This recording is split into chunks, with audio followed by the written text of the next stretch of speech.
takes a lot of courage, because as you're going through it, people around you might wonder, why are you changing? What's happening to you? Because this process will force a healing to begin to take place that you may have never even imagined.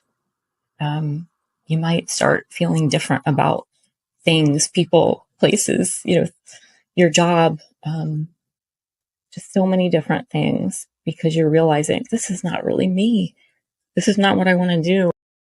It was something ingrained in us from the beginning, and we just have to get back there. So my next point, learning how to integrate this and finding your creative expressions, part of the psychology. The inner child work, it encourages us to integrate those childlike aspects right into our adult self. So this can lead to a more fulfilling life, obviously, and us being truly ourselves, being authentic. NATV YouTube podcast right here on NATV Network.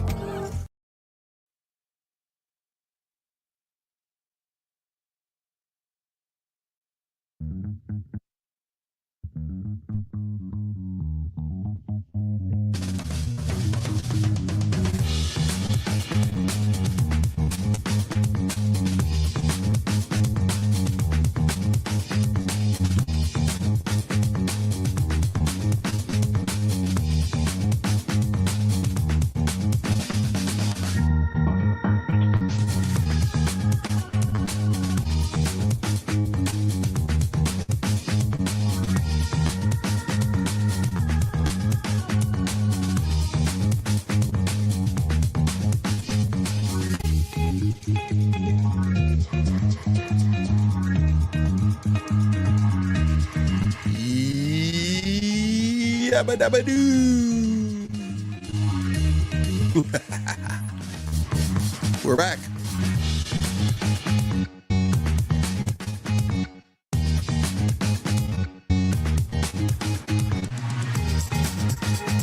NATV Network. NATV. All right. What are we doing over here? We're doing a show today, you guys. Live streaming on a Friday. Friday live shows. Friday live streaming. It's Friday! Gather the children.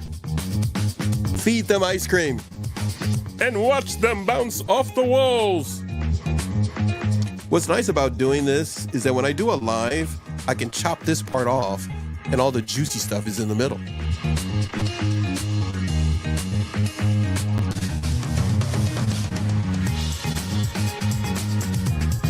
Yeah. Mental health for the new generation. We're not your mama's Zoom and your daddy's Zoom. We are NATV Network, baby. All right, we're going to get to the show. Changing the way you see, feel, and hear about... Okay, stop all that. Crystal, I know Crystal's there because we've been talking. We've been talking. Crystal. I just like saying your name, Crystal. You have to say it 3 times and then I'll appear. I gotta click my heels and say it 3 times, and before I know it, I'm in Crystal Land. Crystal Land! That would be amazing. Would there be a candy in Crystal Land? Oh, heck yeah. A whole candy store. Oh, man. And you know what? First of all, how people be showing up in the chat and don't get the link and come join the show. If you can join the show before you go to your shindig tonight, Susie, don't think I don't see your name in the chat. We were just talking about you. Oh my God, that's Did you get a formal gown and all that kind of stuff for your party tonight, Susie? Before we do that, let's do this to the man, the myth, the legend. No, I'm not talking about Woody from Toy Story. It's Eric Jackson. EJ's in the house. What's the note? What is she saying? What are you telling me, Susie? Yeah, you're gonna have to read them all. I got you covered. I love She's it. heading to New York, and she's telling us no. She doesn't have time for us. She's a big time girl now. She's with the big people now. We're still in the kiddie pool. She's jet setting. She's shaking her head right now, going like, "That guy's a nut. Why is he saying that?" He's just a nut. He's not even a macadamian. He's just a nut. Okay, so Eric, what does Eric say there? I made it. I am glad to be here. Crystal always has so much to share. And I am telling you. Yeah, thank you. I don't know. Could be a good or a bad thing sometimes. Gotta say, he has no idea how much you have to share. We don't have enough time in the day to stream to share what is in her brain. I don't have enough time in your life. we don't. It's many lifetimes. It's galaxies away from us. What's in her head? That's why I have to talk to myself, because it's too much. Well, you know, sometimes when you talk to yourself, that's like fertilizer to the brain, and now you come up with more stuff. It is so helpful. Oh. Susie sends us big hellos. She says, "Hi guys," and Hey, appreciate Susie saying that. She's on our way to New York. It's either that or she's not, and she just doesn't want to talk to us anymore because she's moving to New York. She doesn't have time for Florida and California anymore. Busy. It's a transition period. It's a transition period. Yeah. She is moving through life. She didn't say no with one O. She used 4 O's to say no. I love it. And see, that's the way people need to say no. Hey, Susie, you need a shirt that has nose on it like that. And that should be the one you use for the shelter. The women in the shelter, they should have a shirt like that. Because that is what she says. Say it, especially when you guys back and forth. Yeah, so too funny. No, hey, what are you talking about? You're in it too. You're in it too. Side of her, you know, right, with those cards you got. And so, Susie says, "I'm looking like a Texas girl. I don't have many things to wear as I am still packing." Wait, I don't understand. So you're not going to the free food? I mean, to the, I'm a typical guy. I'm thinking about the free food you can get. You're not going tonight? I was just bragging about you to Crystal, that you're going to go get your jiggy on and go meet all these famous people. You know she's not going to know us after a while, Crystal. She's going to be we can at get the Grammys. Reintroduced. We can get reintroduced. We have to go through her people when she gets, that famous. She's sending her love to you, Crystal. I send my love back. We have a technical glitch kind of a thing that has happened, so I have to read everything to Crystal. There's nothing wrong with her brain or her ability to read. It's just that technically she can't see the screen. So I have to read everything to her. So hey, if you don't like it, change the channel. But if you love it, then hang out here. Susie says she loves you, Crystal, and she says she loves it. I think what we were talking about, but what is she saying here? She's like, love it, but I gotta go. I like the way she says she love you, Crystal, but she didn't say love you, Paxton. But it's okay. I don't feel hurt. I just feel you're a man. I just feel unwanted about what she says. Yeah. You don't want to say I love you to a man when you really don't. Yeah, I get what you're saying. So anyhow, what I was gonna say? What does she say here? On my way to New York, but wearing what I have. What does that mean? She's saying she's not going naked, is what she's essentially telling us. Naked. I love how you just said that. Yeah, I used to say it like that. I gotta say it. I still got some of that Arkansas in me. Arkansas. My daddy was from Arkansas.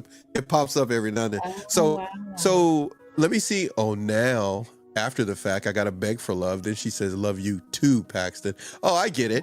I'm not even in the back seat. I'm in the trunk, man. I'm in the trunk. Cool. She trunked me, man. She trunked women, because we've been through stuff. Yes, is that what it is? Yeah, loving on the women instead of the man first. That makes sense. Oh, is that how that works? Yeah. All right, whatever. We've been vulnerable together. Yeah. So whoever, right. Yeah. Well, depends on how you look at. Depends on how you look at life. For some people, they believe in creation. Man was made first, so I mean, he can't get love first. Is that how you go?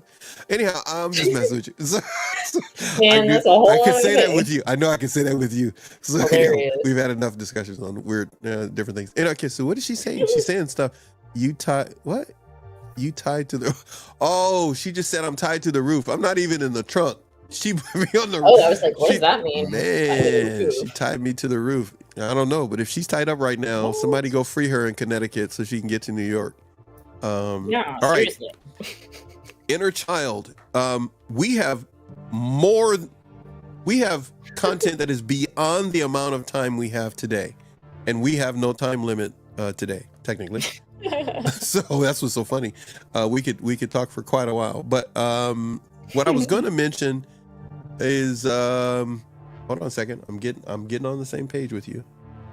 I know there are certain things that you touched on, gonna touch on, and all the above, but you were gonna start at number 3 because we're skipping kind of not really number 2, and it's all not supposed to make sense to everybody. Spillover, so we're gonna merge that spillover into this because they're related. Go ahead, make at it. Eric is still here. He hasn't passed out from all of the things we were talking about. Let me read what he says, and then you go ahead and find your mark and then get started, and I'm going to jump in, and we'll share with the peeps on your channel and on mine and our channels here. So let's see here. Eric says, all that inner child work is deep healing. I stuck my toe in water here not all that long ago. I've got a friend that has been nudging for years, and I think I'm finally starting to embrace all of it. So he's embracing the inner child work. He also says, and let me put that on the screen for anybody that's watching on your big screen TV. And by the way, we've got the numbers back. YouTube's been kind to let us know that it's getting close to 20% of you watch this on your big screen TV. And we appreciate that. We really do. 80% of you listen to our shows. The shows are made for you to listen to it or watch it on TV. So far it's working. And now we are streaming to you on Fridays. And at some point we will be streaming 7 days a week, 24/7. So 24/7. When do we sleep? That's right. We will never sleep. We will never grow up, and we will never sleep. Ice cream for everyone under 4 feet tall. Can you imagine if you never had to sleep again? No, because my body would really be messed up, and so would my brain. That's a concept we can't really get. Yeah. No, that's like if there's no gravity. Somebody had to come up with that. Right. Eric Jackson says, at play upon the fields of green and gold. I love when you get philosophical. Wow. And like, poetically inclined. I mean, I know there are people that you can watch and listen to, everybody, that will give you almost a degree of education that will change your life. When you come with us here on a Friday, we hope you went there first, because now it's time for you to relax and have some fun in your recovery. Okay? So go everywhere else, and then on Fridays, come back home to Crystal, myself, Susie, Gemma, everybody else that's a part of the channel here, because sometimes, as you know, healing can wear you out. So when you come over here with us, we spank you into shape. We get you, and we just regular. Anybody, anybody listening? That's a trauma response. I'm triggered. Let's use that as an example. Hey, you know what? If that's where you want to start, we could start there, where the sweats and the other stuff. Oh, that Lord! You don't want to talk about I could tell before you said sweats. Hey, she wanted to talk. They named the sweatshirt and sweatsuit after me. They were like, let's model this after Crystal.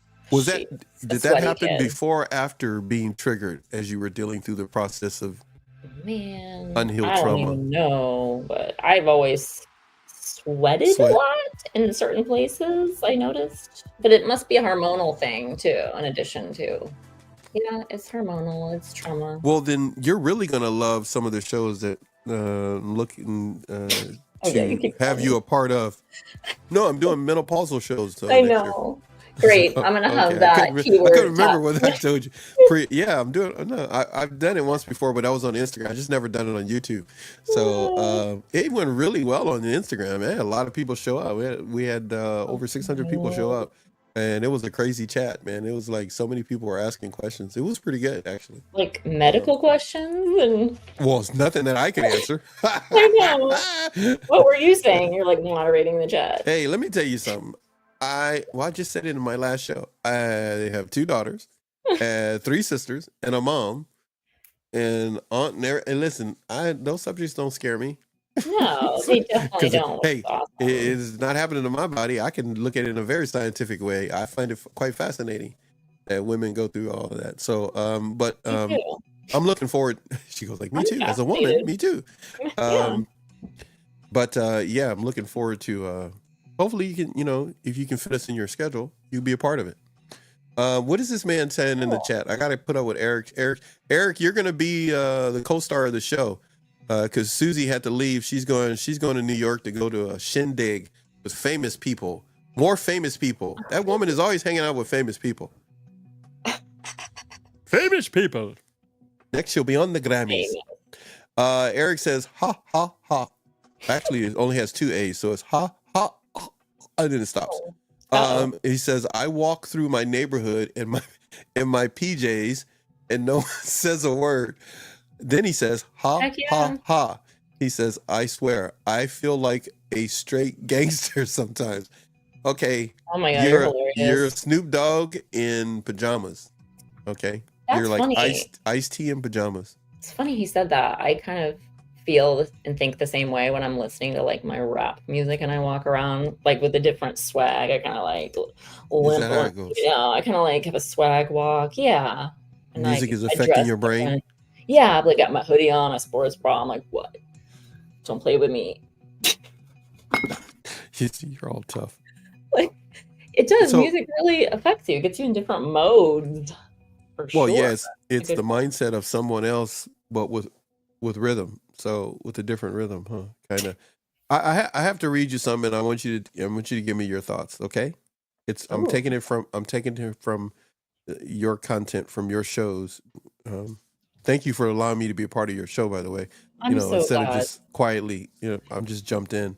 I told her I'm being in your show today, and nothing you can do about it. So I'm just kidding. That was a pleasant surprise. Understanding the connections between emotional triggers and physical responses can empower individuals to take proactive steps toward regulating their nervous system and healing from trauma or healing from ongoing emotional stress. Everybody, please hold tight. Mm-hmm. We're going to take this ride again. I'm going to read this again. 1 second. Had to clear my throat.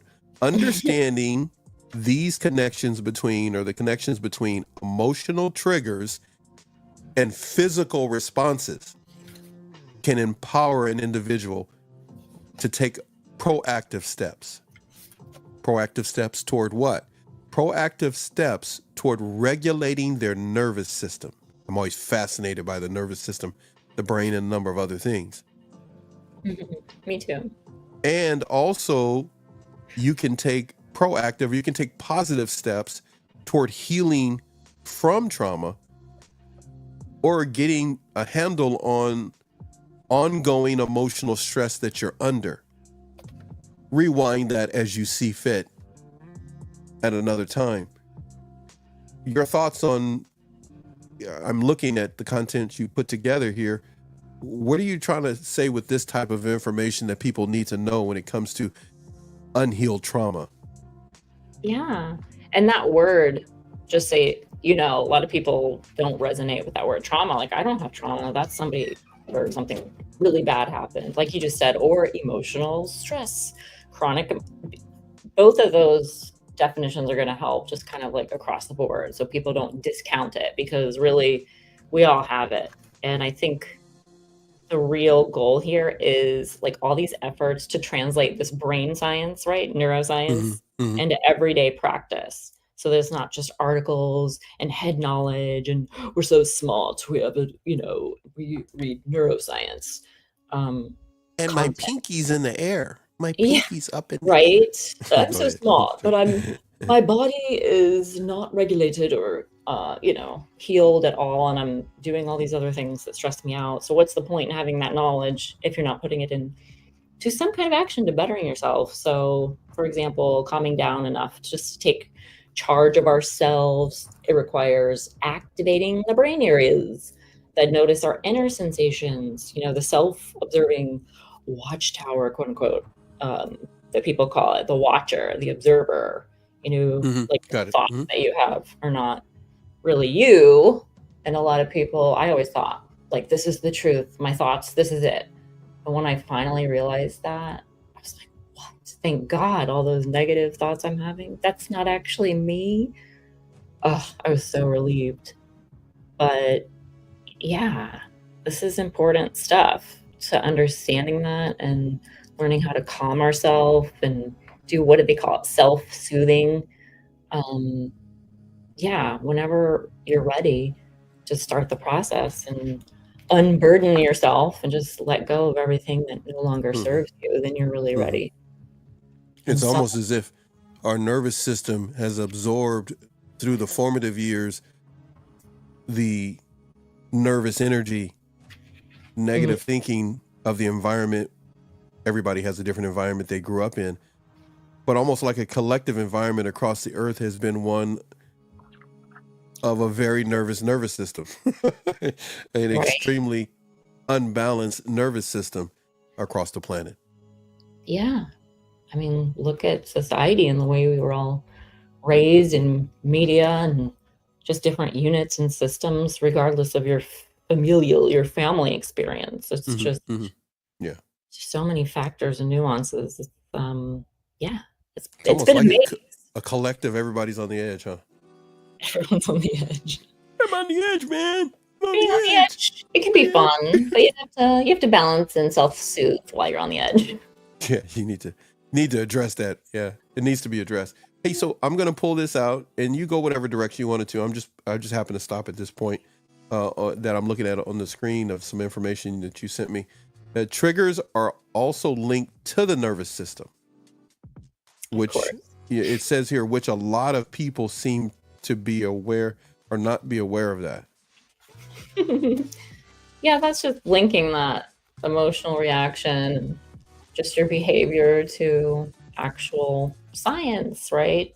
Anatomy, neuroscience.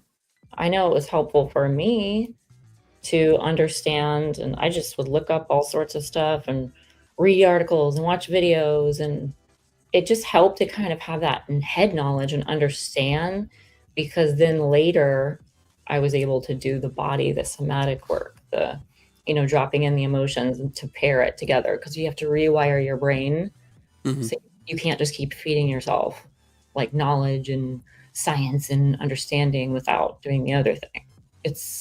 You're not going to be whole or healed all the way if you do one or the other. You gotta marry the two. They're gonna get married and be happy and have babies. So when the nervous system, when that all gets married, what are the babies? Peace of mind, serenity, tranquility? Oh my God, I love that.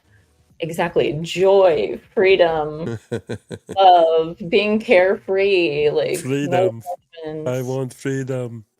I said those things as babies because I've often say them here in my house, and my children. You always want peace. Excuse me. You want serenity and tranquility, and every time something happens, it's trying to take one of those, if not all, or combination thereof, away from you. And you don't have to fight somebody for it. If you already have it, you just move away from that person and you can retain it. That's a tough lesson for some of us when you're surrounded with it. Yeah. Sometimes, people want to fight for it and go like, get off my lawn. But what's that movie? What's that Monster House or whatever? I forgot the name of the movie now. I can't think. Bad choice. Trying to think of the movie. The guy who would do that is get off my lawn. But the bottom line is, if we already have it, if we move away from where someone's trying to take it, it's a pretty good chance they can't take it. But if we want to sit there and fight with them, they're sucking some of it out. But I like you. You got some really nice things in here. As nervous system becomes overloaded from years of triggers, pressure, stress, anxiety, then it can certainly clap back. Check you out, trying to get all thuggish, trying to get that street lingo in there. And then the nervous system can clap back and surprise us out of seemingly nowhere. It can it can be yelling and raising voice when you typically, yes, I'm smiling, when you typically did not before. Shay, it's just amazing how That's hilarious. it's true that the nervous system will begin to let you know we got an issue here that needs to be resolved, because the nervous system works as a good warning system, but overall we all want to live in peace, serenity, and tranquility. We do. Some of us didn't know that, and it's not normal if you're, conditioned the other way. Like for me, if there was peace, I was like, something's wrong. Like I didn't like that feeling, used to feeling up and down and extremes. That's what I would crave, because that's what and your body's used to it. So it does take a lot of undoing the layers to start enjoying peace again.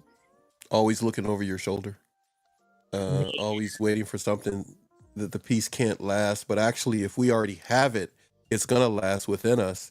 The more we are not in it, put ourselves in environments or association that is always at war and dealing with chaos. Yeah, and or judgmental people that are judgmental, critical, overly critical. It's one thing to scrutinize. It's another thing to criticize. It's one thing to look at a recipe and say, can I make it better? And it's another thing to say, man, these people were stupid, whoever thought of this recipe. Those are two different statements. And one is demeaning and one is growth mindset, to look at it and go like, However, some people do some really crazy things, including us. I mean, me, I should say. Not you. You're perfect, of course. Like But what? what I was gonna say, What kind of crazy stuff? You throw in random things like that and you keep going. Anyway. hey, you know what? I have to keep moving. Always be a moving target. Didn't I used to tell you that when we first met? Crystal, you just have to be a moving target. When you're dealing with family members or a narcissistic boss, you always have to be a moving target. It wears them out. They go crazy. Yeah, they can't figure you out. They're like, yeah, in order to make an attack, they have to figure you out. But if you're always a moving target, they go like, I give up. They just get mad and then they just leave you alone, and there's this complete silence because they stop bothering you.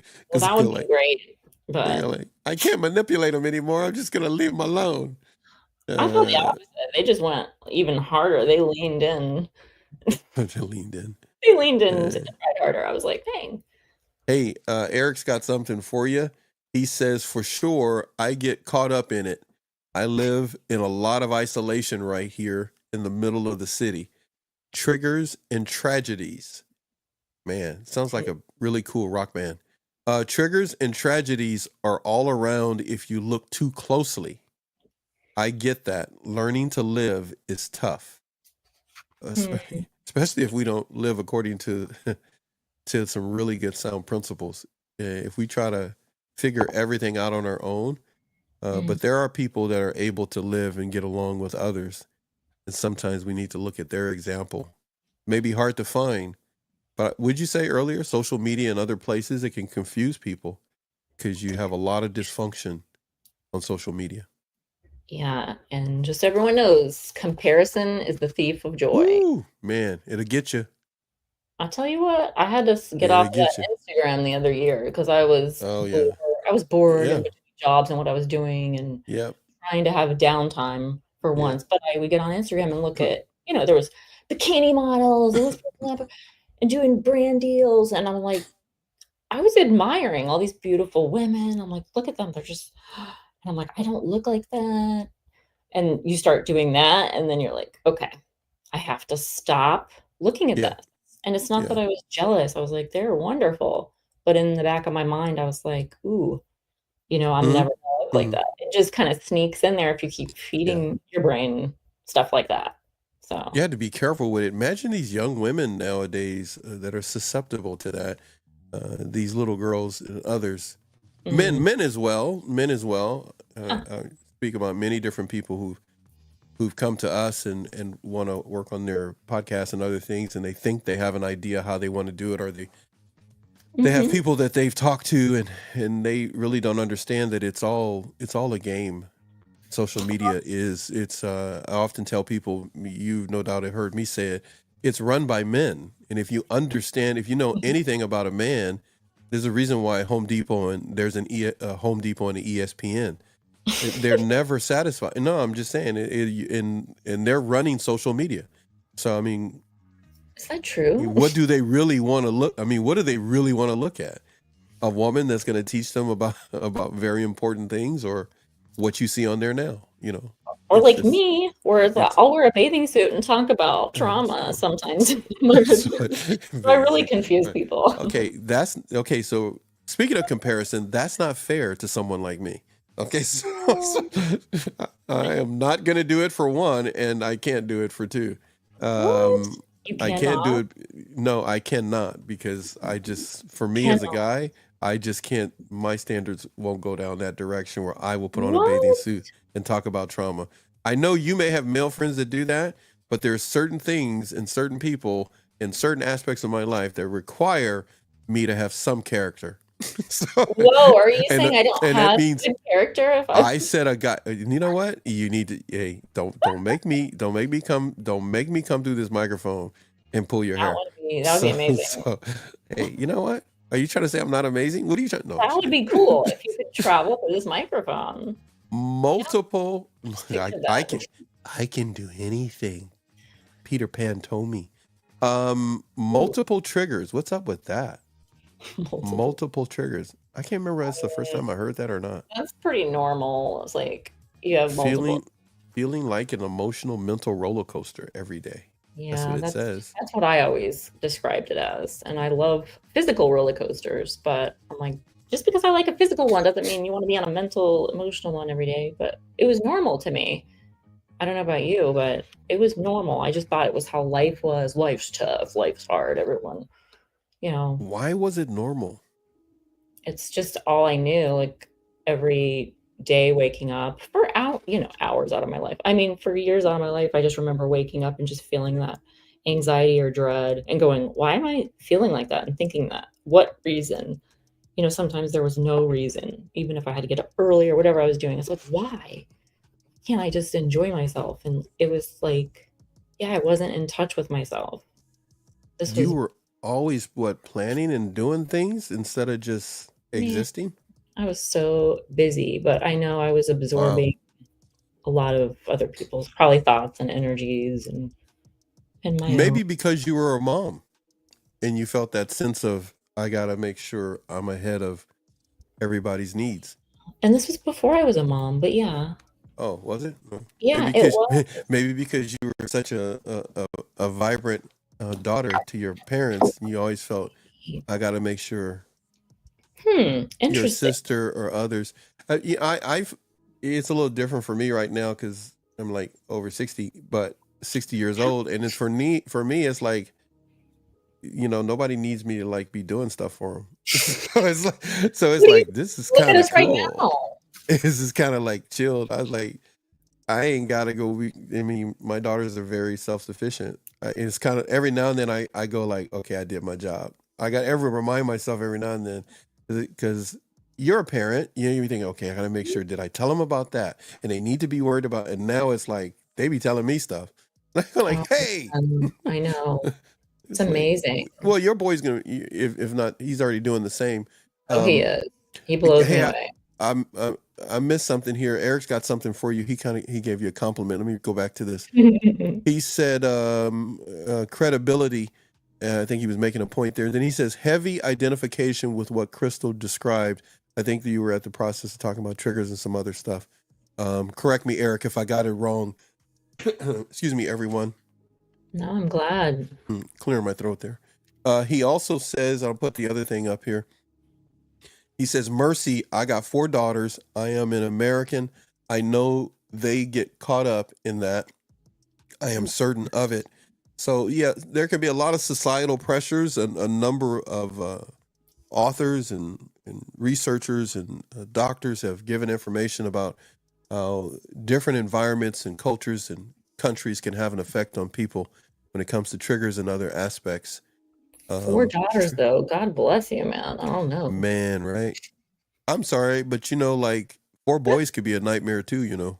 So Maybe, but I boys, didn't say they're the 2. I didn't mean best. it like bad, like the daughters are bad. I just thought about what I said. I didn't mean anything negative towards that. But No, they're just more complex. We'll just say it. you need more. Attention needs to be given to. Okay, I'm going to steal from the first show. Hold on, don't do nothing. The show, not the first show, because first show was me, and then we had Gemma on, Gemma on, and Gemma described what 4 things a man should be. Now you could weigh in on this, but Susie and I are going to do a show, or Susie's going to do a show, and it's going to talk about some of the things that Gemma talked about in the last show. I know we're talking about unhealed childhood trauma and other things, but we're streaming today, everybody. That means we'll go all over the place. But I got to tell you this one. Gemma said these are 4 things that a man, this is in her opinion now, everybody. I agree with her. Really good thing she pointed out here. Your list may be different. What are 4 things that a man should be really good at or showing about himself to make him a really good catch or a good husband? He should be, she said, number 1, sensitive. Number 2, he should be ambitious. I did it again. I don't know what's wrong with my lazy mouth today. He should have ambition. I'm being lazy. Number 3, he needs to be caring. Yeah. Number 4, she said he needs to be vulnerable. Those are 4 things that she feels very important for a man to be, of course, in her life, or see himself as you keep him around. So I found that quite fascinating, considering the fact that we are talking about unhealed childhood trauma. It's kind of hard for a guy to be that way if he hasn't really looked within himself to kind of, purify or look at what things he needs to make adjustments in. No kidding. Well, just hearing that, it's like really, you name those off for a man. They think of that for a woman automatically. That's the association, how most people were raised. And I mean, it's like the macho, like, oh, I don't need that. And I did the same thing. Like, I'm fine. I don't need to work on that. You just keep pushing yourself. And then you think vulnerability is weakness. It's actually a strength. When you stand in your power and you choose when and how to be vulnerable and you do the work, but in your own time behind closed doors, that's so strong. That's the opposite of weak. It's such like a flip-flop, I agree. And so many people don't work on those things. I'm not leaving myself out in this case, but we can find ourselves working on those things after some type of trouble at work, in the family, or in the relationship. Of course. But so many who show themselves mature work on these things before they enter into anything long term or any relationship, and they have a lifetime of peace, serenity, and tranquility because they worked on themselves first, not after a breakup. Yeah, my gosh, I wish I had known this sooner, but I always healed. Like, I would do many short-term healings and then I'd be like, okay, I'm good. But I didn't know how much really needed to take place. I'm blown away. I don't know. Would you say short-term healing? Is that what you said? Yeah, I like that. That's kind of interesting. I mean, I would hit it hard for like a month to doing my education, reading about this and praying and music therapy and going outside in nature, doing all this hardcore. And then I'd be in a great place. I'm like, I'm great. And then, yeah, you just jump into something else, and then there's still issues present. It's like, so you went down a few layers, but not deep enough, is kind of what you're saying? Yeah, so it's like I was fine by myself, but yeah, so many layers. Sometimes you got to get down the bottom of things.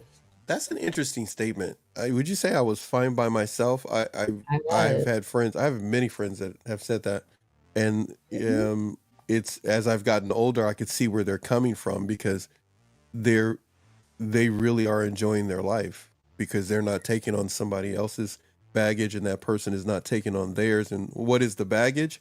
I'm going to lean into something you sent me here in this outline for this show that you came up with. It says, when the nervous system is activated by emotional or mental triggers, it can lead to a range of physical symptoms as the body responds to perceived stress or threat.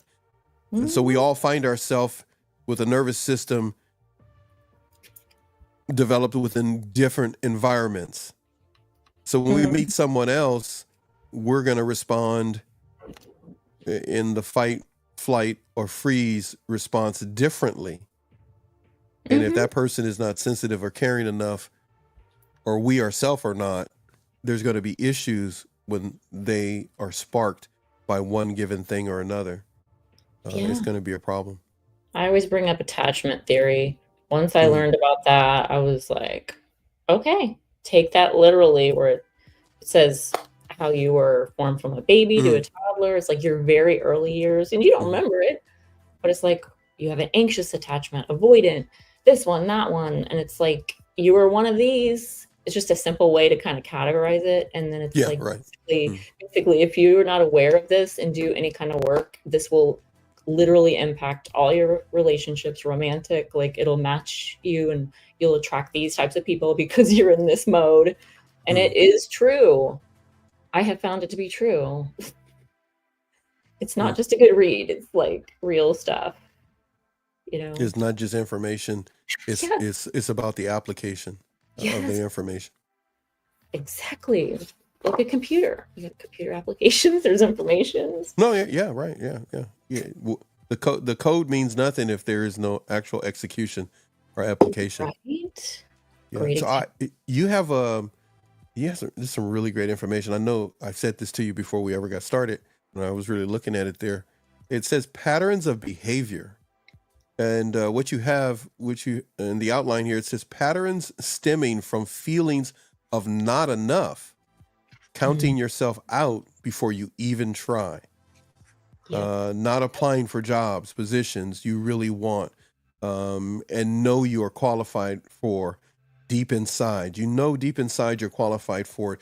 We can continue to whittle ourselves down in situations and conversations and other things on a regular basis, outwardly saying what we really feel and think about ourselves inside. That was completely my personal little share that I wrote in there. Yeah, it was a good example. I'm like, what have I done that other people wouldn't know about because I'm not feeling enough, or, just second guessing and counting yourself out. Yeah. Oh, I can't do that. It just starts with one thought and another one. And then before you know it, you've completely lost that opportunity in that time because you just took yourself out. It's like, wow, so many things could be different if you loved and believe yourself and just put yourself out there and try different things. And rejection, okay, I say now, rejection is the Lord's protection. That's one of my things I say. Right. So I just noticed you got that word in here. I'm going to just read what it says. I'm reading it cold to some of this stuff, you guys. So another X, I don't know what I mean. So another X is trigger. Trigger of any situation. Hold on, I'm just reading out loud. I'm reading out loud, people. It's the thing that guys do. And if you ever want fun, you want to have some fun, go to Home Depot or Lowe's or a place like that where there's a bunch of guys and just walk around. If you have a recorder, a tape recorder or something like that. Do you even have tape recorders anymore? But if you want to have some fun, digitally record and watch how many men are in there talking to themselves. It's funny, actually. It should be an SNL skit. And just walk in there and just watch how many people are talking, men are talking to themselves. What did he say nope for? What'd you say nope for? What did he, I don't know. So no Home Depot? What are you talking about? It was not good. What is he saying? What are you saying, chat? What are you saying, Eric? Not gonna happen? What's not gonna happen? You're not going to Home Depot? Going to that store. Yeah, don't go to Home Depot. Man, okay. Something bad happened in Home Depot. Yeah. I told Susie. Susie's probably gone. Eric says hard pass. He says no, thank you. He's no Home Depot, Lowe's. That's like, I don't know what to tell you guys. Home Depot and Lowe's. Now I'm having a squirrel moment. Squirrel. So Home Depot, he says no Home Depot. Dang, I won't be getting them as a sponsor. So I know. I uh, want to too, know now. he says too much macho sauce. If you Home Depot and Lowe's, I'm trying to think of another. There's another one I take. Ace Yeah, I'm Hardware. sure. Ace Hardware. All of them are a mirror image of social media platforms. Interesting. I just don't have the time right now to tell you guys because it'd be like a 2-hour thing on my soapbox. But if they mirror that. So Home Depot would be like YouTube, and Lowe's would be like Instagram / kind of TikTok kind of a thing. And Ace Hardware is kind of, well, TikTok. actually I have to change it now. I used to say it the way I'm saying it. I just thought about it. I have to change it. Actually, Home Depot, everybody, I'm taking a strange take on this. So Home Depot would be like YouTube, and X would be like Lowe's, Okay. and Ace Hardware would be Facebook, or in other words, anything Meta combined. It's kind of like that. I'll work on it some more, you guys. But hey, I'm live streaming, so we're just hanging out. Improvising. That's what it's like when guys run stuff, and it's predominantly guys. And it's like things need to be in their place, but then they change their mind and move it. Or they walk around with a tool belt. It's kind of. I know where those tools are. They're over here. What you trying to build? Come on, Eric, help us out here. Isn't that what guys are? See, I'm talking from a guy's perspective. If anybody's listening, ladies, You know, my limited perspective on the planet. I used to think it was a bunch of macho energy when I went in those places when I was younger, but lately, I would say quite the opposite. I feel No, it's not. It's not. A lot of people think it is. It's a lot of guys pretending to be that most of the time. And next thing you're going to hear me on the news got beat up by a bunch of guys from Home Depot or Lowe's. Oh man! But anyhow, what I was going to say is, no, it's a lot of guys just trying to figure it out. That's the best way to describe it. Exactly. When men are doing things, now the show is totally taking a turn from childhood trauma to guys. Men in a nutshell are just a bunch of guys trying to figure it out, whether they're doctors, lawyers, and you can pick anything you want. It's just a bunch of humans trying to figure something out, and at the same time look quite impressive as they do it. Because you want to have some fun, go to Lowe's or go to Home Depot or Ace Hardware and take a bolt or a screw and say, I need one a little bit bigger than this. Oh my gosh. And just sit there or stand there and watch what happens. I promise you will think it's an SNL skit. You're going to make you will want to film it. Just go get a screw, or a bolt is better. A bolt is a whole lot better. A screw is even more challenging. You'd be there forever trying to wait for them. And try to follow them around the whole thing. Don't leave their side. And they try to look like, okay, it's over here. I really wish you would go somewhere else so I can go ask someone else how to do this. But that can give anybody that's thinking about marriage an example of what it would be like to be married.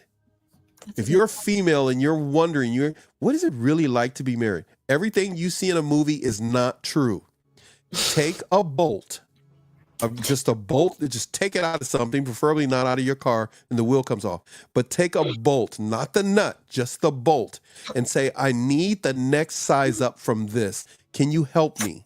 That would be so... Don't try to be cute. Don't try to flirt. Oh, okay. And I promise you will have enough material that you will laugh the rest of your life. You know, I might do that just because when you have 3 or 4 men with one bolt trying to find the next size up, and they're asking you, okay, so is it millimeters or is it inches? Oh, I don't know. I'm giving you this so that you can help me. I just want you to help me. Men go crazy to help people. So it's like, just help me. What does it go to? It goes to this thing. I just need the next size up. Just don't answer their question. It's kind of like you spend money on a credit card, but you know that you got caught. Don't answer it. That's exactly what you got to do, ladies. Just take it in. Guys, you can do the same thing and just have fun. Literally. you will have What fun. should a guy do? What should a guy's experiment be that's equivalent? Oh, if it's a guy, oh, hey, you want to have some fun. Okay, so if you're a guy and you really want to have some fun, you got to find like a Michael's or a craft store or something like that. You got to go get some material from a craft store. It is the best. I'm telling you, I've often thought, I should send this into SNL. They don't have Second City Review anymore, I don't think, or whatever. I don't know. The most pretentious women are in there, or like. You got to go in there because they firmly believe that no matter what you want to make, I can make it. No matter what it is. And you've got to go in and say, I'm looking for some material. I'm making a pair of pants. Okay, not a problem. They don't even let you finish.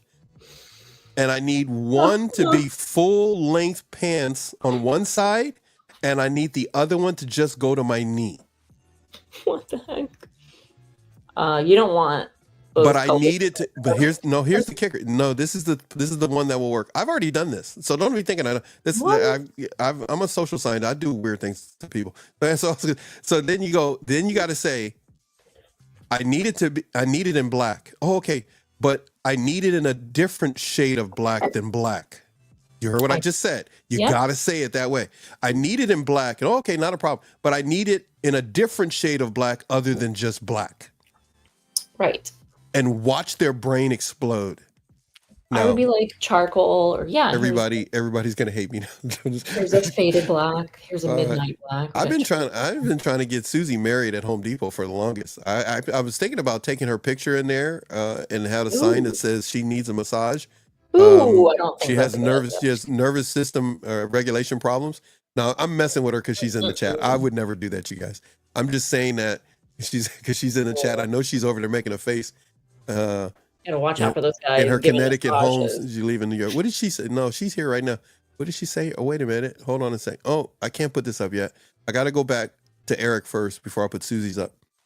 Eric says, last time I was at Home Depot, employees gave Vietnam, my friend, dirty looks because of her broken English. What's he got here? That woman employed dozens of people. She was the American dream, but people are cruel. People can truly show a side of themselves. We all can show a side of ourselves that is inconsiderate if we're not careful and mindful.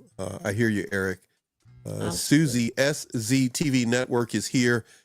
She can't be here if anybody's coming back. Well, Susie, don't see her. And all three of us are together. Susie has something very important to go do tonight. It's more important than us. I'm just messing with her. I'm just messing with her. She says, okay, so the first Saturday of every month has a workshop for children at Home Depot. Oh, man. I got something for that. Anyhow, I'm just going to read what she says. She says, great way to teach boys how to be men and girls how to fend for themselves. That is absolutely correct. They should also teach them how to get married and get along and all that stuff like that. Yeah, they should give out marriage certificates of completion, courses of completion from Home Depot. Home Depot. Wouldn't that be a great? I'm going back to skit again. That would be a funny skit for just like, how did you? Well, I took this course at Home Depot and it taught me not only how to buy lumber, but also how to love my husband. And the guys are going like, hey, I learned how to take out the trash at Home Depot. All right, I'm just making this weird stuff up. That sounds like those church retreats, right? Like, don't love language. Don't go there to love language. The love language is from Toy Story. Play nice. Play nice, period. Susie says, I have been taking my grandchildren since they were babies. Home Depot. Okay. Man, does she have a brand deal with Home Depot? Because you just promoted them big time. That's pretty good. Hey, Susie, I'm going to ask you, since you're here, I'm just curious. You've been going to Home Depot that long. Is that what you were telling me about? You're starting this whole new dating program? Is it through Home Depot?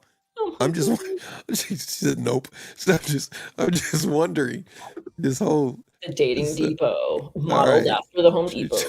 The Home Depot. Yeah. Yeah. Susie, do you have a Home Depot dating app? Is that what's going on here? So I have been taking my grandchildren since they were babies, she says. Let me put that up on the screen for all of you who need to see that. Susie, Eric is saying Susie the Big Apple. Oh, you got a new name now, Susie. Susie the Big Apple. Don't put the word head behind it. It's Susie the Big Apple Head. Don't call her Apple Head. That's kind of so just Susie. She's laughing in the chat. And what did you say? Freudian? Was a Freudian slip? Is that what that was, Eric? Is what you're talking about? Chat's jumping up and down right about now. Everybody, Susie's laughing.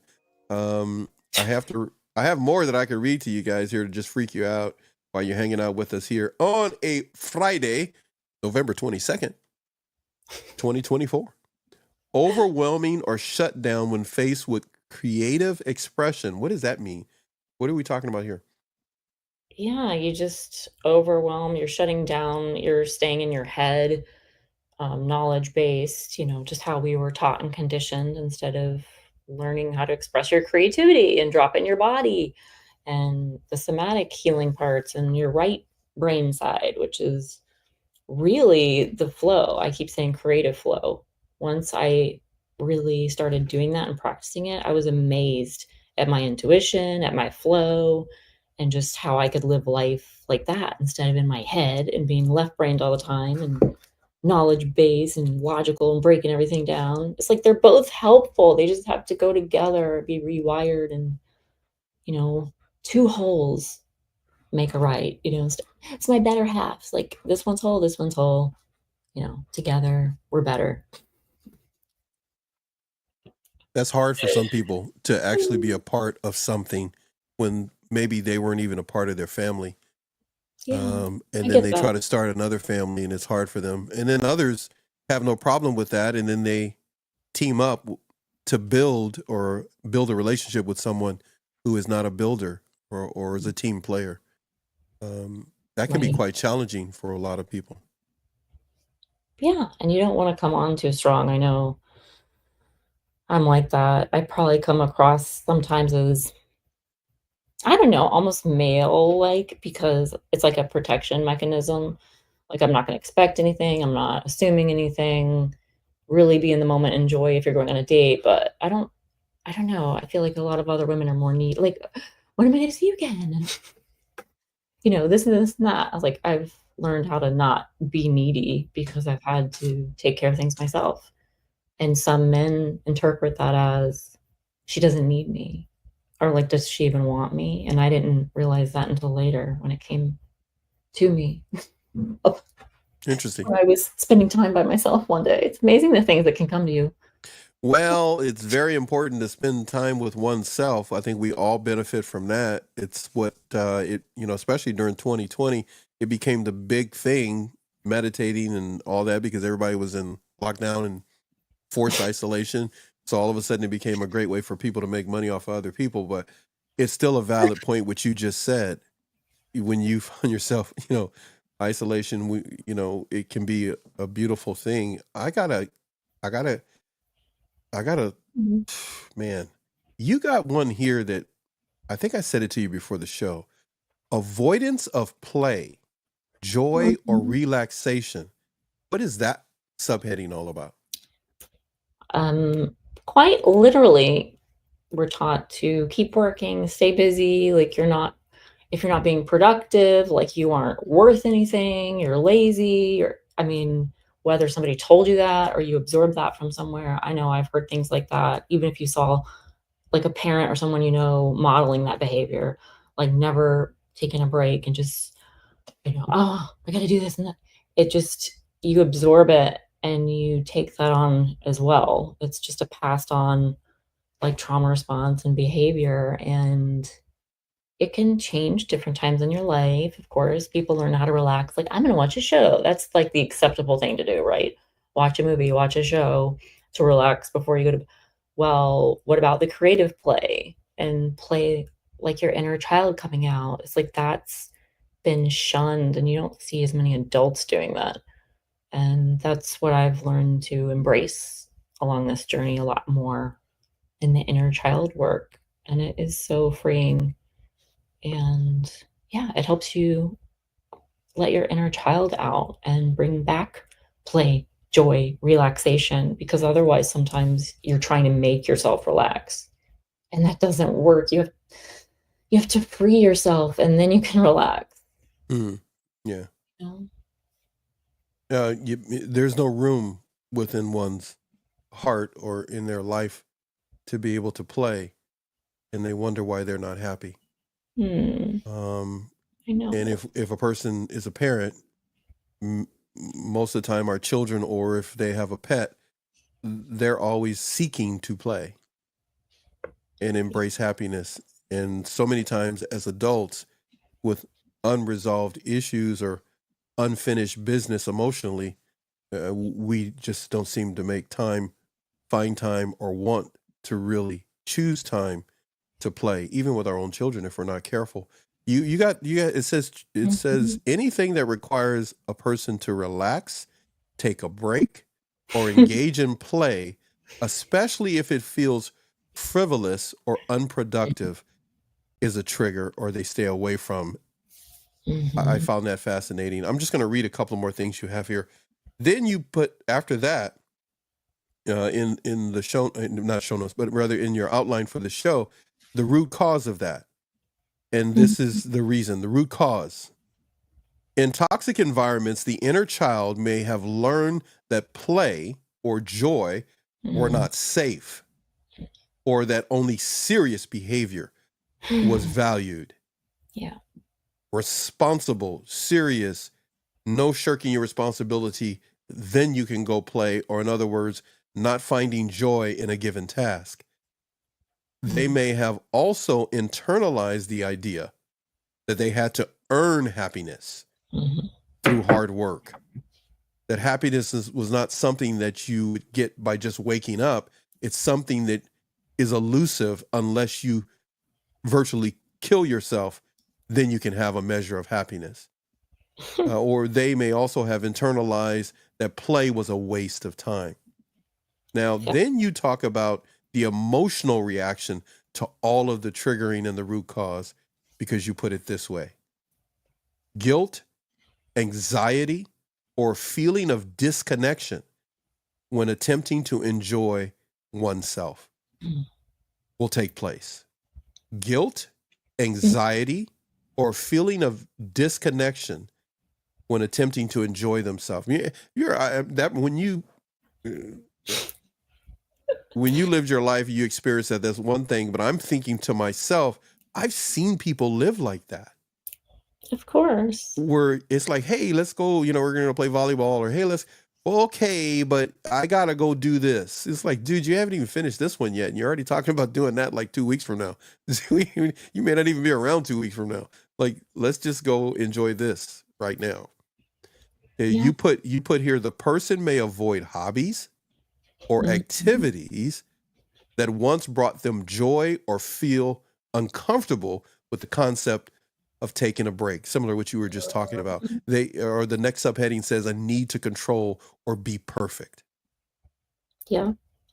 So many different things. I know for me, working in an office, different types of jobs, I used to, not take breaks. Sometimes I would be working in the middle of something. I wouldn't even want to eat lunch, just extreme. And then I saw everyone else taking lunch breaks, being normal, balancing it out. And I had a hard time doing that sometimes. I was just all in it, or all out. Sometimes when I would finally leave, I'm like, well, I'm going to go for 2 hours today and have a long break. I never take a break. Okay. And then I'd end up shopping or doing something else to numb the pain. I tell you, you couldn't have worked for me, because I would have came in there. Let me tell you something. You're not going to outwork me. That's one. And for two, you need to stop. You need to stop, because your life expectancy in this job is going to come to an end. And that's usually what happens when a person doesn't find that balance. They eventually, it's not a matter of burnout. It's just that they, what do you, it's not exactly burnout. It's not a burnout. They literally just lock themselves out of happiness, and eventually out of a job, out of a gig. They're really locking themselves out. They're not even locking themselves in to get the job done, the task done, Mhm. whatever it is, done, or taking it home or staying late. They're Mhm. locking themselves out of any future, let alone blessings, any future benefits that could come to them simply by carrying Wow, something that they don't need to carry that day. that is such a great point. Job security is always having something on your desk. It's always having a to-do list. I used to when I worked Yeah, for Bank of America. That's when people I used to tell employees all the time. Let me tell you how this works. If there's nothing for you to do here, I don't think you should be happy. You could be replaced. Okay. So if your job you can finish that fast and I did all those calls, I did all nah. Let me tell you how this works. Be more efficient than perfect. of course. And a person normally will be able to retire and be relatively comfortable I because they can't were more imagine. efficient. Efficiency is way more important. The people look at sports teams and stuff like that. Shoot, Mhm. you know, they win a Super Bowl or they win whatever, and you never hear from them again because they Sometimes. never win again. Because and then the team's getting 2 or 3 or this or that, and they keep winning every few years. Why? Because they focus on being efficient instead of being perfect. Yeah. And they have one perfect season. Either that or they're fakers like Milli Vanilli. But you know. Imperfect. So I mean, nothing's I perfect. It's hard work, practice, that's too much work. dedication, Yeah, spirit, grit. I mean, there's yeah, tons of factors. yeah. And some of that is here, and I'm reading some of the stuff. Everybody, if you want more of this, you really got to go to Crystal's channel, Crystal Tees TV. You have to take a look at her channel. I said that right? Did I say that right? You It did. is okay. You got to educate me because I can't keep up with everybody on the planet and the stuff they doing. But everybody, please make sure you go to Crystal's channel. She's going to have this information available for you there. If it's your first time here on NATV Network, we are not like everyone else on purpose. We're just trying to get 10 viewers, 1 or 2 people in our chat at the time.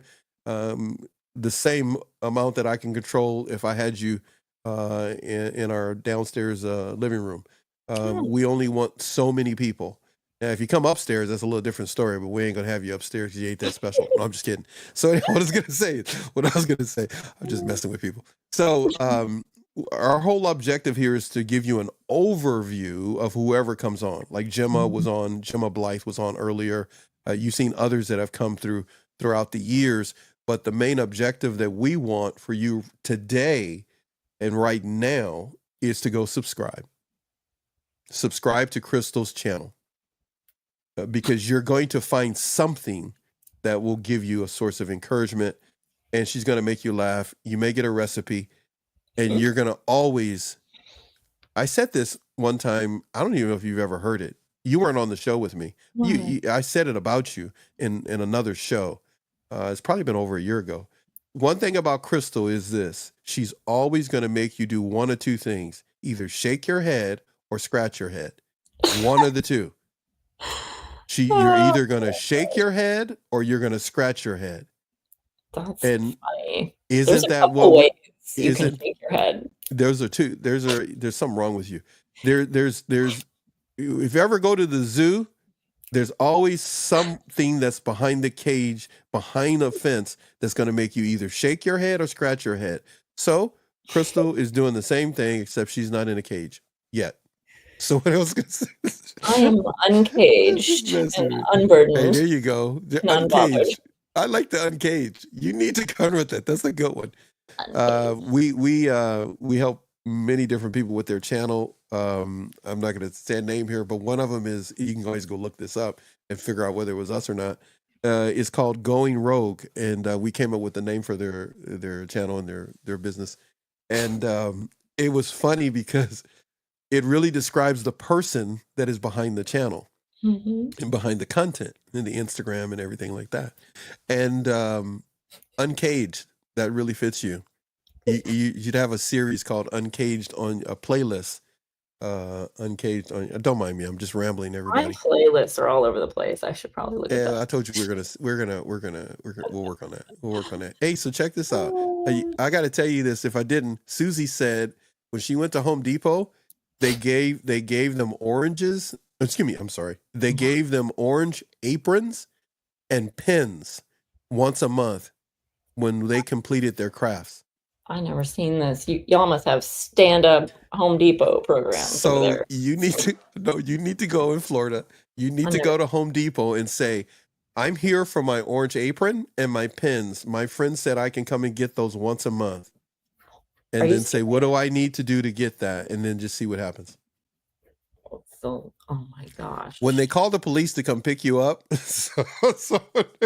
Honey, I don't know what you're talking about or what you're looking for. You need customer service? Calling your mom and dad. They say, can you please come get your daughter? Oh, Lord. No, people know not to do that anymore. Oh, no comment. No. I'll just walk out. I don't need a ride. I'll just start walking. You just start walking. They're gonna be following you down the street. Make sure, is she gonna harm herself? She was asking for an apron. Amazed at me walking around, like walking. I'm like, it's not that far. It's just right here, and you get your walk in. And people look at me like that's a weird thing. I'm like, it's exercise. You're supposed to walk. Why is that so strange? Because you have no problem with it because it's a part of your recovery journey, and it's you dealing with the unhealed child. So you walk. People would rather ride and move to the next task very fast so they don't have to deal with the unhealed child. Yeah. I just tossed that out there. That's not scientific, you guys. They're less happy. Read the disclaimer. Eric says, Crystal, such joyous. I really am having a problem today. Such joyous. Look at me trying. You said it. You're such joyous yourself. News. I am happy to, by the way, I haven't had lunch. That's probably what I'm doing. I just thought about that. I am happy to hear you are at where you are. I am happy to hear that you are at where you are. I'd like that. Nothing but compassion for you there. So thank you very much, Eric, for that.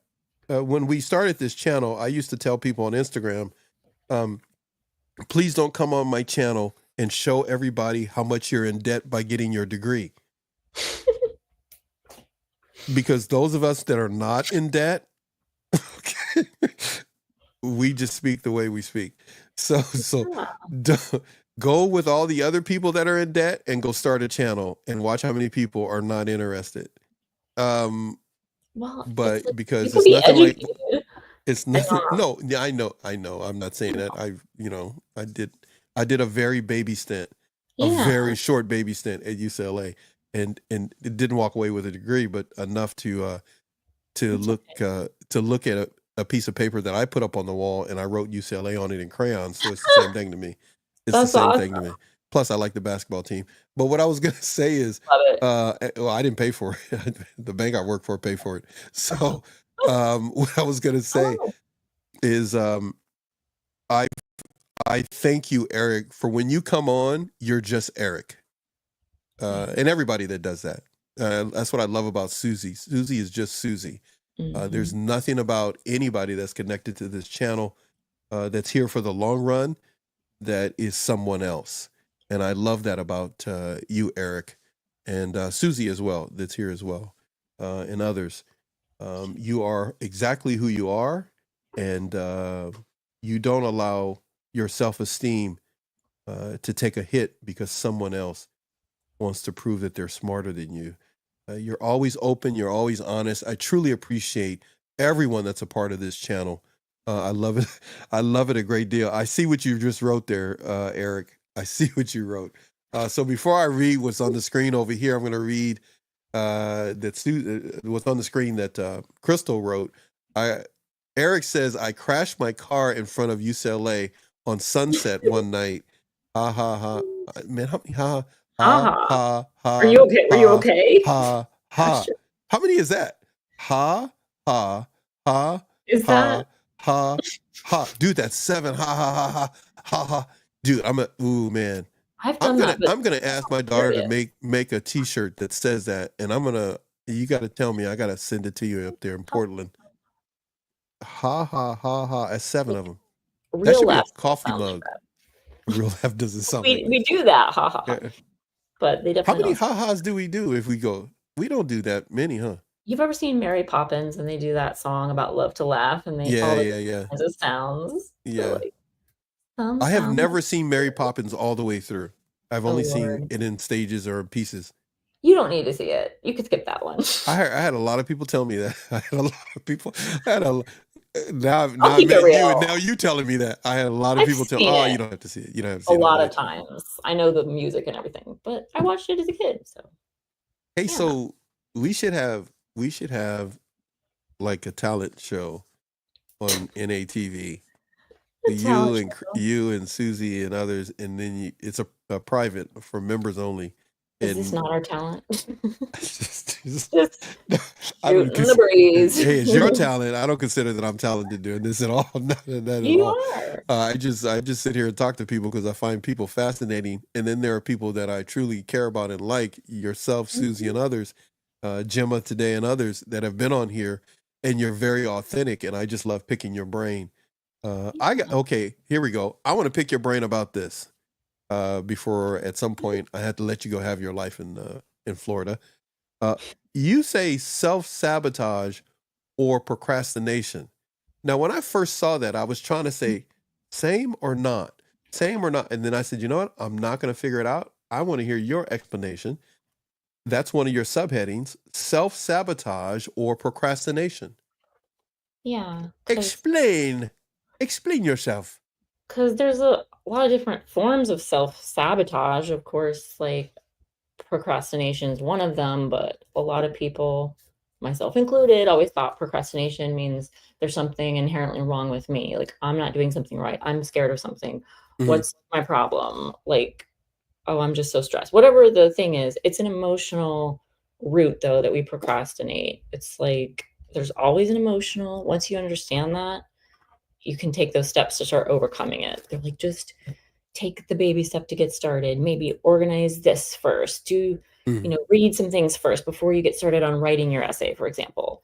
Because it's just the overwhelm of not feeling good enough, not being enough, wanting it to be perfect, just juggling different types of responsibilities while you were growing up can just be all in the mix there. And you can procrastinate the most simple task. It's really funny. I've procrastinated all sorts of from big to small things, and none of it makes sense because it was an emotional root, and I didn't know that until later. It's like, what's wrong with me? Why can't I just do the dishes? I'd be like having a trauma response. I have to go in the other room. And like it's funny now. I'm like, that's hilarious, but it was that intense and serious for a while for me. You know, Weird. I've only had a short period of time discussing and chatting with you when you were going through different things. Yeah. But I have to read what you have here.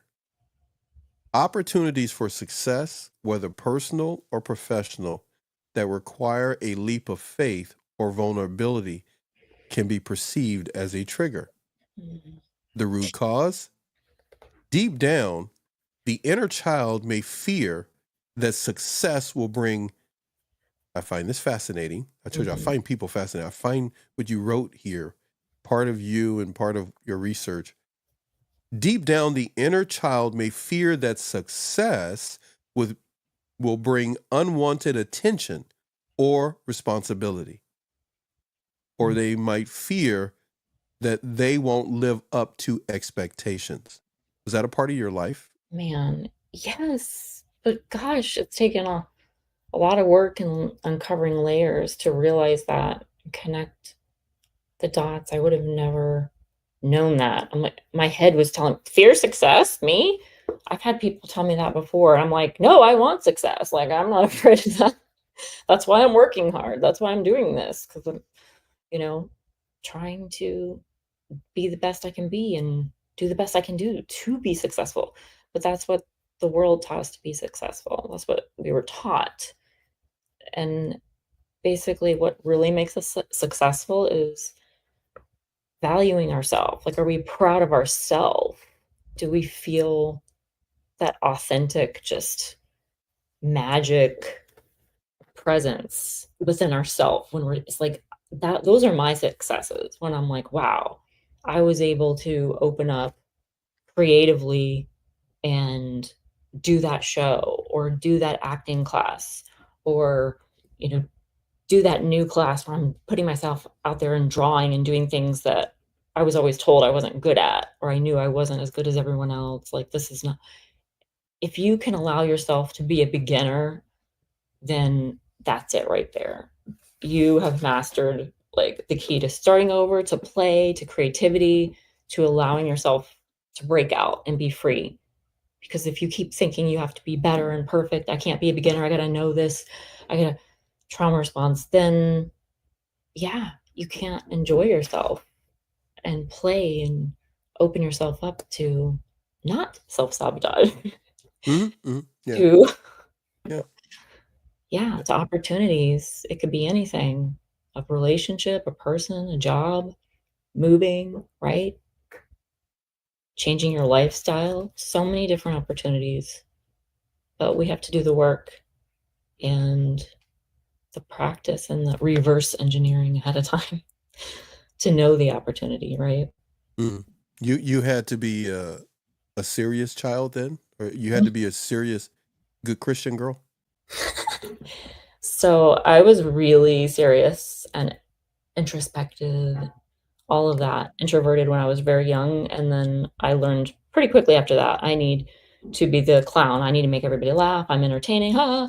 And so then I got really more, anxious and that wild, hyper energy. I became the entertainer, I became the funny one, the this, the that. Everyone loves Crystal, and then I learned how to blend the 2 and go back and forth, but in the middle of it, it's like, yes, the faith, Christianity, religion, it was something ingrained, and definitely, like, you have to be like, if you just get your relationship with Jesus right, then everything else is perfect and falls in line, and if so anything I might mess up on, or even someone else messes up on, they could just blame, "Why did you do that? Why did you wear that?"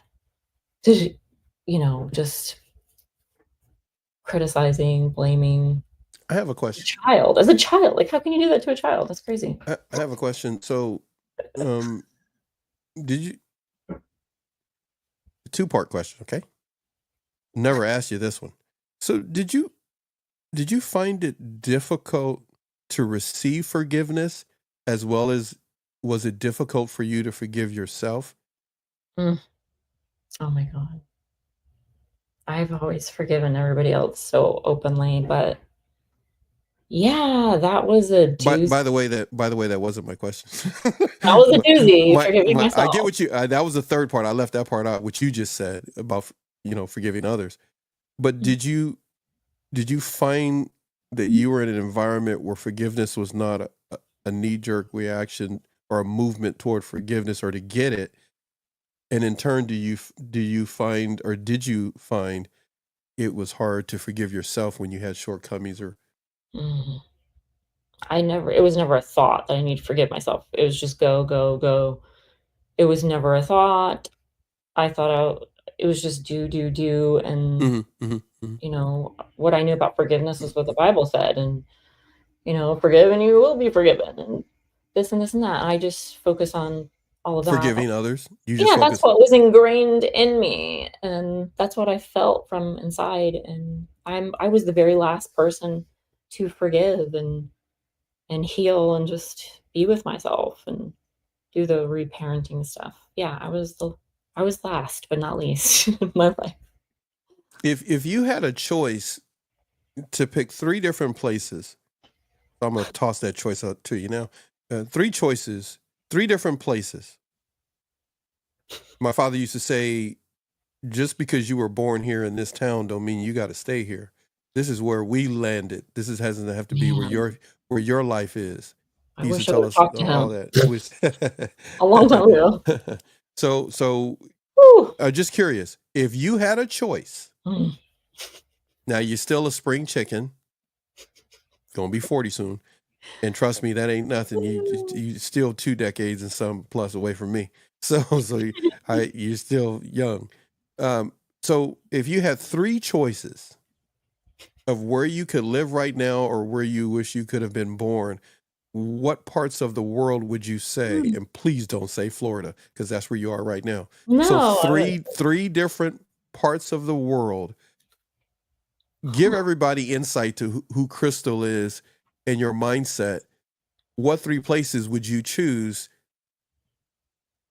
to set up shop set up and shop. live and Wait a live? minute. Just, I have 3 different If you had 3 different choices, of me. what would the 3 different choices be for you to live? And don't be putting your son in the equation. Don't put. It's all about you. What 3 different places would you choose? Because I haven't even been enough places, unfortunately, to give a really true answer. But I don't want you to be looking backwards about where you haven't done. no, Just look I'm forward. a little too. Where would you choose? What parts of the world? What 3 different places and parts of the world? 3 different places and parts of the world.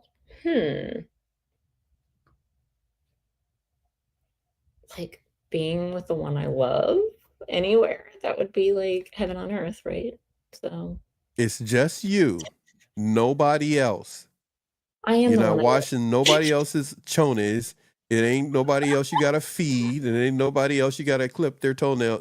It ain't nothing. It's just you. What 3 different places would you choose you would have as a place you would live? Gosh. Why is this so difficult? Because you gave us like 27 cards. I'm making up for this. Is me and Susie striking back at you for those cards you gave us the other show. What? That's just 3 different places. What parts of the planet? Spain could be one. Okay, Spain is one. Go ahead. What's the next? I'm taking this way too seriously. Usually I just answer right. I'm like, whoa. You're acting like you just came home at night and I'm your parent asking you where you've been. Just give me I'm taking it too serious. Like my life places. depends on this. I need to make sure this is correct because I might end up there. I know you're going like, it's not like I'm the Gestapo and you're gonna get, gonna send you to some concentration camp. I haven't been certain places, so it's like I need a little preview before I actually choose to live there. Of course, I need a tour. I'm quite sure you've watched TV, so whatever you do, don't pick Gilligan's Island, okay? And so 3 different parts of the world. If it was just Crystal. Spain, somewhere in the U.S., Spain. Okay, so you already picked Spain. We need 2 more. United States, Spain, and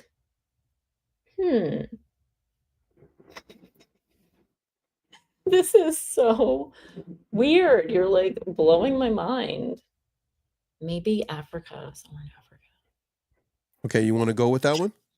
Sure. Just let me know. You sure? Sure. Okay, here we go. All right, that was your final answer. That was weird. So we got Spain is what came out of her first. Everybody got that? She said Spain. Welcome, by the way, to NATV Network live streaming right here on NATV Network. So Spain. Then you said a really unique place. You said USA. All right, USA. And then you said, I'm just messing with you. So then you said, what was the last one again? I said Africa, just the whole continent. Then you said, because I repeat, you're a sister from another mister. Then you said Africa. All right. So we got Spain, USA, and Africa. That's what you said right now. When we get done, or 2 seconds later, you may change your mind. All right? Yeah, exactly. So on a scale of 1 to, no, just hear me out. Just hear me out. On a scale of 1 to 10, how would you rate the food in the USA? 10 being the best. So on a scale of 1 to 10, how would you rate the food in the US? Maybe a 5 or 6. It depends on where you are. Okay. You're adding too many variables into a simple answer. Okay. I say 5 or 6. And this is why some women take the ring and then later on change their mind. So you're not picking a pair of shoes and then give them away later. Just a simple, 6. What's the number? A what? 6. A 6. Okay. On a scale of 1 to 10, if you had to say, doesn't matter whether you ate it or not, on a scale of 1 to 10, what would you rate the food, even if it's just in your imagination or from watching National Geographic or some food channel, the Food Network? What would you rate the food in Spain? 10 being the best. Maybe a 9, 8 or 9. You only can pick one number. So just be definitive. What number? 9. Okay, so a 9 for the food in Spain. You know Spain is different than Mexico, correct? I Yes. just want to make sure, Honey? because I Spain know is where that. my mother was from. So I just want to clarify that. So I am familiar. I am she not. moved. Mexico was later. Okay, so now on a scale of 1 to 10, same thing for Africa. The food from Africa, what would you rate it? 8, 7. I mean, 8. It depends on where you are too. I've had different types of African food. Like, Are you done? You explaining your answer? I know this is Okay. my issue. I've done my whole This is life. the internet game show. You don't Yeah. get anything but my hearty congratulations. Okay, so what number did you pick? 8. 8. What a- Okay, so a 9 for Spain, a 6 for the U.S., and an 8 for Africa. I don't know. So just from the overall conversation we're having on this internet game show, you're saying that the food in other parts of the world will get your attention better than the food in the USA, correct? I think so. Okay, so if that's the case, there's only 2 other questions coming. Are you ready? Okay. Yes. A 9, a 6, and an 8 when it comes to food. If you had to rate, doesn't mean you had an experience or an interaction with, if you had to rate the men from Spain, the US, and Africa, let's start with Africa. What number would you say on a scale of 1 to 10? By the way, send all hate mail to Crystal in Florida. Don't send it to me. So all the men in Africa, or men that are from Africa, how would you rate them as to getting to know them and wanting to get to know them on a scale of 1 to 10? We're not talking about how good they are as a person or whatever the case may be, but which one are you more likely to want to get to know more? A man from Africa, the US, or Spain? Let's rate your judgment in regards to doing that on a scale of 1 to 10, 10 being the best. Africa, what number? So it doesn't matter romantically or platonically, right? You're over processing. Doing it again. Just a number. Just a number. Africa the highest, 10, US 9, Spain 8. 10, 9, 8. I'm just gonna That was quicker than getting the food out of you. Good Lord have mercy. You knew that number real quick. So can we do that again for the people in the back row because you went so fast? I'm focused. I'm trying to do my best for you. What was it? Wait, so Africa was what number? Africa 10, US 9, Spain 8. 8. So let's make sure we all understand this throughout the internet on this live streaming platform here, often imitated but never duplicated, because there's no one like Crystal, no one like Susie. Thank goodness there's no one like me. Sad to say, unfortunately for my son. But what I was going to say is the food in Spain is better than your desire to hang out with a man from Spain. The food got a 9. The food got a 9, and the man got an 8. That's my imagination. In the United States, the number for men was a higher rating of 9, and the food was a 6. So it'd be safe to say you're pretty much going to make your own food, but go out on a date with a guy from the U.S. We could travel around the US together. But for Africa, quite fascinating. The food got an 8. Not bad. And the men got a 10. Overall score being 18. 18. Yeah. So technically, it's the top score. All of you men from Africa, let me give you Crystal's phone number. Her number is, no, I'm just kidding. I'm not going to do that. Just messing. I wouldn't do that. You know I wouldn't do that. Love it. So technically, if if a man from Africa takes you out into an African restaurant, he's an 18. He's not a 10. He's an 18. I would be like, what's more authentic than this? This is good. Authentically African. Oh man, I got tons of these. I've got tons of this stuff I could ask people. It just so happened I decided to give this one to you today. That was a mind bender for me. That was like the hardest question. That's so ridiculous, isn't it? I can talk about all these other complex things. I can give you real ridiculous. Here we go. Here's the last one. Here's the real. Are you ready? You ready? And the rating. If you had to say the height of a man that would be a problem for you to spend the rest of your life with, the height of a man that you would have a problem with, what would that height be? A problem? Like if he was 4 feet tall, like that? You're going to give me a height or not? What are you going to give me? Can I give you a range? Anything? What's the height? Anything below 5'6". 5'6". The height that you're comfortable with, Susie. You shouldn't be laughing because I'm going to tell you something, Crystal. That's rude. I let Susie slide. Okay, these were actually questions for her. Oh, okay. But I'm giving them to you. She's over there in the chat, and I'm going to put it up on the screen. She's laughing. She's laughing right now. She thinks this is funny. But I got some stuff for you, Susie. Don't worry about it. You go get yours. I got stuff for you. So 5'6". Is there a height that you prefer, the tallest height that you would prefer him to be and not beyond that? What height would you say is a comfortable height for you to walk down the street with this guy, and that's the tallest that you would prefer that he is? Prefer? Like I'm building a man? Well, technically, yes. That is actually what is happening. Most women, you should know this, all the women over 50 and 60 know it. Women, you're building a man, okay? Because the mom doesn't get to finish the job. Man. It's whoever takes him on, unless he's had enough time on his own and he doesn't need you to do that. So what height would you say? I'm dying on the train. I know. Susie's Susie's putting on platform shoes. What she's tall. She's 5'10". Yeah, I'm not even. I was gonna leave. Okay, go ahead. So what height? What do you got? What height? Mine's easier because mine would be like 5'10" to 6 foot. Which one?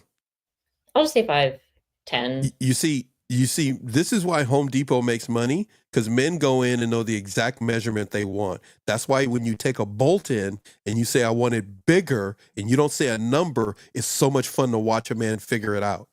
Huh. Men are pragmatic. We want a specific number. A woman is going to give you a range so she has room to change her mind.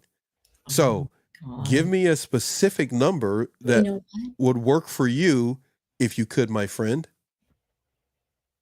But we both want to be right, just so we're clear. On both sides, we're both trying to be right and not wrong. But that is correct. That's why it's a beautiful thing when two people come together and they acquiesce to be more understanding than demanding. But go ahead. You were going to say? That's what I said. Wait, what am I supposed to rate number? Now? What number height? Is the sufficient height? How tall? I mean, 5'10" is great. 6 foot's great. I said 5'10", 5'11". You're doing the range thing again. Come on, pick a number. 5'11". God, it's like if you make me choose, I'm going to choose. But see, I'm not like that. I'm not superficial like that. But you're going to make me pick. I'll pick. This is not a judgment factor. Just pick a number. That's all. Just pick a number. Yeah, I did, but so what number? 5'11"? Is that 5'11"? I feel like I'm playing bingo or like gambling. 5'11". You are playing bingo in the back alley with a bunch of thugs. It's not with the grandmas. It's all the thugs are here. Just want you to pick a number. Safe. Okay, so 5'6" to 5'11" is a workable height for you to be able to be. I was gonna get to that, but I'm not now. So it's a workable height. Now, the chat is going crazy because Susie's there, okay? And we all, no, I shouldn't say that. I'm out of place by saying this. we need to remind everybody. I was going to say we all know, but actually that's not true. Some of you may watch this and not even know Susie who she is. But Good. Susie is 5'10", right? If I'm not mistaken, right? Susie, correct, right? Yep, I remember. Yeah. She's 5'10", if I remember correctly. Yeah. So Susie is 5'10". Okay. Which But she was just put in surprising. the chat, I got to tell you this, Crystal. She just Mhm. put in the chat that 5'8", she's completely comfortable with that. Yeah, But she's 5'10". yeah, because your choices whittle down. your choices You know? literally whittle down. In like real life, they literally are whittled down. Is that what she's I've saying? had Yes, I that think happen a lot. she's You saying know, yes to 5'10", I think, whatever. Okay. yeah, I know So what that was like when I was really tall as a little kid. I was freakishly tall, taller than all the boys. It's like I know what that's like too. what was that like? It's just looked older when I was out. People thought I was so much older than I was, and so I think I adapted to that mentally. I thought I was older as well, which became problematic later on. And thank So- God I stopped growing, because then I'd be an Amazon woman by now. So what was that all about? And Susie could probably relate to that because she's 5'10". So what are we talking about? You just started not playing around and looking serious all the time because you're trying to act like an adult, but you're really a kid? Yeah, I did, but I went back and forth. It was definitely at war within myself. Like, I learned how to play with it too, like just act older than I was and try to get away with stuff. And because I felt like I could. I felt like I was 12 going on 25 at some point. I'm like, I'm 25 mentally, but I am 12. And the way I looked, yeah, it was very awkward. Men thought I was like at least 18 when I was 12. The way my body is like the same body that I have now. It's very weird. I hope it's the same body, unless you're You know what I mean, Invasion like- of the Body Snatchers. Or Yeah, something like puberty, like post, like it was all done. yeah, I got you. by age No, I 12. got you. Yeah. Like it was Gotcha. done. It was so, which is awkward, and it Mhm, poses mhm. a lot of awkward situations, and sometimes I would Body even lie image, about. body Yeah. image issues. Well, I was confident because I was getting like attention, but then that's bad too. You put yourself in bad situations, or just learn to try to get attention that way. If I'm not getting it, from parent or your dad or something, and you're kind of seeking that out, and yeah, it's not good to put yourself in situations like that. What advice do you give to a young woman that's dealing with that? And maybe not necessarily in your case, but maybe it stems from these root causes, these unhealed childhood trauma situations. What advice would you give to a young one at that age? And whatever age that is, whether it's 12 or wherever you're at in your journey, and whether you've gone through puberty or not, it's part of your experience and your journey. It's like, don't try to be anything other than who you are and what you are. Like, don't try to impress anybody.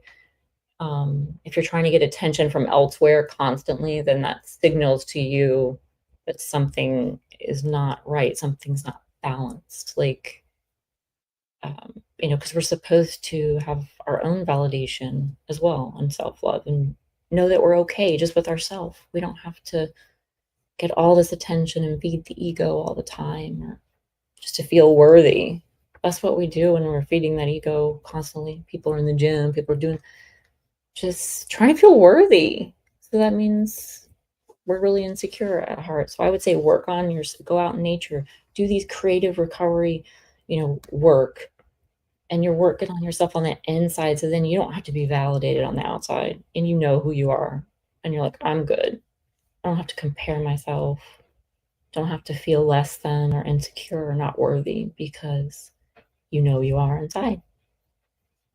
Beautiful. Awesome. You know what? I thought it was very important to take the time to Google the average height of someone from Africa and Spain. And I have to tell you, Google is quite a bevy of information. You may want to hold on to it in the future as you travel the world and look for a husband from Africa or Spain where you like the food and their height more than here in the States. Because Oh my the USA got the lowest score of 15. Africa got a score of 18, and Spain got a score of 17. So you said between 5'6" and 5'11" or maybe even 6 feet tall. I'll give you that one because I know you want me to give you that because you're not prejudiced at all. But what I was gonna say is, Crystal, what are you? I mean, not Crystal, but Susie, what are you? She said she was taller than her husband. He was shorter than. Okay. Must have been triggering for him, huh? To always have to look up to you. She says, Crystal, were you the oldest child in the family? We'll get to that question in just a moment. Let me just bring this information to your attention, and you can answer Susie's question. Since Susie is going to New York and going to be partying all night, and she wants to interview you via the chat, which is awesomely cool. Make sure you send us some pictures. We want to see what you're wearing and what you got going on. Because make sure you don't have any hay on you when you go. Make sure. It's kind of like an inside joke for everybody. But anyhow, so what do we got here? Average height. The average height of men in the United States is 5'9". Some reports the average height in certain parts of Africa are 5'2". But overall, most of the information shows. Chat or anybody else can feel free to correct me and jump in the chat if you find something else. But the average height is around 5'9" as well. Overall, 5'7" to 5'9" when it comes to men from Africa. So you're a win-win there. The average height of men in Spain is relatively the same. Overall, throughout the planet, the average height of a male, irregardless of his background, cultural background, is between 5'7" and 5'9", usually 5'9". So you're right in that window. You seem to have everything about you is average. The way you look at food, the way you look at different parts of the world, everything is average. Do you see yourself as an average person, or do you see yourself as an outsider? Me? Yes. Outsider. Why? Because of the unhealed trauma? I feel like I look at things differently. I wouldn't call myself average or normal. I have too many different sides and nuances and ways to be and grow. Hey, You can't put me in a box. We already said uncaged. Yeah, I always used to tell you about the whole. I'm getting different information when I pull it up, by the way. Who knows? They're tricking us on Google. I know, but see, the thing on what I pulled up, I have ghetto Google. See, you have a different Google. You have Florida Google. I have ghetto Google. See, ghetto Google is different. There are people, it's not a regular Google. There are people with a can on one end and a string in the middle and a can at the other, and that's how I get the information. So my information may literally be 25 years old, but to me, I'm making that up. I'm just messing around. I was like, maybe you have a different, I just like saying ghetto Google. I just think it just sounds good together. Heck yeah. But there's a ghetto Google, and we're going to start something on the internet. We need to make it, And just next thing you know, I'm going to be sued by Google. Ghetto Google.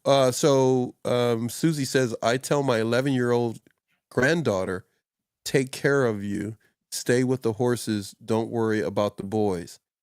Well, if she learns more about the horses, she'll know how to treat the boys, because many men are just like horses.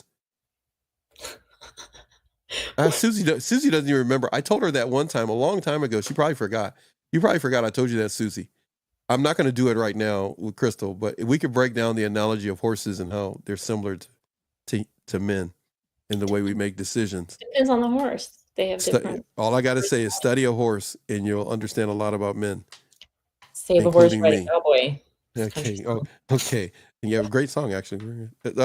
Almost said their name. Doggone it! Almost said their name. Oh, the two guys. Brooke. No, it wasn't Brooks. It's no. The other one. No, yes, oh my goodness. I know. I'm picturing them. Oh wow. I'm gonna have to go watch CMT backwards so I can get the right answer. Oh my goodness, I almost said it. I know, me too. Brooks and Dunn was a little older. My goodness. I almost said their name. I see their faces. Too. Hold on. Why don't I just Google that? Wait. Lazy. All right. Big something is the name. Yes, Big in that's the it. title? It's Big and Rich. It's Big and Rich. Big and Rich. Listen to the Big. Hey that's man, don't I remembered was don't Big. bring up country and Not western Rich. to me. I'll tell you who it is. Big and Rich. My daddy was a country boy. Oh All my right, goodness. so I gotta tell everybody this, and then I won't. Here we go. Procrastination, avoidance, or self-sabotaging behavior that is driven by deep fear of failure or unworthiness. Address that for the viewers, listeners. What are we talking about? What are we unpacking with a statement that you put in your outline? It's like you obviously have something inside of fear of failure, of success, not feeling good enough, not feeling worthy, just feeling wrong, because otherwise you would take action and none of that would be a thought. You wouldn't have the thought, you would just do the thing. You do the thing because you know who you are. You'd say, I'm applying, I'm doing this, I'm doing the workout, I'm going to call her, I'm doing this because I love myself. I know who I am and I'm going to shoot my shot. I get rejected next. That's cool because it'll just bring me closer to where I want to be and the life I want. And because it's all coming to me, I'm attracting all the good because that's who I am. I was waiting for you to laugh. I was just let it let it sit here for a minute. She's gonna laugh. I can't help it today. You're making me. Well, you've discussed so much today, and you had no idea that you were going to be marrying a man from Africa and enjoying African food with someone that's 5'9" to 5'11" or 6 feet. Yeah, I found different stats, but we'll talk about which region. We're gonna talk. Oh yeah, you're gonna go down there. I saw different regions, yeah, but we're not talking about pygmies and different things like that, other stuff. Or 7 feet tall, playing basketball. I left those out. Oh goodness. So, difficulty in setting boundaries. That seems to be a big, huge thing for a lot of people. Healing the inner creative child is another thing you have here to talk about. Engaging in playful activities, practicing self-compassion. It seems to be one that really caught my eye. And what does that mean? Practicing self-compassion. Crystal will tell you more when you go over to her channel, but I'll tell you this much. It means offering love and care to yourself, as you just started talking about. And even when you're struggling, especially or facing difficult emotions. Go ahead. No, you're going to say, please. Yeah, especially when you are. I used to do the opposite. I used to double down, force myself harder, try, be tough on myself harder, more and more. Like, it's the opposite. You can't force, the pressure will build, just like you were saying earlier. It comes to a head at some point, and then you have to be kind to yourself. It doesn't matter if you think that's sissy or weird or like you're weak or it doesn't matter, because it's like eventually you come to that place where you're like, do I want to be free and have love and live a wonderful life? You got to do it. And you have to treat yourself like you would treat your sweet, sweet child. And that's what I've had to do. I had to have like my son to realize how to even treat myself. I'm like, oh my gosh, I never had this. I didn't realize it until I had my son. And you have to reparent yourself if you did not receive that from a parent or caregiver or whatnot. It's foreign to you. And I've had to do it quite literally at different times, where I'm hugging myself.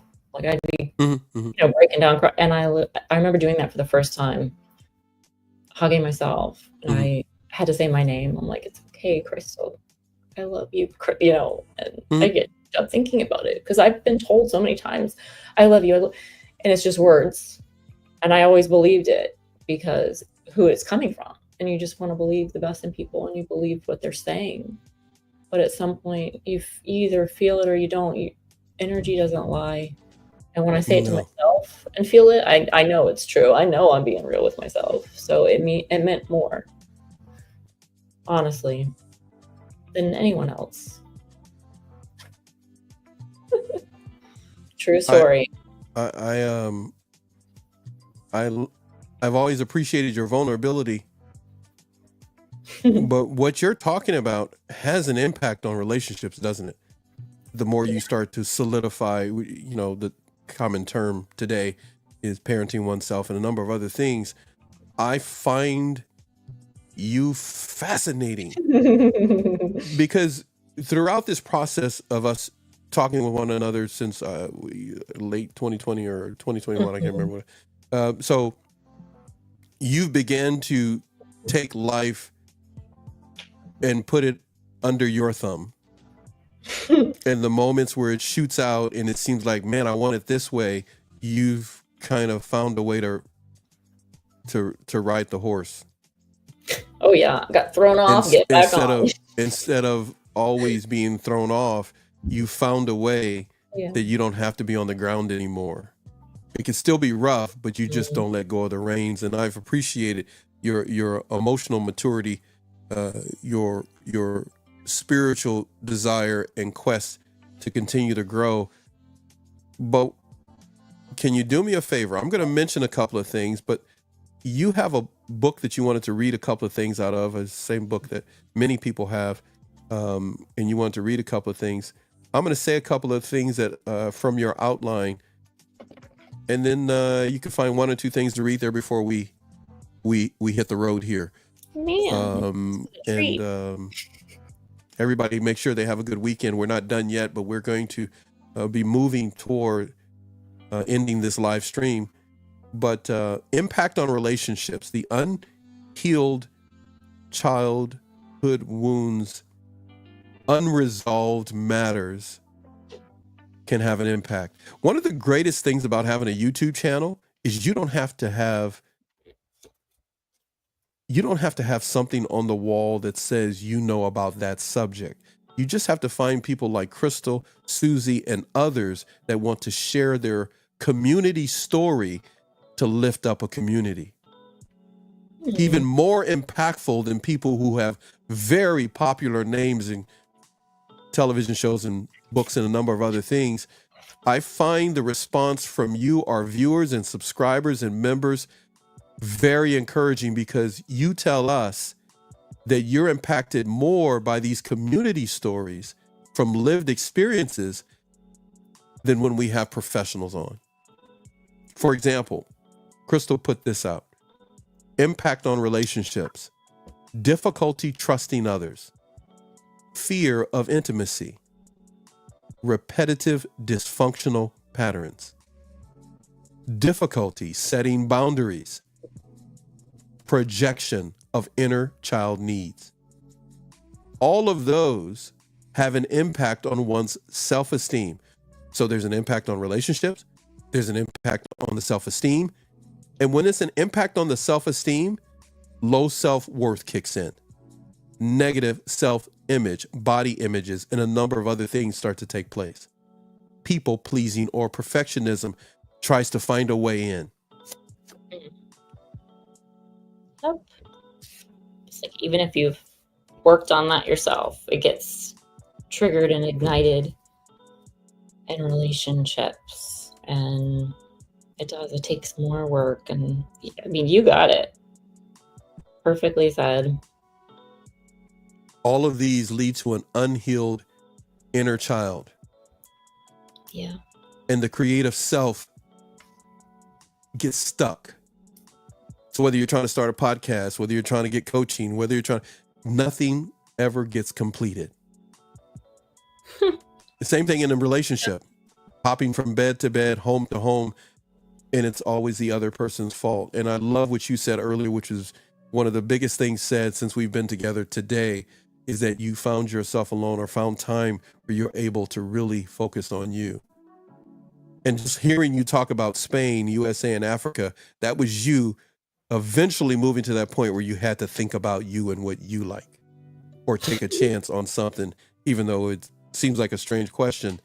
I've used it many times in literally over 2,000 episodes that we've done here, and still counting. I just stopped counting because I haven't kept posting stuff, but we have so many shows that we've done with people, and I've used that same question numerous times, and the answer is relatively exactly pretty much what you just gave.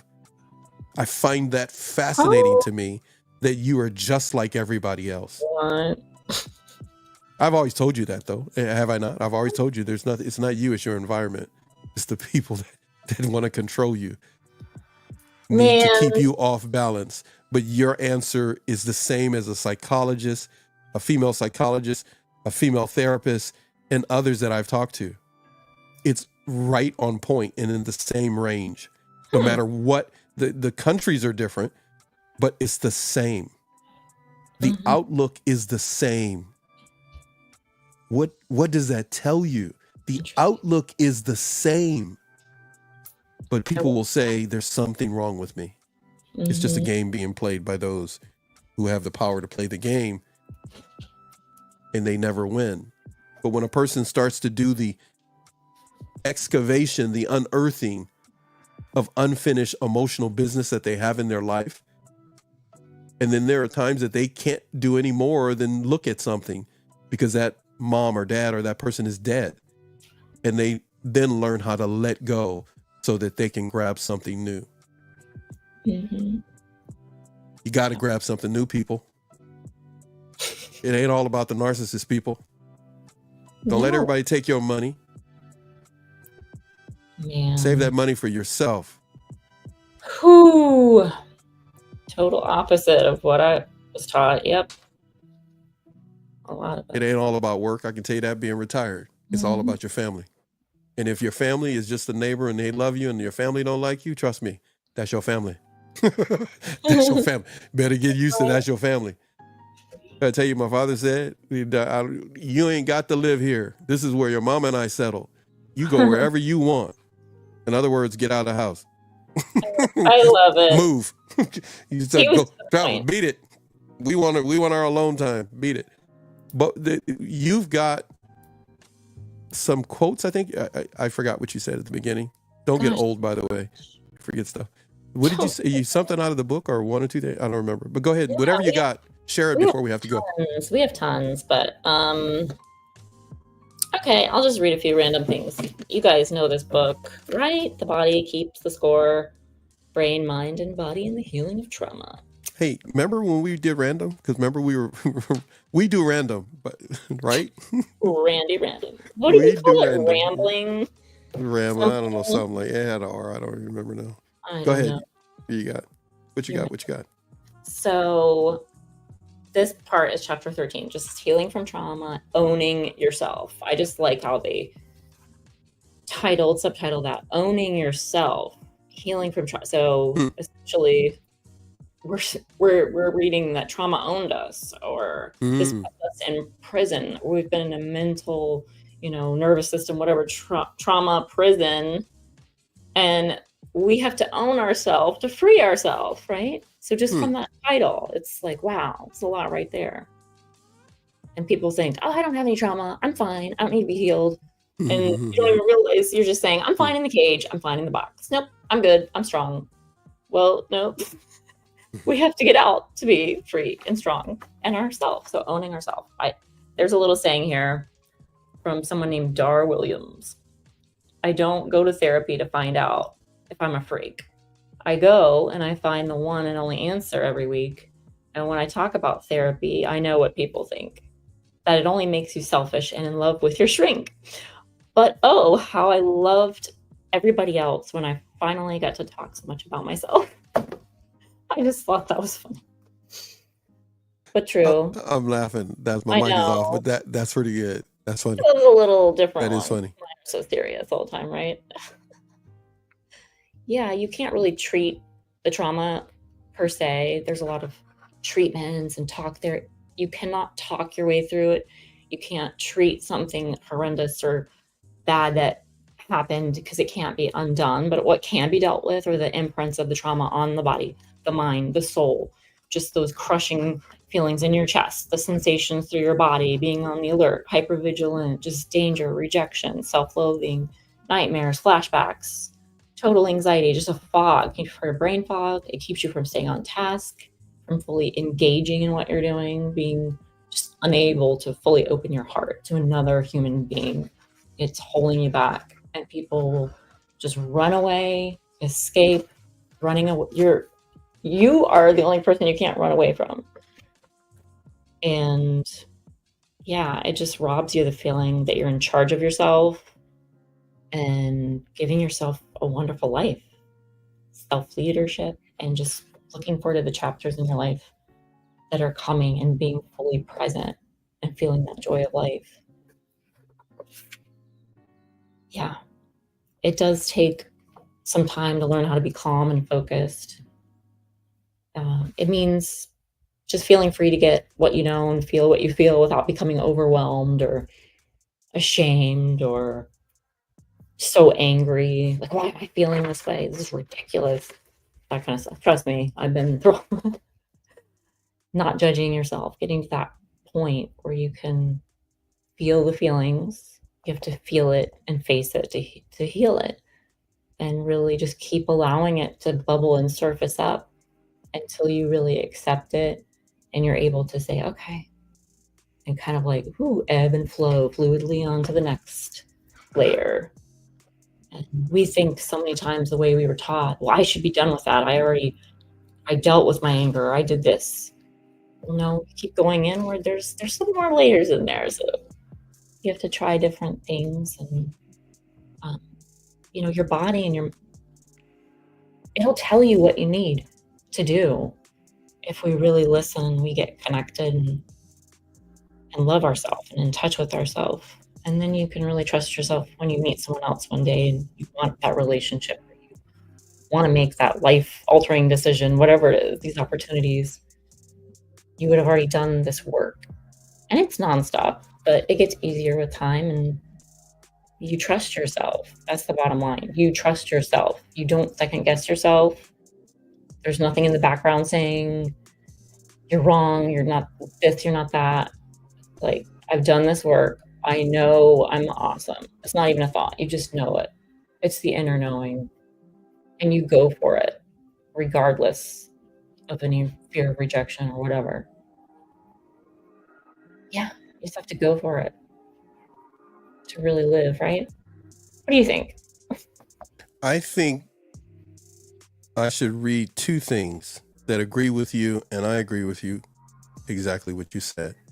From your outline, reconnecting with this childlike wonder can help unlock new creative potential and offer deep healing for our adult selves.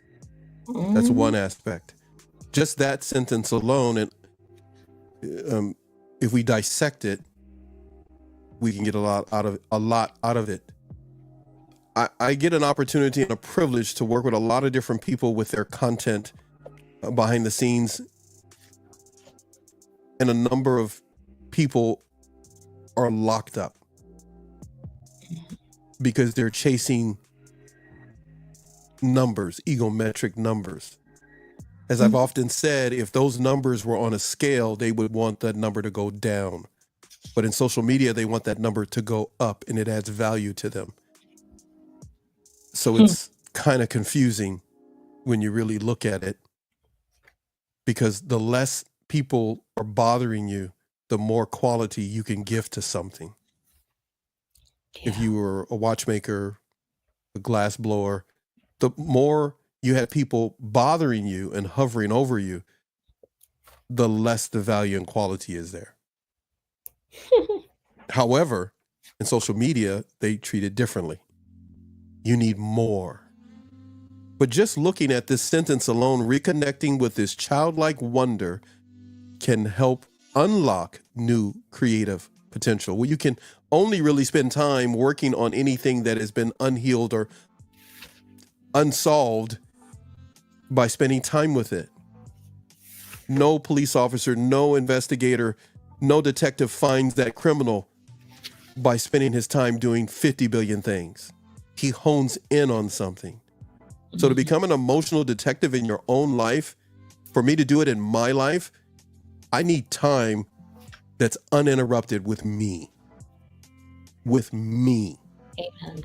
If I need that, and we all know how crazy I am, that's not true, but I say it for those who want to believe that I'm crazy. You have to spend time with you. With you. And you are, I'm going to say this really corny part of a song, you are everything, and everything is you. No, I'm just kidding. So that's an old R&B song. But essentially, when we go and take a walk, when we are taking a hike, if you see those things on our channel, we are trying to remind you of how you are more than just where you are. You are connected to other things bigger than the narcissist. You are connected to things bigger than what's in your mailbox. So because of that, that's why the mailbox is so small, because whatever's in there is really small. But the universe is big, bigger than we can see, and we're in it. The way the bill is in the mailbox and it's small, we can begin to believe we're small when we're really in something big. So we are really, and my daughters gave me this and I still have it here in the studio. They gave me a balloon that says, "You're a big deal." Oh, I love it. You are a big deal if you're listening to this as one of our viewers, subscribers, and members. You're passing through, it applies to you as well. We're not biased. We're just talking to our audience when we put these on. You are a big deal. Walk like it, talk like it, live like it. We're not talking swag. We're talking something bigger than swag. Yeah. You have to recognize what Crystal is saying, what Susie's told you, what Gemma said earlier today, others that have been on our channel. You have the answer to what you need that day. What's often missing is momentum. Who gives you momentum? Who keeps you going the direction you're trying to achieve?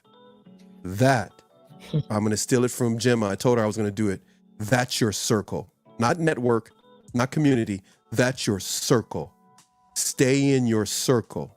It's better than a lane. Tight. That's what they did with wagons. They didn't all get in a lane. They circled the wagons to protect what's in the middle. Stay in the middle. Stay focused. Keep your eyes on the prize just a little while longer, and this will make sense. But what Crystal told you today is spot on. But check out something else she wrote. I am cheating. I am cheating on her stuff today. There's so much here that she put in this outline, and it's 12 different episodes, okay? Or whatever you got. I'm just telling everybody. Maybe I shouldn't have told them that. But there's a lot she's got here that you can get on her channel. But I'm going to read this. You'll probably hear it more on her channel, but I'm just cutting through her stuff. I don't normally do this with people's content because it's not mine. But it's ours. Check this out.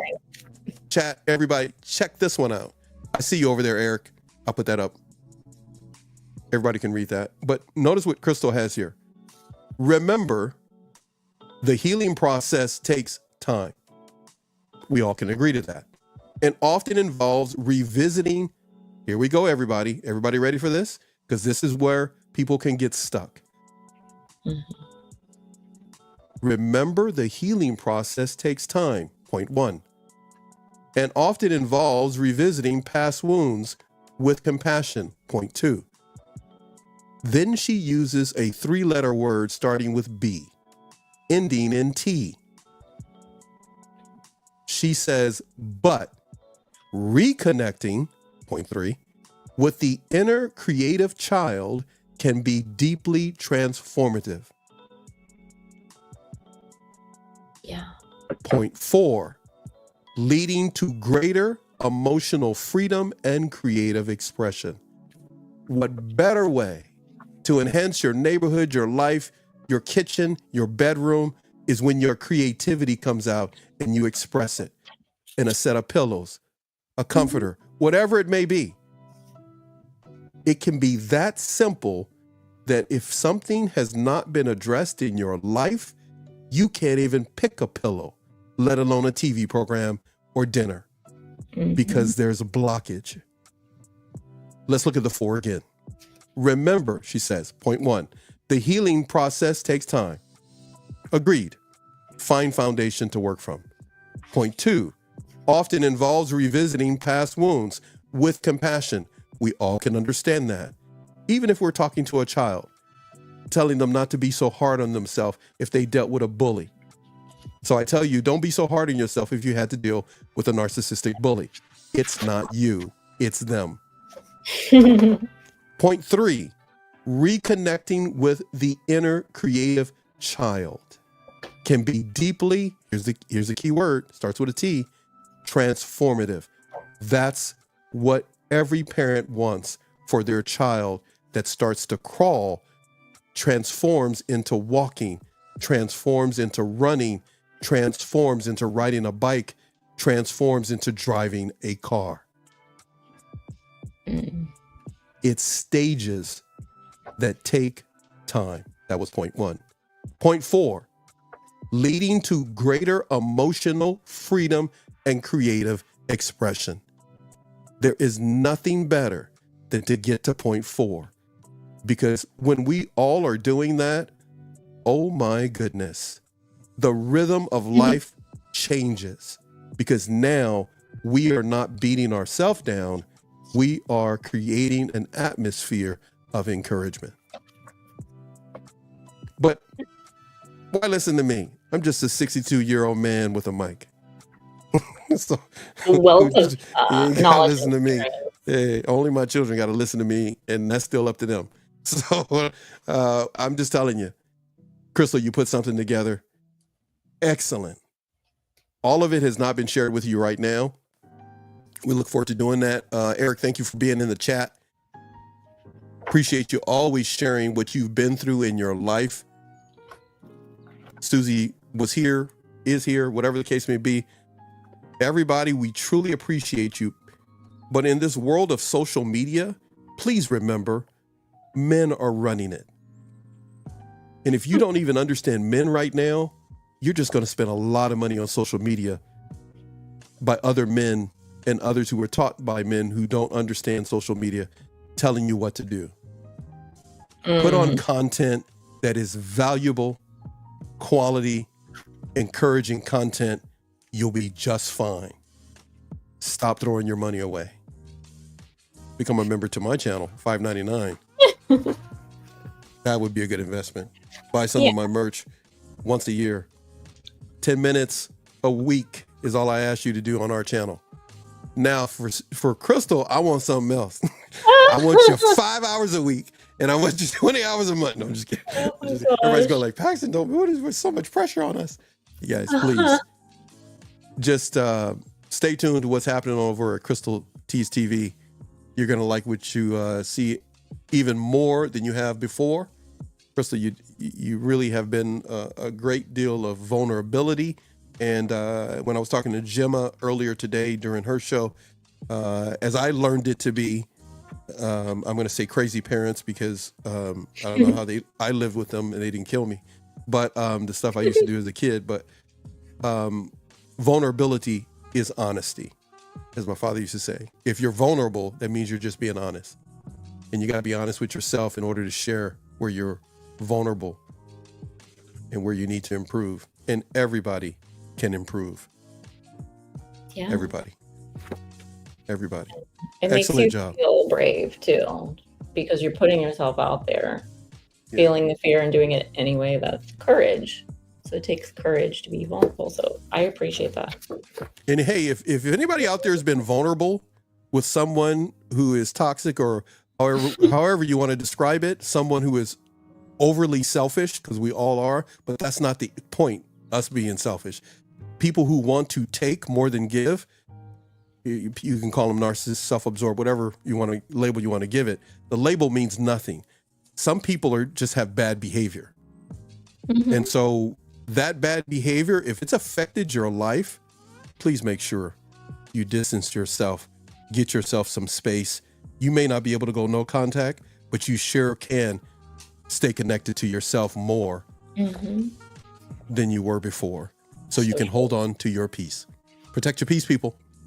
I might have a video I'll throw up here for everybody. I'm not really sure. I'm going to kick around here for a little bit. You don't have to get stuck with me. I told you when we started this, you were frozen, and you're still frozen.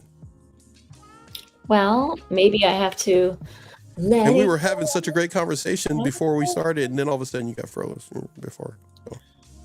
It's all right. I'll heat up later.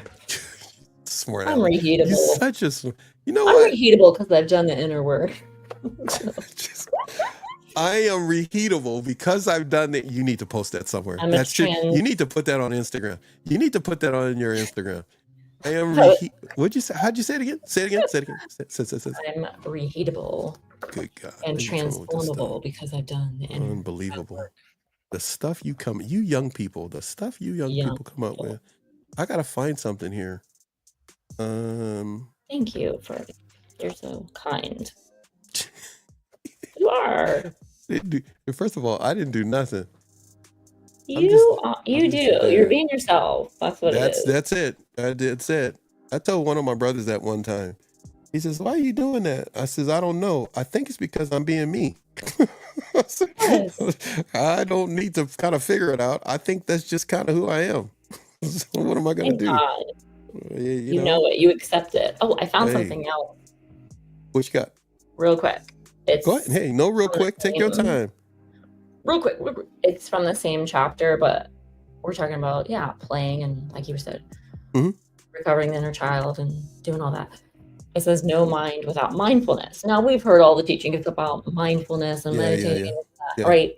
And they're teaching you this way of doing it. It's great. I've done all that too. I've integrated it in whenever I need to do it, but I just listen to my body and everything tells me what to do. But body awareness. So at the core of recovery is self-awareness, right?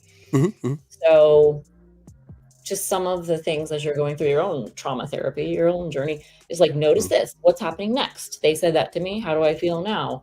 I did that. Oh, I felt like this. What do I do next? It's like you're doing the scientific observations, right? You're doing little self-experiments for your recovery. And when you're traumatized, you live with really unbearable sensations. Like you feel heartbroken, you're suffering, whatever. Like the pit in your stomach or tightness or clenching, and you become overwhelmed with all that. So you can't feel and play and open up. Like it's locking you in. So body awareness puts us in touch with our inner world and the landscape, it says, of our organism. So it's biological, right? It's simply noticing our annoyance, nervousness, or anxiety immediately helps us shift our perspective and open up new options other than our automatic habitual reactions, what they call the monkey brain, right? Or survival skills. So if we don't do that, our perspective doesn't shift. We can't open up to any other new options. So then we're in autopilot. No wonder everyone got miserable. So mindfulness actually puts us in touch with the transitory nature of our feelings and perceptions.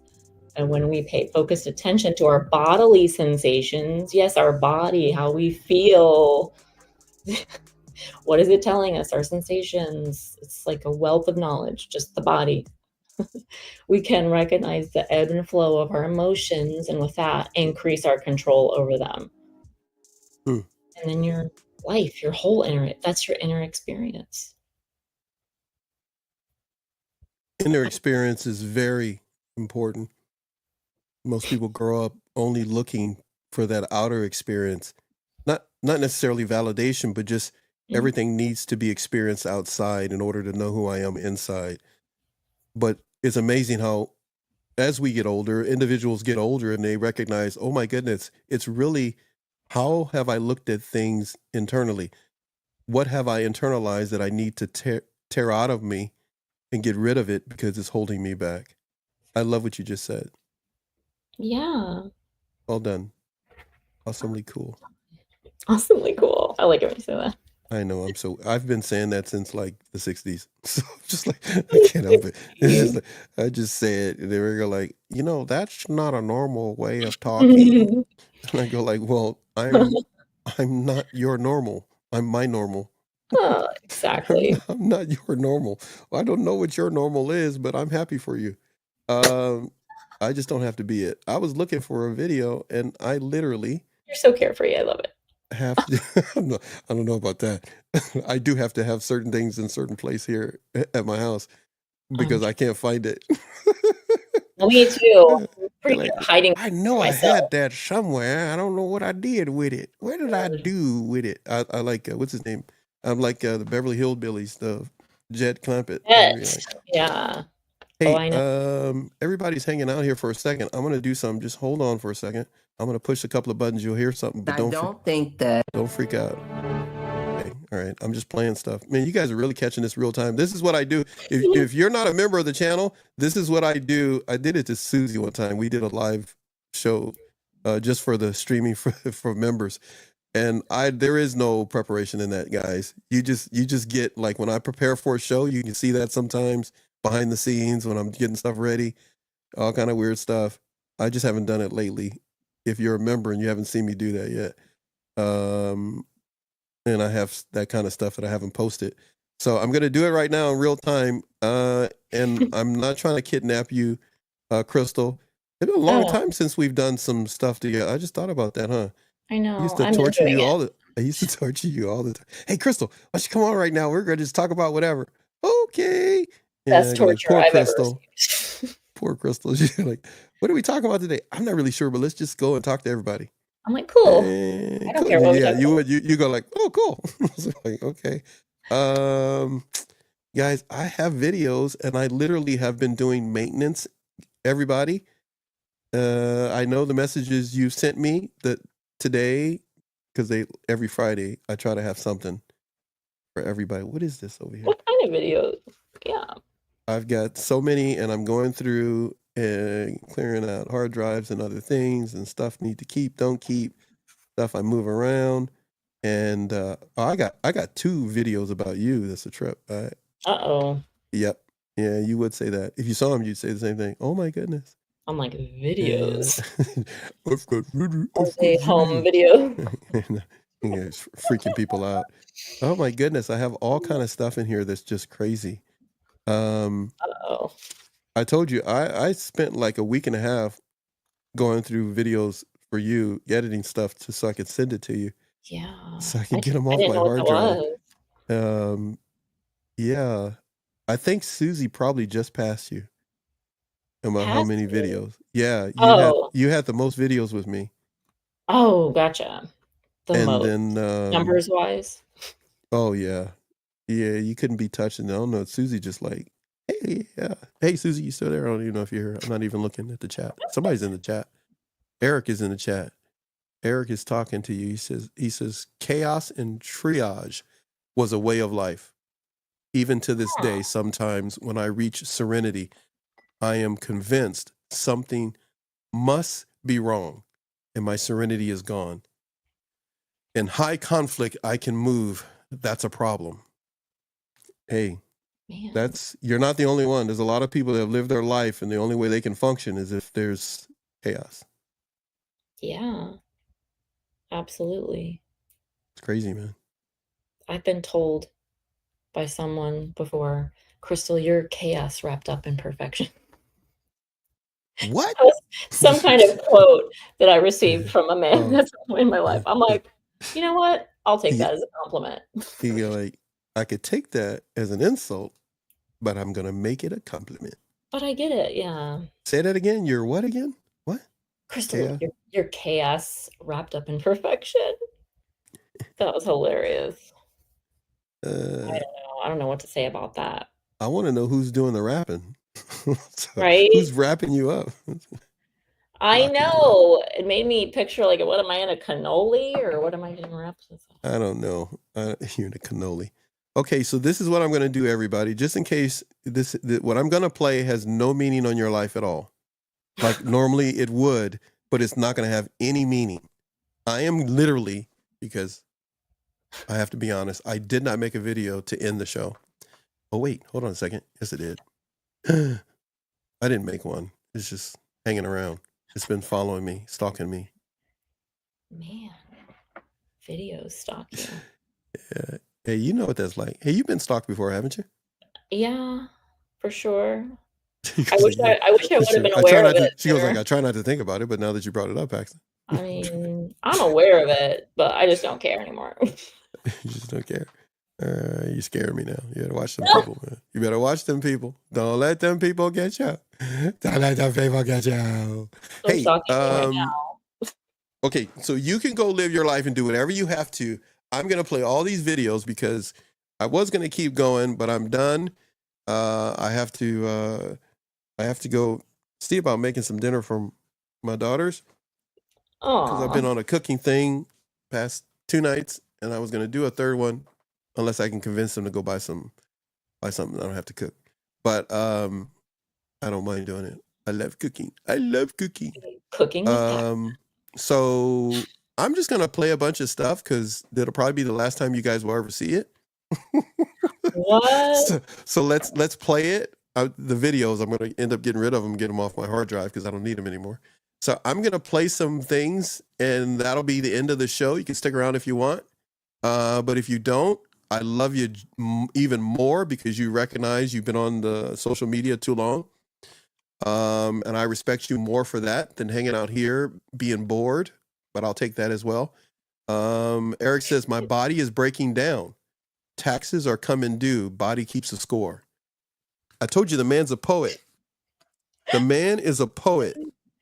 I wish I could get him to be a public speaker. I don't want all the money. I'll just take 2% of whatever you make, and I'll be your manager. Yeah, I want to read more of his writings. I can tell he's a reader and a Check it writer. out, dude. The stuff that comes in your head, you speak in a very rhythmic way from the heart. Beautiful, I love it. beautiful as a man. That's a good talent. It's to attractive. be able to do that. Very, very, very. I was going to say something else, but I almost said attractive, and then that sounds weird. But that's very attractive as a man. It is. It is. It's very good when you can express yourself the way he does. Very knowledgeable man who's probably underappreciated in the area that you're in, but don't worry about it. Our life is not about the areas we're in, it's about the areas that we affect. So the more areas we affect, I told you I thought my daddy was wrong, but now I'm saying stuff just like he did because he's right. The more areas we affect, the better our life has value. What does he got here? He got something for you, Crystal. He says, what is it here? Oh, Crystal Paxton, thank you. Oh, you're welcome, man.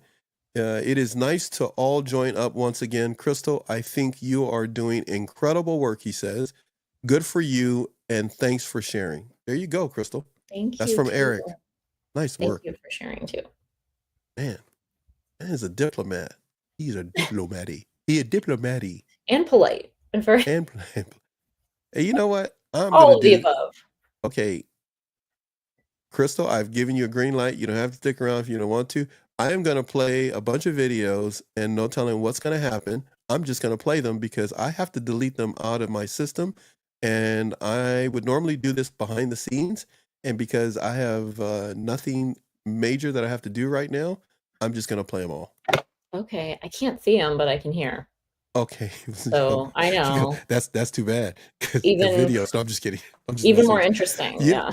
I'm upset because you've been frozen this whole 2 hours and 32 minutes. That's just the picture. I'm not frozen. I know you're not frozen. You're a hot tamale. But a tamale is no good if you don't have salsa.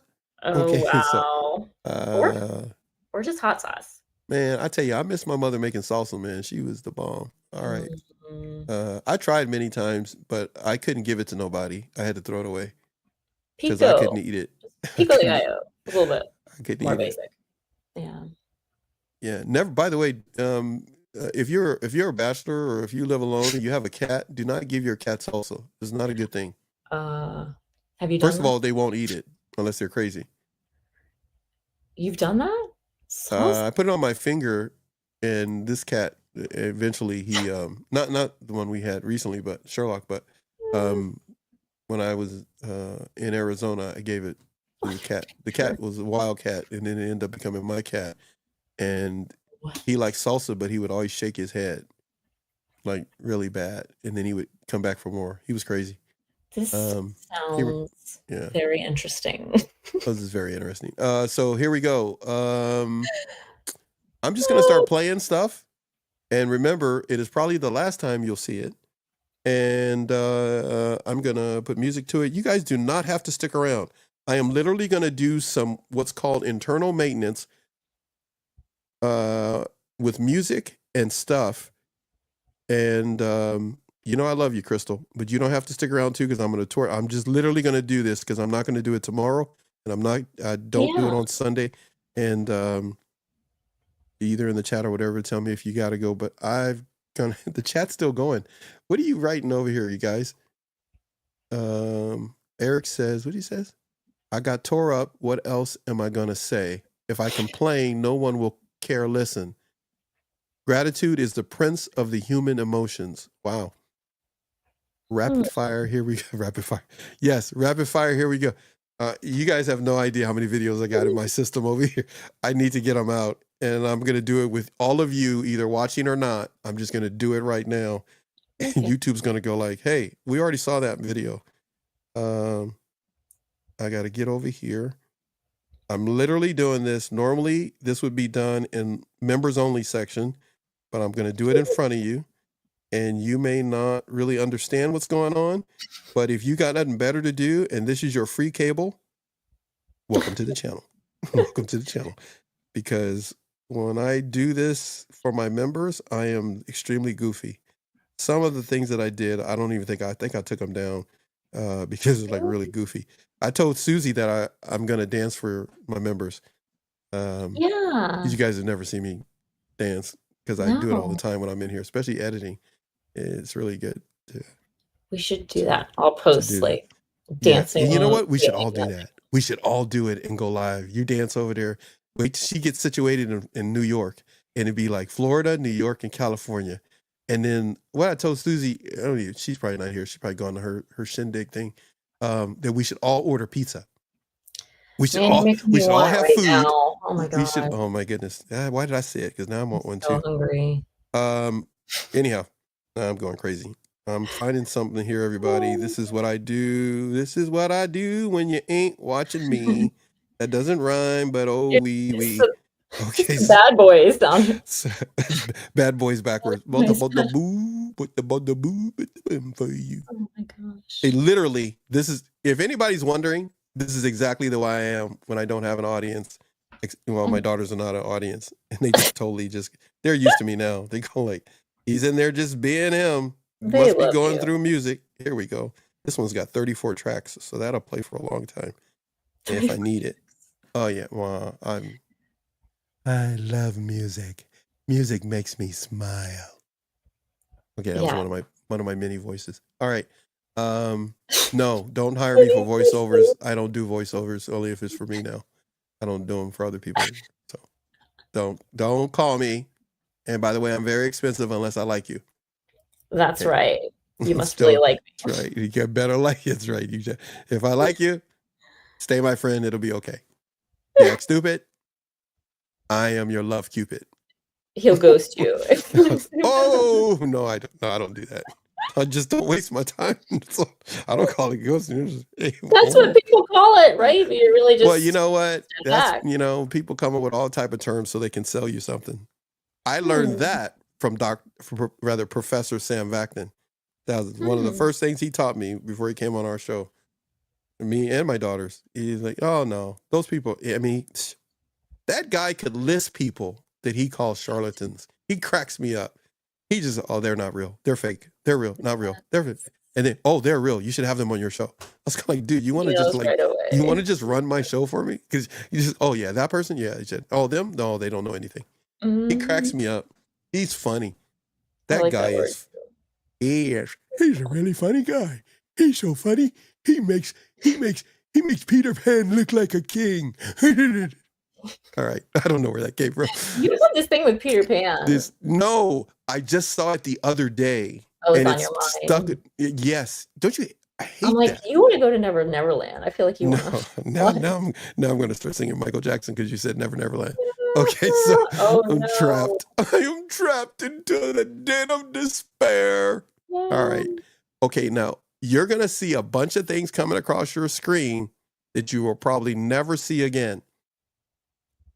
I know I said that 40 times, but I got to go through this stuff because I got too much in here. And my whole system is saying, will you please get rid of this stuff, old man? Here we go. See, I told you I got stuff. It has no sound to it. But if I hit a button like that and I go like this, it has sound all of a sudden. That's the video. So I got to kind of fast forward to see what's in here. Again, everybody that is not a member of the channel, gets to see what happens if you become a member of the channel. I did not plan this today with you in mind. I'm just doing it because I don't feel like shutting everything down, going to eat, and then coming back. Love it. Keeping it real. I'm just, hey, I only know one way to keep it. Check it. And when I don't keep it, I'm not being true to me. And when I'm not true to me, it's because I'm trying to impress somebody that don't care about me. Right. And them days is over. I tell you people right now. Now you're really gonna get everything. I'm gonna do my whole voices and everything goofing off while I do these things because this is how I keep myself entertained. You know, I do the same thing. I love it. Because I made these videos and I know where it's going. I'm just trying to remember which one because some of them are multiples. For example, what is this one right here? See, these are both the same video. And I've got too much content that we pay for that I can make new stuff because most of our stuff is in 4K, which is YouTube has made that quite clear to us. They enjoy that when we make stuff in 4K. I don't work for them, but I try to keep them happy. You know what I mean? So I just showed you one video and now you're watching a different one, and I'm actually in the process, which is what I do. I'm deleting the one that you saw and you don't even know you saw another one. And I'm just moving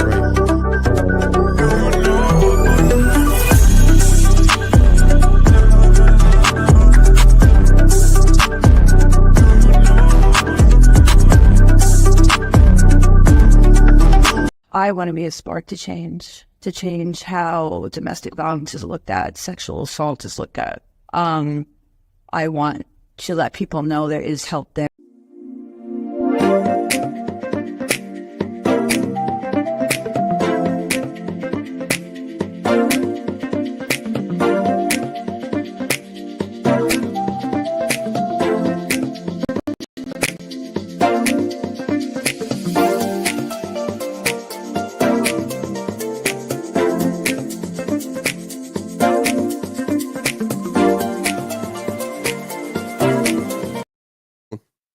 and it has no sound. Why, look, now it has sound.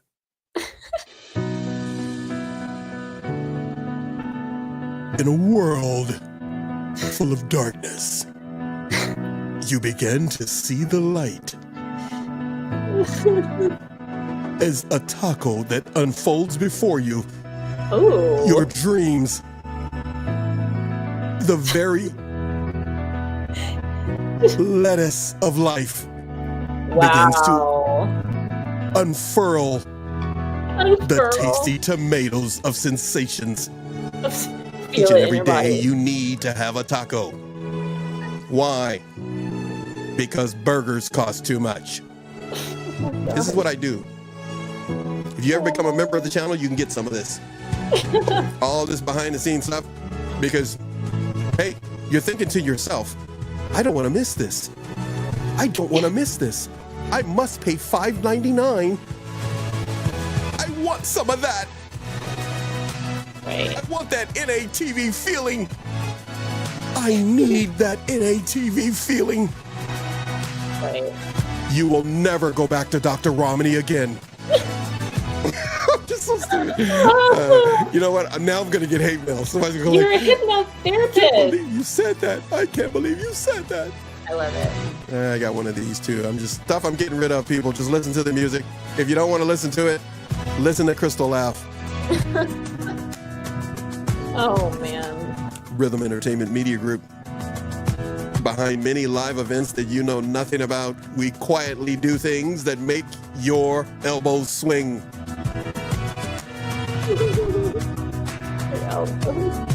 Ooh. Hey, you guys seen these people? And I don't think that people take the time that is necessary in their lives to sit back and think about, how did I get here? What are the parts? What are the parts that I played? What are the parts that other people have played? And how do I get out of it? A lot of times we just sit and complain, but we don't take the time to do the work, basically, because it's easier to just blame other people.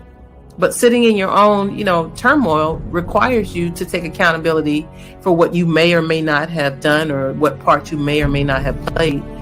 And then you can, until you face what you have going on in your life, you can't fix it. And I have a saying, you can't fix what you won't face. And if you don't look at that ugly truth, you're never going to get to the bottom of it. And you're going to continue to be a victim.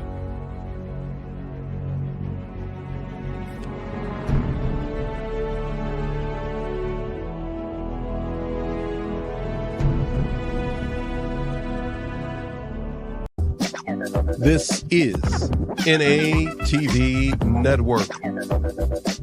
NATV Podcast. Thank you so much for joining us here. We appreciate you being a part of our NATV community.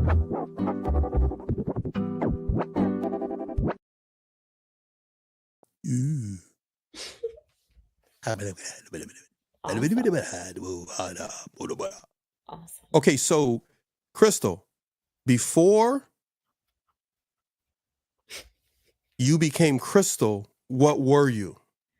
Were you wood, paper, plastic? I am who I am, with or without my name. No, that was good. You like that? That was cool. I like that. That was good. I like that a lot. I can be real simple to the point when I know. Well, something, actually, when know I it. think you're simple and to the point all the time. It's just that all the simple thoughts want to come out at the same time. Right. That's all. That's the way I look at it. I'm just saying. It's just me. Yeah. So much information intertwined. There it is. That's what I'm saying, sister. It's a lot. You Yeah. are simple, very simple and to the point. It's just that you have so many viewpoints Yeah. that are worth sharing. It's just a matter of time before you share them with the world. Oh man. That's awesome. I love it. That's like No, the I think it's What was that again? What? those ASMR noises. Like, Yeah, I had somebody tell me about that. I was like, hey, you should really get in on this. And I was like, I really would, but I'm comfortable right now. So what's this right no. here? I think it's good. That's a good question, and this is what it looks like. It looks like we're continuously growing together. Welcome to NATV YouTube Podcast. Right here on NATV Network. If you want to see it all uncut and unedited, become a member to the channel. All right. Enough of me. More of my guests. NATV YouTube Podcast. NATV Network. It's Crystal.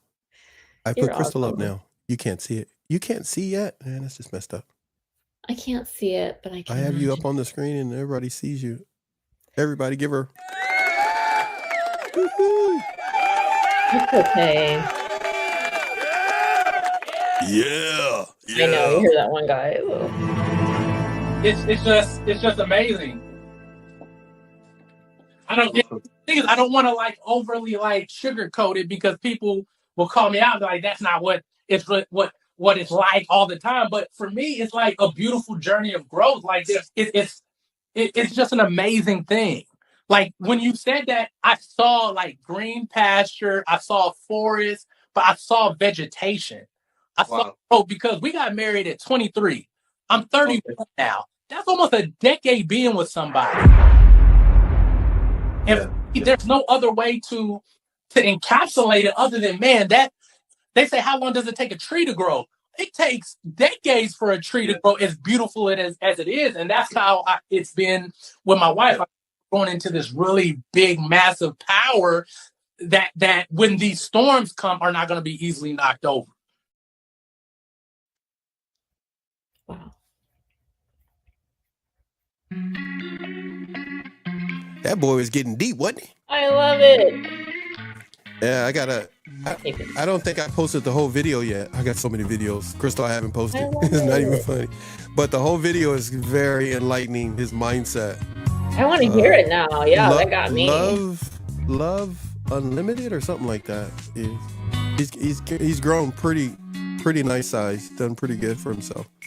Cool. Interesting to be a young man and have that perspective on relationships. Very, very mature. So refreshing. Yep. What else I got in here? Oh, I got all kind of stuff. I got all kind of stuff. I know. Let me open up the trunk and I'll show you everything I got in the back. I'm very curious. I know. Oh man, seriously. See, you know what?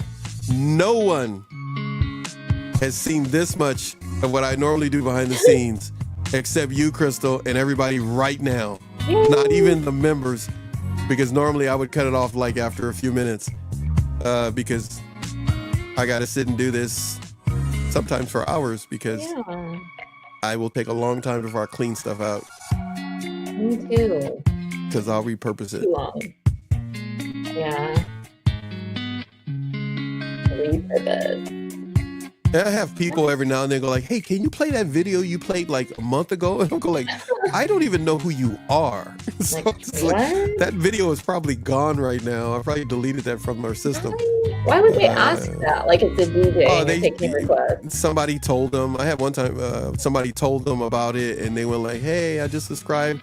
I came to see that video. They're like, okay, that video doesn't exist. It's, you know, kind of like that meal you had 2 years ago. It's gone. Oh my goodness. We That's can't hold on funny. to stuff. Is this not Walmart? You can't just come in here and ask for stuff. I know. Can you believe this? Like, make your own video and you can replay it as much as you See, want. You That's gotta make my your own. answer. My answer is exactly like yours. Just make your Yeah. own channel and you don't have to worry about what I'm doing over here. You know. Yeah. there we go. Yeah. And leave Crystal alone too. Stop bothering my Crystal. Leave her alone or I'll come for you. I'll come for you. I won't come for you. But I know some friends in the FBI that will come. I was playing around the other day, Harrison and I was like, "Look, I'm the FBI, open up." We do stuff like that too. Aren't you guys in Florida? I don't know if you want to play around with that FBI stuff. They may actually show up. We walked around the neighborhood in the night the other night, and everyone's lights were turned off, and they started turning them on. Yeah. We weren't being loud, but I mean, I was like, "Harrison, how would you?" He's like, "We're on a top secret mission," and I started to play along, and I'm like, "Oh God, here we go." These people. Oh my goodness. Yeah, lights were coming on. There was, Wasn't that top secret? You told the whole world. What kind of spy are you? and then I went into one of my accents, like kind of how you Yeah. do. Come on, 'Cause I show needed the to. people your accent. Come on. I was like, "Harrison, good sir, we are on a top secret mission, and it is our duty to discover the truth." I feel Yeah. that I'm in the UK right now. I don't know. It was like a safari British guy, like mixed with Sherlock Is that what Holmes. it is? You're Yeah, it was a blend. you're of- Watson's cousin. You're Yeah. Watson's cousin on a safari.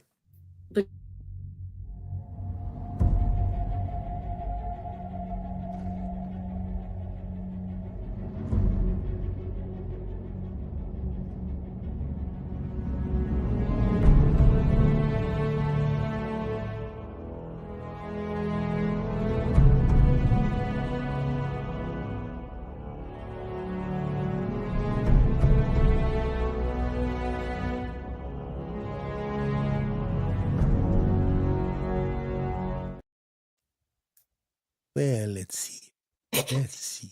You deserve someone who can't wait to talk to you and spend time once you get to know you, fall in love with you. Please stop settling for half-hearted, lukewarm, hesitant, and indecisive. It is so much better to be alone than to be with someone who makes you feel alone.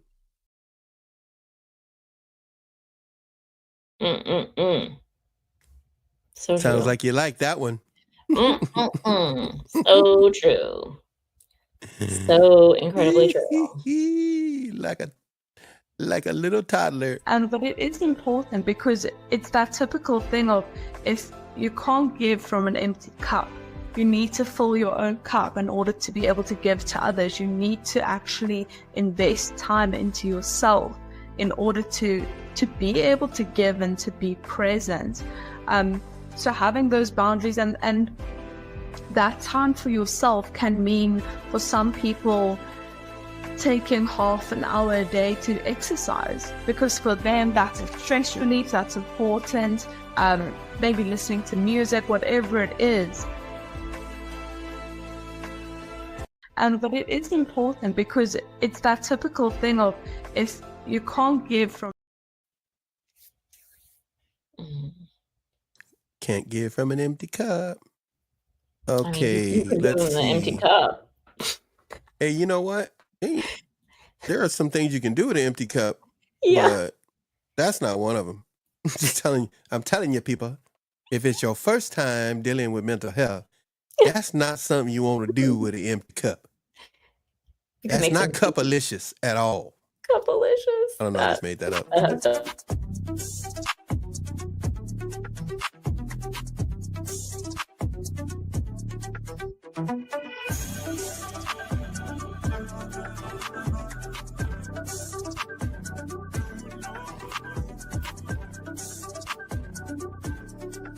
This is NATV Network. Thank you for watching and subscribing to NATV Network. New Attitude TV. There's Crystal again. I'm putting your picture up. I don't know which one. That's the one I was supposed to get rid of. I didn't get rid of. Now it's gone. Bam, just like that. That's right, man. I'm cleaning house in real time, baby. Feel like Paxton is just so ruthless. He's so ruthless, Martha. I don't know what's wrong with the man. He acts as if it's his channel. What is wrong with him? It belongs to the people. The people's channel. Get your own TV channel, Gunther. This is mine. May the world know rapid fire. I really just told want you, a man. track of you I told doing you, it. man. Like, I feel like people would pay for that track. Pay for that. Okay, back in the day, but today I keep them tracks to myself. You know what I mean? Keep them. That's what I'm talking about. That's what I'm talking about. You keep them tracks to yourself when you get that certain age. You keep them to yourself. Oh, that You one's don't good. share them with anybody, because them tracks will come back like on Psych, this TV show. You start talking like this. Sound like the You talk Nutty like Professor. Gus. You be talking like the Gusser. That's pretty good. Man, man, Psych is like big in my house, man. We still watch that. I love it. If you play it backwards, you can see what's gonna happen. I'm just kidding. It makes no sense what I just said. But it makes me laugh. It makes me laugh. I can't even tell you how many shows I've done with people, and they come on and they try to be so serious, or they're gonna be like, "I'm such a professional," and then when they leave, the chat or my private chat will tell me, "Hey Paxton, they're a really nice person, but I don't think they really work for your channel." It's like they're like critics all of a sudden. They go like, "They were boring. They were stuck up. They were, you know." I go like, "Man." They're giving you honest feedback. Yeah. My audience don't be playing around, man. They'll be playing. They're like, "You're fired." Like, And it's understandable, like, why people are that way. We've been conditioned to be that way, but it doesn't mean it's for everyone or for every channel. Yeah, there's a place and a time for everything, isn't there? I think so. That's why they call it time. Space continuum. Time. Even Marty knew that. There's a time and a place for every. That's right. There's a quantum somewhere, even if it's not a full quarter quantum. It's just a penny quantum. I just made that up. Do not love half lovers. Is that a song, Eric? He just put that in the chat. Half lovers. Do not love half lovers. I don't know. Maybe you know the song. It's by Khalil Gibram, or is that a book? You got to teach me, man. You can't give me half information to a guy that has a small brain. It's a poem.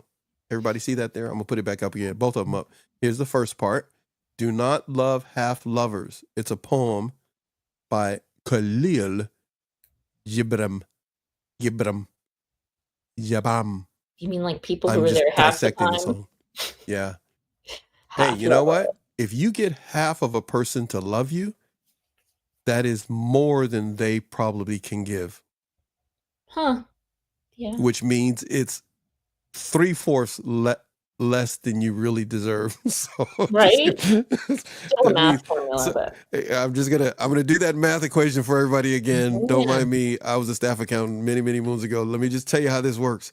If they're loving you halfway, that means that they're giving you more than they actually can give you, which is still 75% less than what you need. And it means that they're Do forcing or them. pretending part of it. They If can only give 25%, yeah. but they're giving you 50. And as soon as they So pull that 25 back, you see yep. exactly who they are. So So people go like, well, she never loved me anyhow. Yes, they did. 25%. They just, you put too much pressure on them to give you 50, 100, 75. That's unfair. sounds You like an need to go find them a auction. 25%er and go like, if you give your 50 to this 25%er, you're going to be a king. You should put that on And they dating go like, profiles. huh? What'd you say? Put that on dating profiles. Be That's like, funny. I'm a 50%er. I'm a 25% lover. I only love you 25% of the time. The other 75% is for other people and myself. Some people really do put it out there like that, and I respect that. I've seen that. One guy was So, like, yeah, I'm not is that what you got? interested in a relationship. I'll be straight up. I'm whatever he said, and whether it's a real profile or not. When I was looking through them years ago, I was like, you know what? I respect that. Other women would hate on that. I respect that because he put it right there. Is very to the point, honest. It's like you can't fault him. Yeah, there's no confusion about what he wants, right? So I there's respect that. there's some woman out there going like, yes, I can fault him because his mama raised him wrong. Just gonna go- And it's fine. It's your freedom of choice, I'm messing with you. Yeah.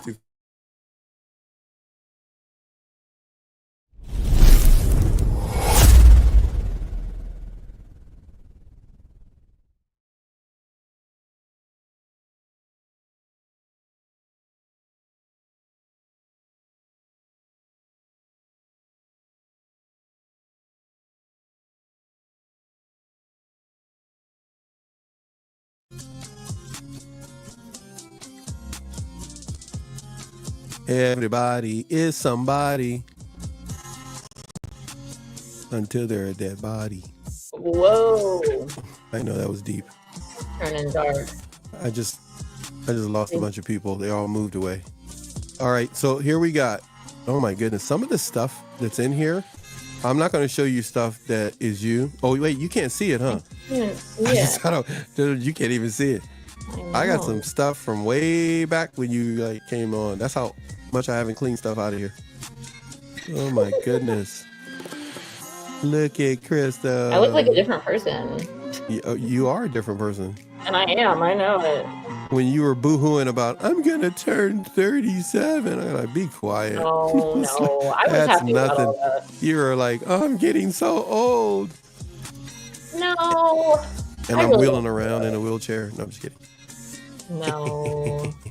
All right. So, yeah, because you're only, You're only 26, right? I think that's what you told me.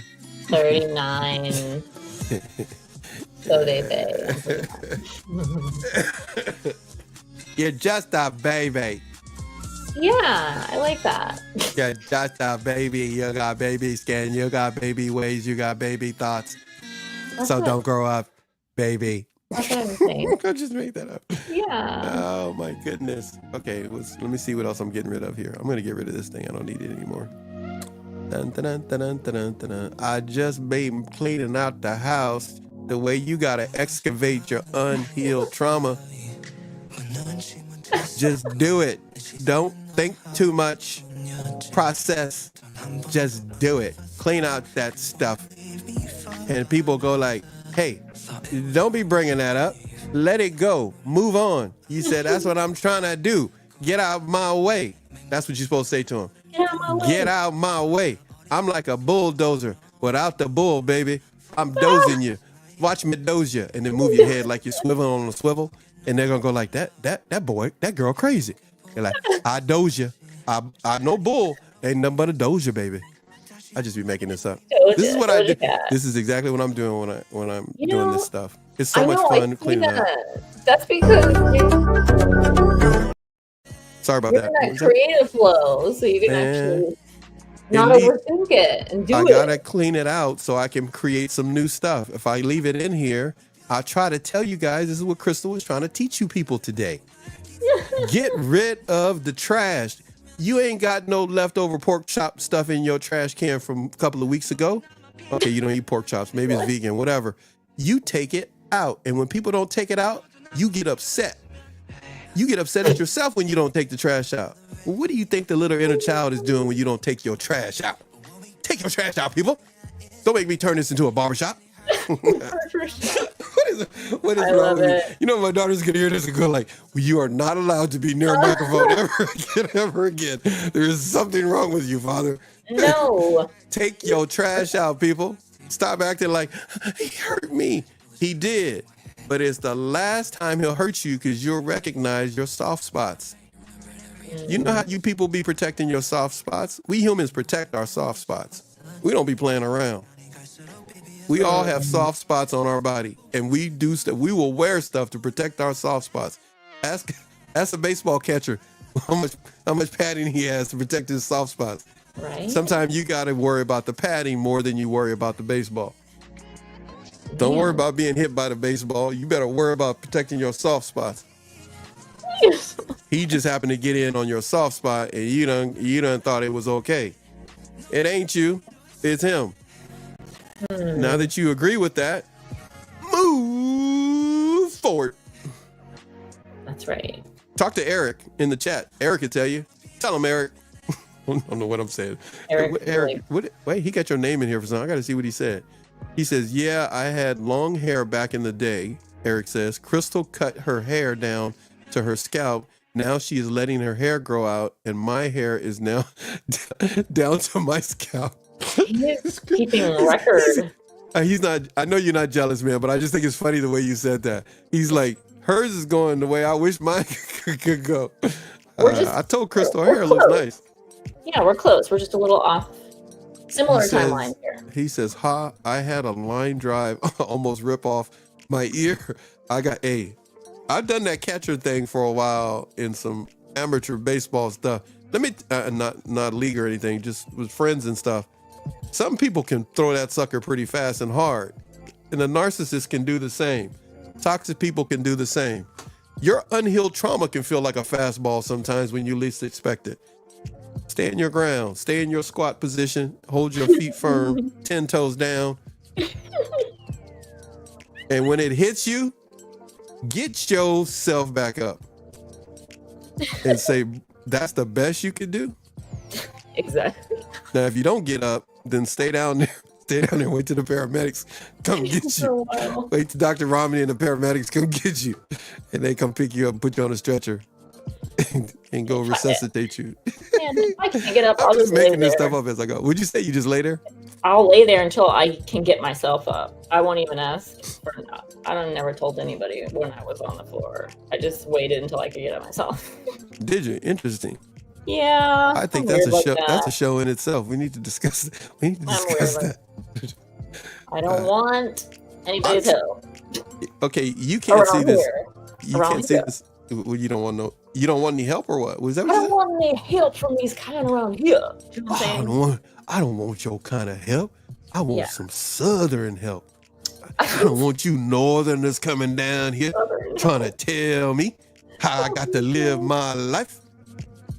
Like, Does anybody know where the gas station is?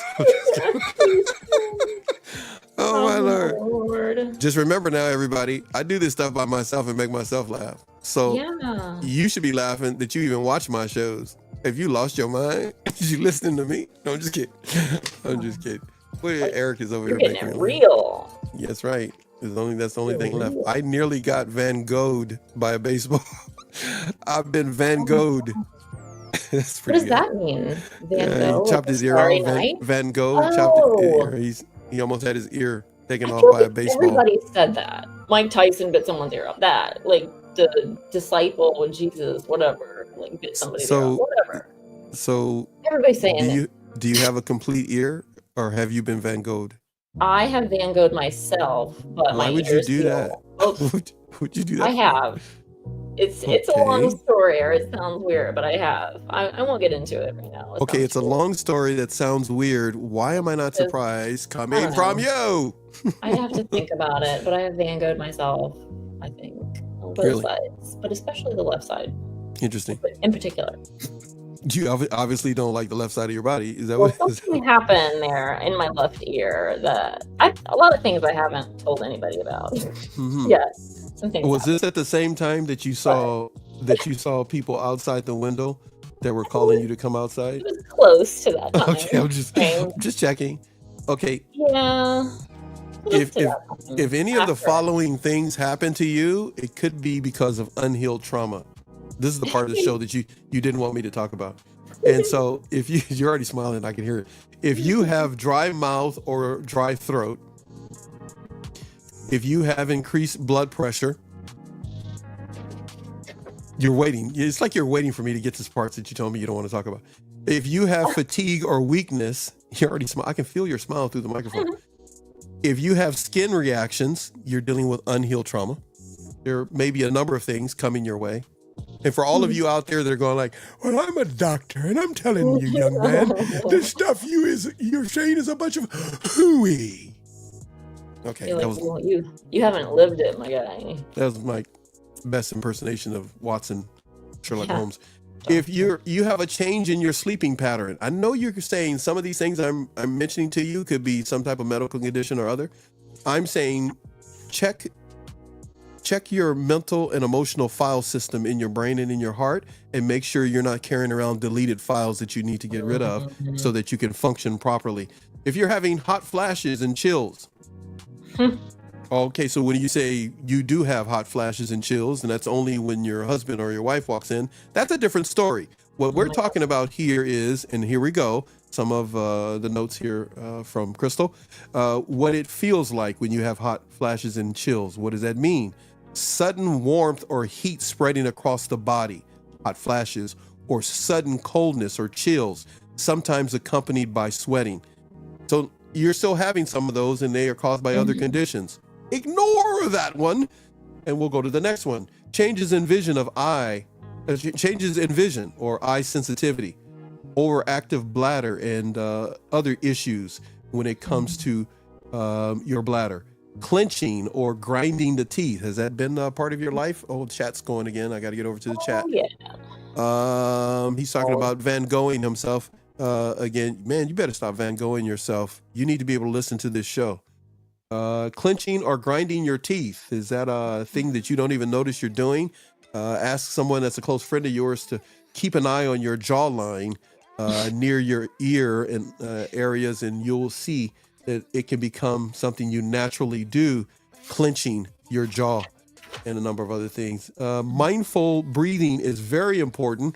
Slow, deep breathing can activate your nervous system, which involves rest and digest. It can help you to counteract the physical effects of stress. Have you had to work on your breathing, or was it just natural for you to have a nice flow? Or were you just uptight and breathing shallow? I've always had a shallow breath, but I didn't know it. And yeah, I felt like I was being internally strangled. Wow. Before I really started going after this harder. And I had what I call the awakening, because I literally was hanging on, like, how am I still here and breathing? Because like my body was clenching, and it felt like something was squeezed. I was like, I need to ask for help. And I started just breathing and praying. And I turned on a sound frequency that was really, and I felt good. My body could, and then I did one more deep breath. And I remember saying something in particular. I was like, give me new breath of life. I just need a new breath, a new change. And all of a sudden it was like, boom, the power blew through. And I started breathing the deepest I've ever breathed, and feeling the most coolest sensations and like healing running through my body. And I feel like I almost got like a sneak peek, or like, this is done. Here's your answer. But it was very intense. And yeah, it was like being in a state of bliss. Like I was like so happy and healed. I could only stay like that for like 15 minutes. It was very overwhelming. It was quite an experience. Right on the couch, just on the sofa. So do you have a lot of moments where things happen and you're by yourself? Yeah. Abnormal things happen when you're by yourself? Yeah. Things that I don't tell other people now, because I'll share some and okay, I need to stop. I need to stop sharing and caring about others that aren't caring about me and gaslighting me. Trying to say, yeah, it's so I'm a little careful now. I don't just share all these things. There's a lot of things that happen to me. I haven't written them all down, but I wrote some of them down. It's just very intense, extremes, like all over the place. So you share a part in here about self-care, and I want to get your input on it. I know it's your content and everything. I just want to ask a question. I want your perspective on something. So you put in here maintain self-care, maintaining a healthy lifestyle. Let me move my microphone over here. Healthy lifestyle through good nutrition, sleep hygiene, regular exercise, and relaxation practices can help regulate the body's stress response over time. So it's not something that just happens overnight, right? You're saying over time, building up this healthy lifestyle. My question to you, I've got a question for you that no one else can answer but you. That's why it's a question for you. Okay, anyhow. So my question to you is, what do you do for regular exercise? Walk. He's like, I walk. I would have never said that before. It was always like boxing, MMA, hit workouts, like balls to the wall, like that. And I love that stuff, but I've had to, balance and heal and connect myself and just love myself and be kind and not so jarring to my body. And I love all that, extreme and hard stuff. I love it, but during this process, I've learned to love the calmness and the peace that comes with my walks and listening to music or not listening to nothing and just not hearing those old thoughts they used to pop up. It was like intrusive thoughts going on and on. I don't have it anymore. I'm like there and I'm just observing things around me and looking at the sky and looking at the, and actually taking it in, dropping in the body, and I might have different thoughts. I might listen to music and then take it off, go swing, go walk over here by the water, do some random workouts. I'll do like glute bridges and, different kinds of stretches and random yoga stuff. And then I'll just walk away and go somewhere else. Like I do a lot of random stuff. So if somebody was watching me, they'd be like, what is that lady doing? She's not doing a regular workout. She's kind of like flowing around. So when you work out, is getting on a swing a part of the workout? I'm trying to say it real serious. So I'm just asking. Is getting?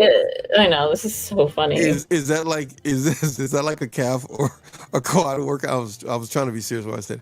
Is that a part of your routine for a workout? It's part of my routine to unwind and listen to music and be happy in a kid, because I'll be like doing different, modes and momentums, and I'll do different, like where I'm swinging this way, I'm doing this arm, I'm listening to this song, and sometimes I go really high and I kind of daredevil, and then other times I'm like dropping myself back, my head back. I don't do flips off the swing anymore though, so that's good because that has gone badly before. So, but just playing, like I do feel like a kid. I'm playing and I'm letting the music let me feel things, and it's making me just have an experience, looking up at the sky, feeling free, wishing I could go fly up there, just that kind of stuff, all sorts of stuff, just experiencing. So how do you regulate your stress? What are two things that you do to regulate your stress? It's different now than it used to be, that's for sure. I know the water's always been a thing, like getting in the water, getting outside,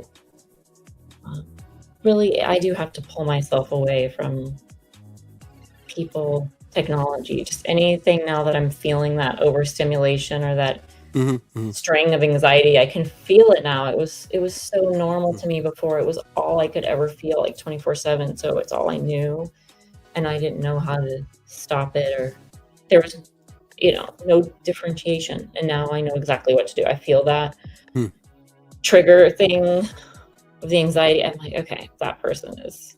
I get to go over here. I get to, otherwise they're trying to take away and distract me from what I'm experiencing and what I want to do and how I am.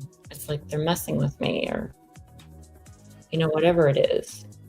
Even if it's a good thing sometimes. Like, it could be your kid. Like, so my son and I are like two peas in a pod.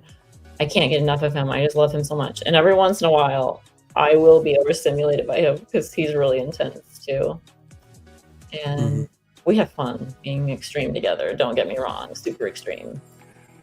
When we're extreme, everyone else leaves because they can't handle the energy in the room. I'll just say that. we clear rooms when we do that together, but I will get to a point where I'm overstimulated because he's really loud. His voice carries like no one else I've ever. So sometimes I'll be like, okay, I'm a little jarred because my body's like going through something. I'm like, don't mind me. I'm just gonna go in here. Like, don't mess. Because like I'll have different things my body's still working out and sensations and stuff. And I just listen to it now instead of judging it and making myself do stuff. I So let if you it had to, decide.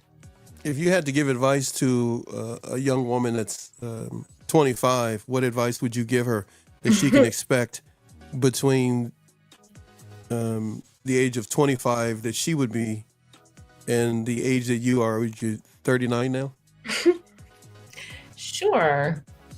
I mean, to me, I know the ages. I just don't You care. talk about your age all the time and nothing bothers you. And I'm very similar. I'm 62, so it doesn't bother me. So We I say find it. what advice would you give to a 25-year-old woman that you feel would be beneficial for her to keep in mind? The same advice.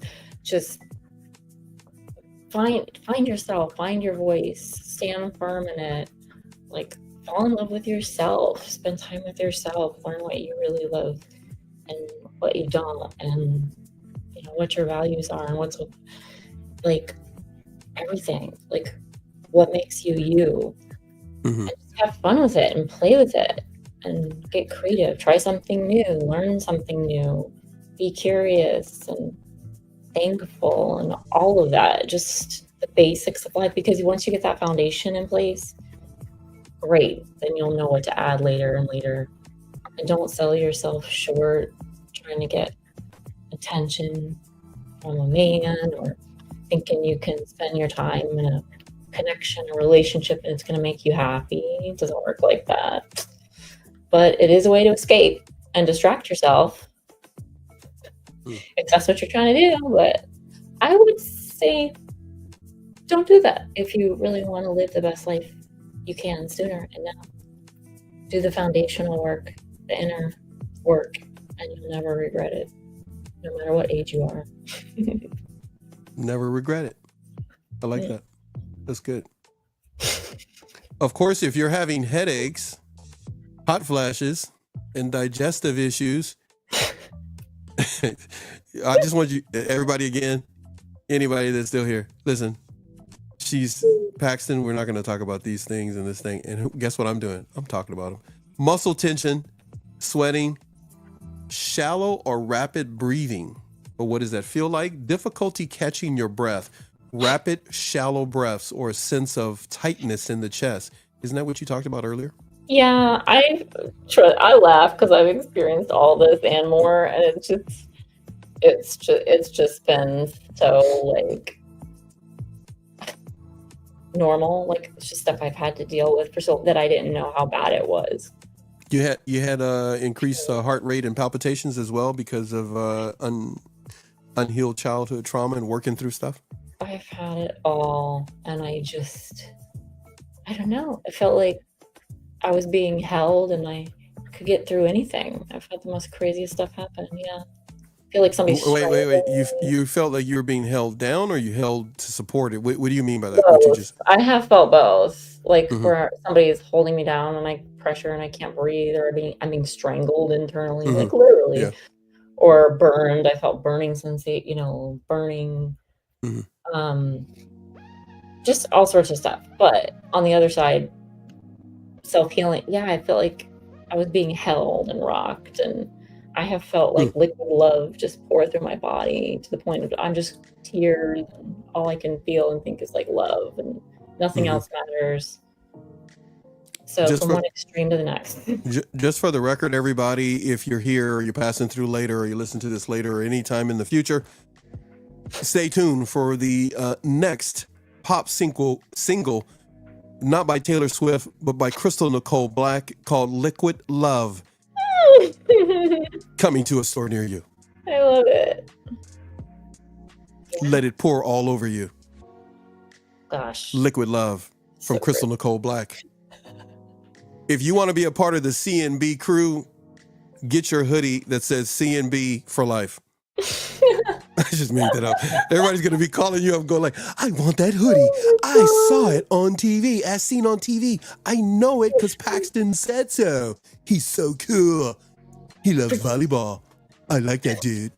You really do, Like, don't you? he's like totally a dude. I've always been a dude, a nerd and a dude. A nerd and a dude. And I know it. And now you know it. So tell the world so they will know it. Because you're from California and you're just. And now you're in the know. That's right. I'm gonna go to Florida and I'm gonna act like I'm from California. Oh wait, I am. Have you seen the Californians on Saturday Night Live when they do the? Yeah, it's funny. Yeah. Oh my god, they're so silly. Yeah. Hey, so I'm gonna give you a few choices here, and you tell me which one is the most important. The worst in the bunch. That's the best way I can say it. You tell me the thing that is the worst of the bunch that I'm gonna give you right now. Here we go. Oh my god. First one. Signs of unhealed trauma. And Here we go. Oh. Okay. 1, being ignored. 2, breakup of a relationship. 3, physical illness or injury. 4, violence in the news. 5, harassment, unwanted touching. Out of those 5, Ooh. being ignored, breakup of a relationship, the news, violence in the news, harassment or unwanted touching, physical illness or an injury. Man.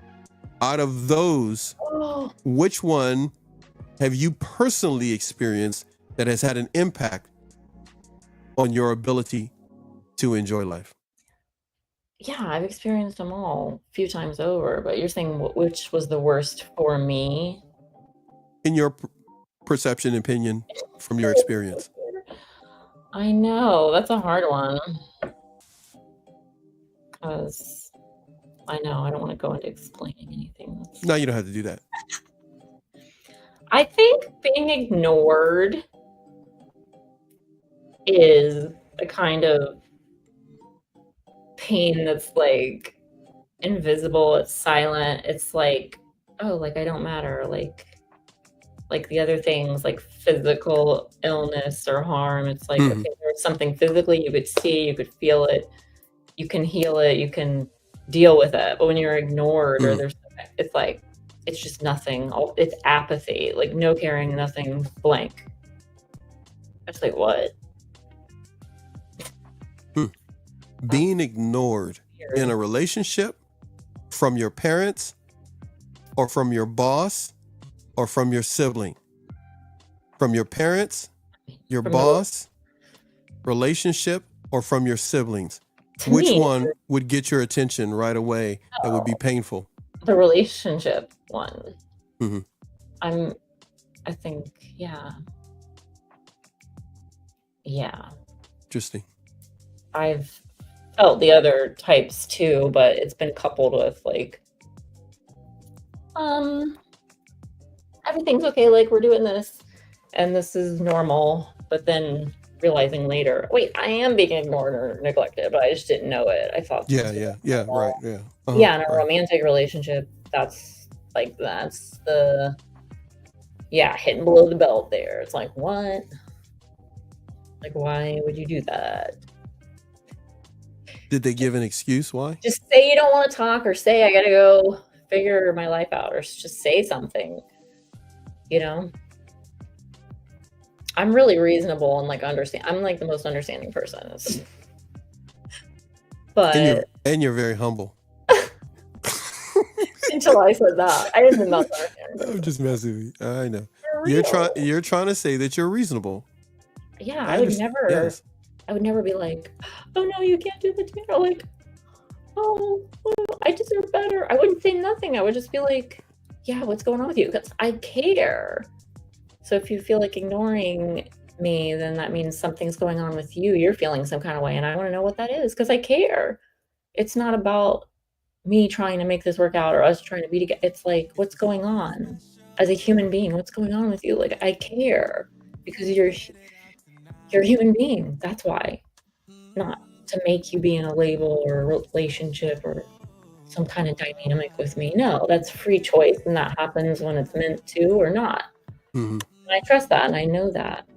I'm not here to hold anybody to anything, but I think it's just part of your own self-respect and respect of somebody that you care about, just to at least communicate something, even if it's not the whole deal and you're not able to because you're, not emotionally open or haven't worked through anything. You could just say that I'm closed off. I gotta go deal. You can just say anything rather than nothing or running away. But right, not saying anything is not making it better. Yeah, and it says something when you don't say anything, obviously, but it tells me like, oh, you're afraid, and I feel for that. I'm like, okay, there's a fear there, but I realized that later. At first, it's just like, oh wow, I must not be good enough. Like, what's wrong? Like, what happened? Like, you try to figure it out, and now, to me now knows, like, no, that's on their part. It's something going on with them, and I'd care to know, but if I don't, then that's okay. I can give that up openly and freely and with love, and I'm thankful for knowing them. Like, doesn't mean you don't miss someone and you don't stop loving or caring for them, but if you really love somebody, you love them freely, and like they're free and you're free. Yeah, that's it. You love them. I know everybody knows this. When you come to my channel, I speak of my parents. So you love them, as my dad would say. If you love somebody, you love them to be successful. So if they tell you something is in the way of them being success, you should address that. Mm-hmm. And if it means, hey, I just need you to tell me what's going on, then if you want them to be successful in life, they need to know what's going on. So I get what you're saying. Eric has something to say too. In the chat, he says, no substitute for a live body. To be shunned is its own kind of horror. Mm-hmm. Yeah. Eric's got to get a book, man. Get a book deal, bro. I see him doing You know theater. what? He need. What you say? Doing what? Doing what? Doing like a theater poetry or like a theater There you act. go. That's right. He's modern day beatnik. There you go. Yeah. Be a hippie. He needs call him the Sounds of Portland. The Sounds of Portland. You're just a SOP, man. SOP, man. You're the Sounds of Portland, man. You want to know what's going on, man? You gotta go talk to Eric, man. Eric knows everything, man. Eric, what's life, Eric? Eric, how would you describe life, man? Put it in the chat, man. He'll translate it to Shakespearean. I am Eric, the Shakespearean. Life is but a brief vapor in the spans of time and continuum, time, space, and the parallel universe. We're doing it. We're doing it. We're doing our voices together on the internet. One day I said we're doing it, Mom. We're on the internet doing voices. I can feel the popularity going down the drain. Popularity. Popularity. That's hilarious. Okay, Oh, everybody, man. welcome to us doing what you are not willing to do. Be a total fool on the internet. Knowing that our children love us. Right, Crystal? That's That's right. all that matters. Yeah. And we can still walk to the restroom. That matters too. Did you say walk to the restroom? Well, Oh. or run, whichever. Yeah. It's like, or I wheelchair. I mean, we're not in a I wheelchair run yet. many All times. right. I don't know. See, that's what happens when I said too many words. All right. Fatigue or weakness, feeling unusually tired, lethargic, weak, and even even after sufficient rest, you put. What does that mean? Or why does it happen, in other words, is what you put in the overall notes here in this outline. You said fatigue or weakness happens because of chronic emotional stress that can lead to adrenal fatigue or burnout, where the body becomes depleted after a prolonged activation of the stress response. So, one of the best things maybe somebody can do, if the person doesn't want to communicate and they're just not cooperating, they're deliberately trying to sabotage somebody's life that is supposed to be their lifelong partner, then maybe you have to say, you are becoming a prolonged activation of my stress response. Wow. You are affecting my nervous system by not working with me as a team. And they're going to go like, wow, you're so intelligent. And then you're going to go, you better talk up, sucker. What you talking about, Willis? What you talking about, Willis? This can also result from a long-lasting emotional trigger that has exhausted the body's reserves. And, that's one of the things, main reason I read that is because I love that last sentence. This can result from a long-lasting emotional trigger that has exhausted the body's reserves. Many of you have told us that's kind of the life you've been leading. And again, let's throw the labels out, everybody. It's a Friday. Make it one day a week where you don't use labels. You're dealing with somebody's the bad person, and they're putting out bad. I'm thinking about the survey I did with you about the African. So they're putting out bad juju, whatever. I can't even say it right because I'm laughing. So if this is some type of prolonged, long-lasting thing that's been going on, that person, let's say it's me, I'm going to be exhausted. Yeah. Not just for work, just the commitment to having a balanced conversation and communication for success. And the other person is going to be the one who may willingly know that they're creating this environment that leaves me in a weakened state. Yeah. Crazy, man. Crazy. If somebody cares and loves, then they'll listen and understand and help you help yourself. Right? You're absolutely correct. It's and then a little bit later on, you have in here about the sleep patterns. I could see where if that first thing is happening or those other things, there's no way in the world a person's going to have a restful sleep cycle. It's like totally out the window. It's connected. Starting to add up, Martha, and I'm starting to lose my mind. I'm starting to go a little cuckoo. Yeah. Right? One flew over the cuckoo's nest. And then everybody's going to go like, I don't know what her problem is. I don't know what his problem is. I try to help him. But he seems to need medication. Oh my Lord. That's because they want that disability check. That's why they want to do it. Because they want to get that check. They want to get that check. Oh man. So over, yeah. Oh, I almost said the name of the person that came on my show and told me that. I was like, are you kidding me? And they were like, yep. They have not clients, but they have, I usually call them clients. That's what was happening to them.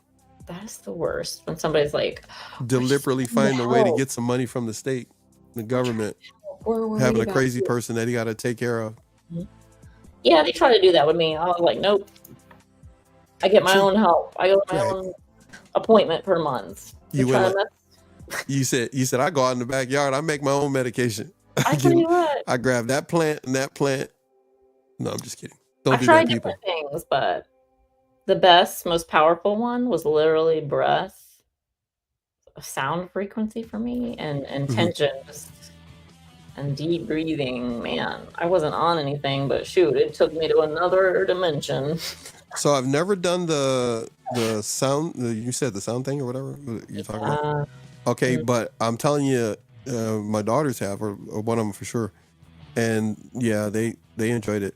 They said it worked for them. So There's so many different forms at and night types or whatever. of it. Yeah.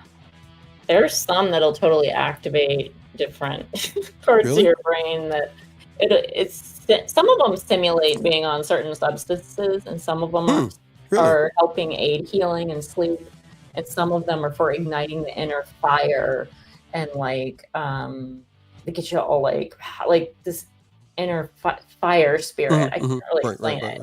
I've tried a lot of different ones, obviously. It worked? It works all different kinds of ways. And when you sound like you sound like you're high right now. No, I'm just kidding. Lots of things have happened on these different sound frequencies, and I was just fascinated when I was experiencing it all that it was hard to stop. Like I would do it for hours, or like really, wow. You know, lose track of time. I don't know. It was just so present. It was just fascinating to me, trying different things for healing. It was just, I feel like I've tried a lot of things. Do you feel that parts of your brain were not functioning properly when you were dealing closely with toxic people? That you were just in a state of, I know everybody talks about the fog and a number of other things, but this state of just not creatively thinking and being productive? Yeah, I thought it was just normal. Like, this is just how life is. And I had the best attitude I could. I made jokes. I like to laugh, comedy, music. Yeah. I was always like that, those parts of me. But no, everything else was, I had to completely let everything go, let it all fall apart, let myself burn down to the ground, and then to rebuild up like fresh and new, like, and know who I am. What do you mean by burning to the ground? What do you mean by you had to just get down to the bare bones and literally scratch the surface? What does that mean? I couldn't breathe. I was having these physical ailments, and the most craziest stuff happened to me, like where I would get locked up. I'd go to the bathroom and then I'd sit on the toilet and I couldn't move for like 3 or 4 hours probably. And I'd be like paralyzed. I mean, and like different parts of me were just not working. Like, it's wild, but I always knew that I would come out of it. I wasn't like afraid. I was just like, really? Is this really happening? This is crazy. But I was always calm through it, and, you know, could get through it and go to the next thing and the next thing. So I think I've experienced like the most extreme like ailments and just crazy things happening where, I don't know. A normal person would freak out, but I just didn't. I was just calmly like accepting through it, not fighting it somehow. And then other extremes were just like healing extremes, and just learning how to experience it all and everything in between. And I don't know, just accepting and experiencing instead of searching and wanting things to be a certain way all the time, and trying and just allowing yourself to be a human being, not a human doing or forcing. I get what you're saying. Hey, so question that pops into my head that I've never tossed at you. So when you're in your 20s, if you had to say percentage-wise, 100 being a complete percentage, of course. So if from 0 to 100%, what percentage, when you were in your 20s, what percentage of what people thought about you was a part of your life? Was it 100% important to you that what people thought of you was a part of your life? Was it 20%, 50%? 95% for the most of the 20s. And then towards the end of the 20s, it drastically started going down. Interesting. To 30, going down. Just going down, going down. Yeah. Yeah. The catalyst there was me separating from my husband at the time and realizing what was happening and that I needed space. I needed to get away and separate myself so I could see what that would be like. And because I had jumped into everything so early, been around all of these households growing up, that I wasn't just with myself. I was constantly being intertwined with other. So when and I still had my son with me. It wasn't just me, of course, but I was amazed at how peaceful it felt and how okay I was and how life was like bright again. That tension wasn't there, and not someone like, what are you doing? And like wanting me to do something instead of me just being myself. And no wonder I didn't know how to be or who I was anymore, because I hadn't had that since I could remember. So, yeah. So did you feel similar emotions or perceptions, mindset? Did you see life the same way when you were living in your parents' house? Than I do now. I'm talking about back then, before you even met your ex. I was so young too. I was only 17 when I met him. Oh, wow. 17. Oh, I didn't know that. Okay. Mm-hmm. Wow. Mm-hmm. Married at 22. Oh, my goodness. Separated at 28, Yeah, divorced at 30. That's young. Had Harrison at 25. Oh, my goodness. Well. Don't look a day over 49. No, I'm just kidding. Man, you're young. That's young. I can say that. I acted older when I was younger there for a while, like especially early 20s. Oh man, I acted so much older. I've seen pictures of me and the way I dress. I was trying to be all professional and my job, and then later it's like I let my hair down and let myself wear and do whatever, be more free and open, not so closed off and timid, looking like in my face, just smiling like everyone's like pasted smile, like, trying to look at. But you asked me about my parents' house. What was the question? So the way you felt when you were married, some of the feelings that crept in, was that similar to the way you were feeling even when you're in your parents' house before you got married? Yeah, but I didn't know it. And so you're saying you know it now? Yeah, I do. It was painted so differently. Yeah. The patterns are there, and we attract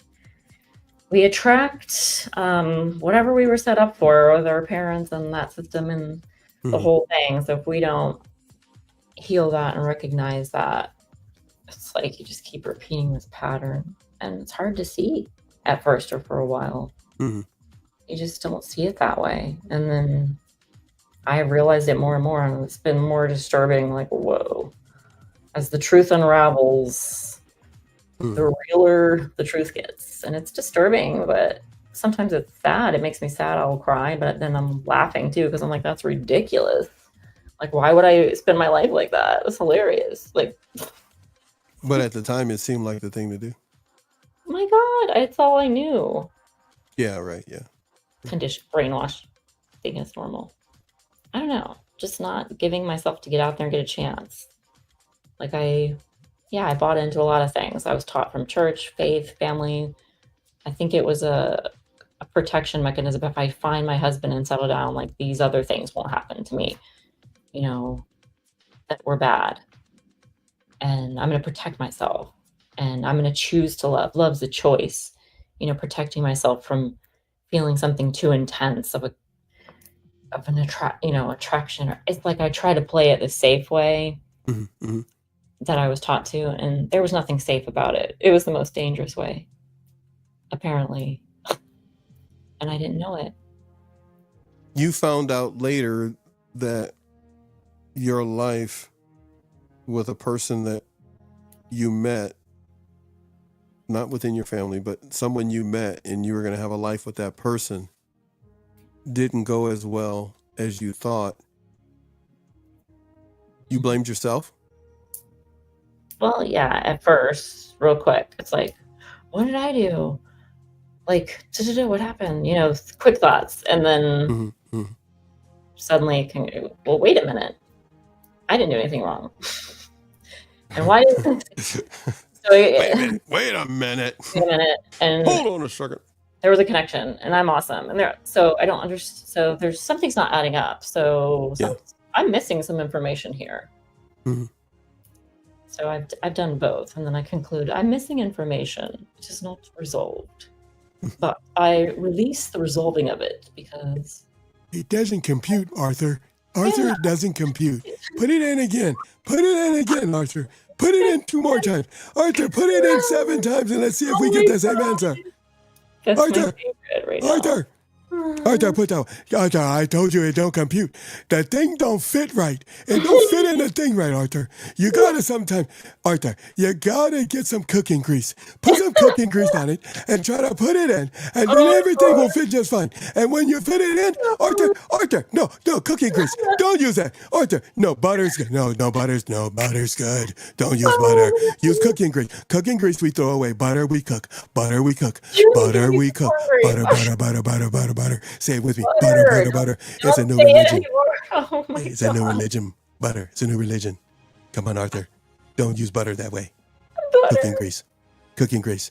It's a staple. Every ghetto. In the ghetto, it's a staple. I'm just making this stuff up, people. Voiceovers by Paxton. Go ahead. What? Man.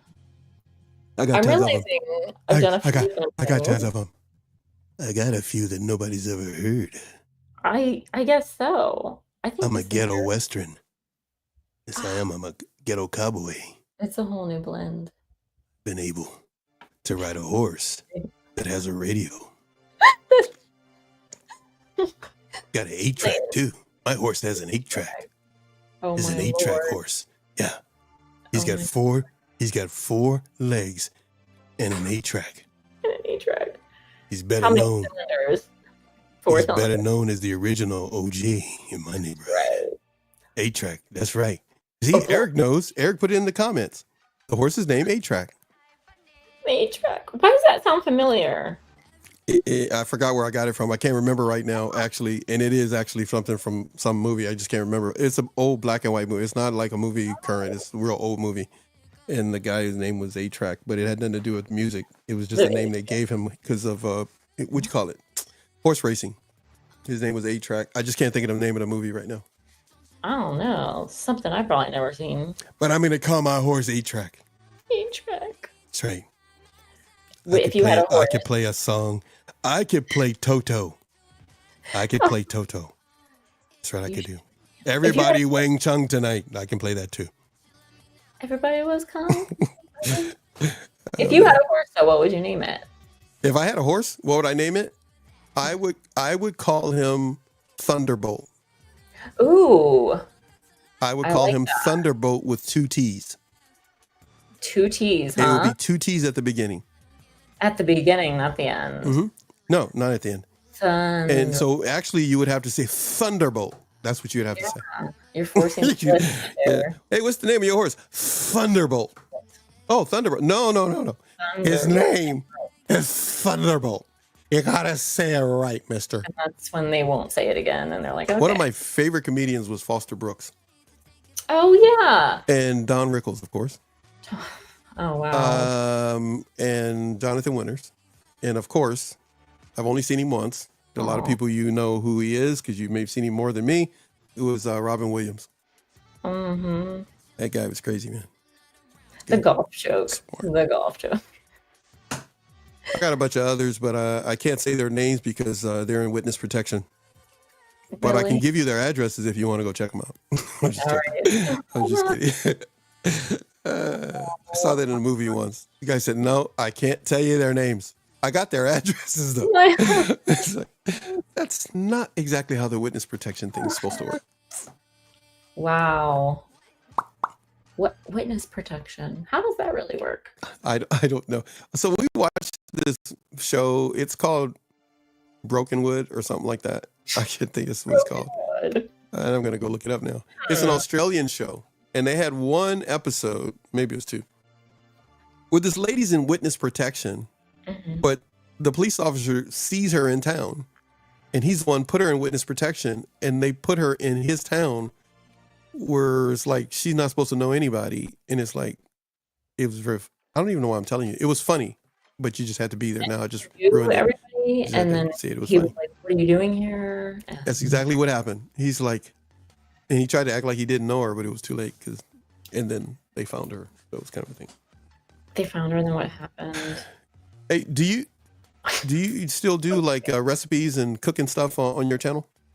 I mean, I have randomly done it, and then I'm like, why am I doing this? This is so silly. Because I'll be like, I just came back from the pool. I'm making nachos. Check it out. Cheese, salsa. The nacho notcher. Like, literally, I'd be like, I made this. And then I just don't think about it. I'll do it. And then I don't delete all of them, but somebody else. It's a lot of interesting comments, but I leave them. I don't delete them. So what's your number one video on your channel? Oh God, it's one of the ones where I'm bald trying on a bathing suit for sure. It was like 100K or I don't know. Okay, so technically, people want to see you bald, or do they want to see you in a bathing suit? And, I know. And I told you need to get these contract deals. You gotta get these contract deals. It's like, man, do I have to be that extreme again to get that many views? What? Walking around looking like Sinead O'Connor. Just kidding. Right? That was even worse. Oh man, it's like, welcome to the new style across America. I look like an egghead, but I was like, you know what? Hey, I'm gonna try on these bathing suits. at least you're not an Eggman. I am the walrus. Cuckoo. So, I don't know if you know what I mean, but I mean what you know. You know? Mean what I mean. That's and I right. reap what I sow. Right. Call your doctor, because your doctor gonna want to talk to you when you're done talking to me. Man, I don't like talking to doctors. You know?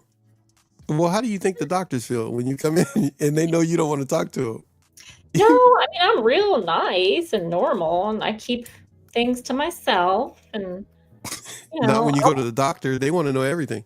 I do ask them questions as well. You ask them questions. So, how's your equilibrium going? You still having that vertical issue? Oh my gosh. Okay. Yes, I am. Thank you very much, Crystal, for asking. Well, I just think it's hilarious. I don't know how close-minded and it's like, are you kidding me? Like, why would you pay to go see a doctor when you're getting this? That's been most of my experience. There's been one here and there where it's like, oh, that was good. That was more helpful. But I've had to combine different modalities and figure it out myself. Other people have helped me, but I've helped myself. Okay, so what you're saying is you're smarter than everybody on the planet, including the doctor. Good Lord. I mean, I definitely wouldn't make that claim. Okay, so I'm going to go back to something I said like 2 hours ago. Home Depot is just like social media. Home Depot is like going to the doctor. I thought you said Home Depot's YouTube. It is. YouTube's the same. Oh. It gets so many people get on YouTube and say, you got to do it this way. Then, no, you got to do it this way. No, don't do it that way. I told you that 2 years ago. Now you got to do it this way. And that's what they do to you when you go to the doctor. But I take a doctor over not going to the doctor. Huh. Any day. What about a doctor of love? Hey, first of all, he don't have enough languages to talk to me. You know what? I think half of the time people be making up stuff just so they can sell stuff. You know, we need a love language. Yeah, that's it. That's the ticket. That's the ticket.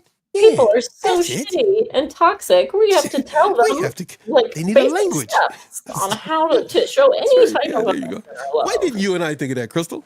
Let's make it a quiz. We'd be living in Africa or Spain. Yeah, let's make it a quiz so they only get to pick one, and that's their love language. So you don't have to love them all the way and do all the so things. what are the love languages, by the way? Because obviously they're not working on the planet because a lot of people are still fighting and having wars. Yeah, let's see. Touch, physical touch, acts of service, gifts, quality time. What's the other one? What's the fifth one? Something else I'm missing. I know I could Google it, but I don't want it in my search engine because then it'll make me mad that I actually Googled something that stupid. I love languages. And where did that go? You know, that was really big. A lot of things were really big during the pandemic, just so people could make money because they got tired of thinking of stuff. What else can we think of? We don't know how long we're going to be in lockdown. Let's just keep thinking of stuff. And everybody became famous during the pandemic, and now everybody's trying to chase these people that don't want to watch them anymore. And it's like I knew about that a long time ago. The love languages thing. Well, I think it was Leah, look at you forever. Why you be picking on those poor people because they be ripping everybody off? Leave them alone. So what I was gonna say is, how rude I am. I just said that. But what I was gonna say is a racket and a snare. I'm trying to tell you. Anyhow, so what I was gonna say is, Leon Walker has a love language book. I think he added one more or something like that. By the way, I just want to say, and I didn't say it earlier, from now on, I want to be known as 8-Track. I changed my mind. I'm not going to name a horse. From now on, don't call me E.T. though. That's kind of rude. Because you're trying to say I got a funny head and I only got one finger that lights up. I've been called that. E.T.? Yeah. That's not even close to your name. I know. That's not even your name, lady. My parents showed me a baby book a long time ago, which I don't know where it is. I don't care. But it said in there, my dad or my mom wrote for my dad. I don't know if any of this is true. But it said his first words were when he looked at her, she looks just like E.T. And then my mom wrote, she looks just like her dad. Wow. You know, the intense affection between your mom and dad always leaves me choked up. Either that or gagging, one or the other. But anyhow, what I was gonna your mom's gonna hear this and she'll never talk to me again. Wait, she doesn't talk to me now. Anyhow, so yeah, you don't want that. E.T., I think he was giving you a compliment that you were going to be a very famous baby that will float above the planet in a bicycle. I think he was giving you a compliment. It was a hidden message. It was a clue, like E.T. Do not look at the outward appearance of E.T. because his heart was very big, and I think that's what he was saying about you. Oh, despite any outward appearance in his mind that caught his eye, which should be nothing but perfection, he said, her heart is going to be big. And then your mother gave him a compliment and said, honey, your heart is big. And therefore, they were happy when they looked at you. You just turn that positive. Well, it's actually a lie. It's a lie, technically, but you can call it positive. So I'm just... Yeah, I was like, I know that's not true, but that's really sweet thought. Like, I'm in your corner, sister. From another mister.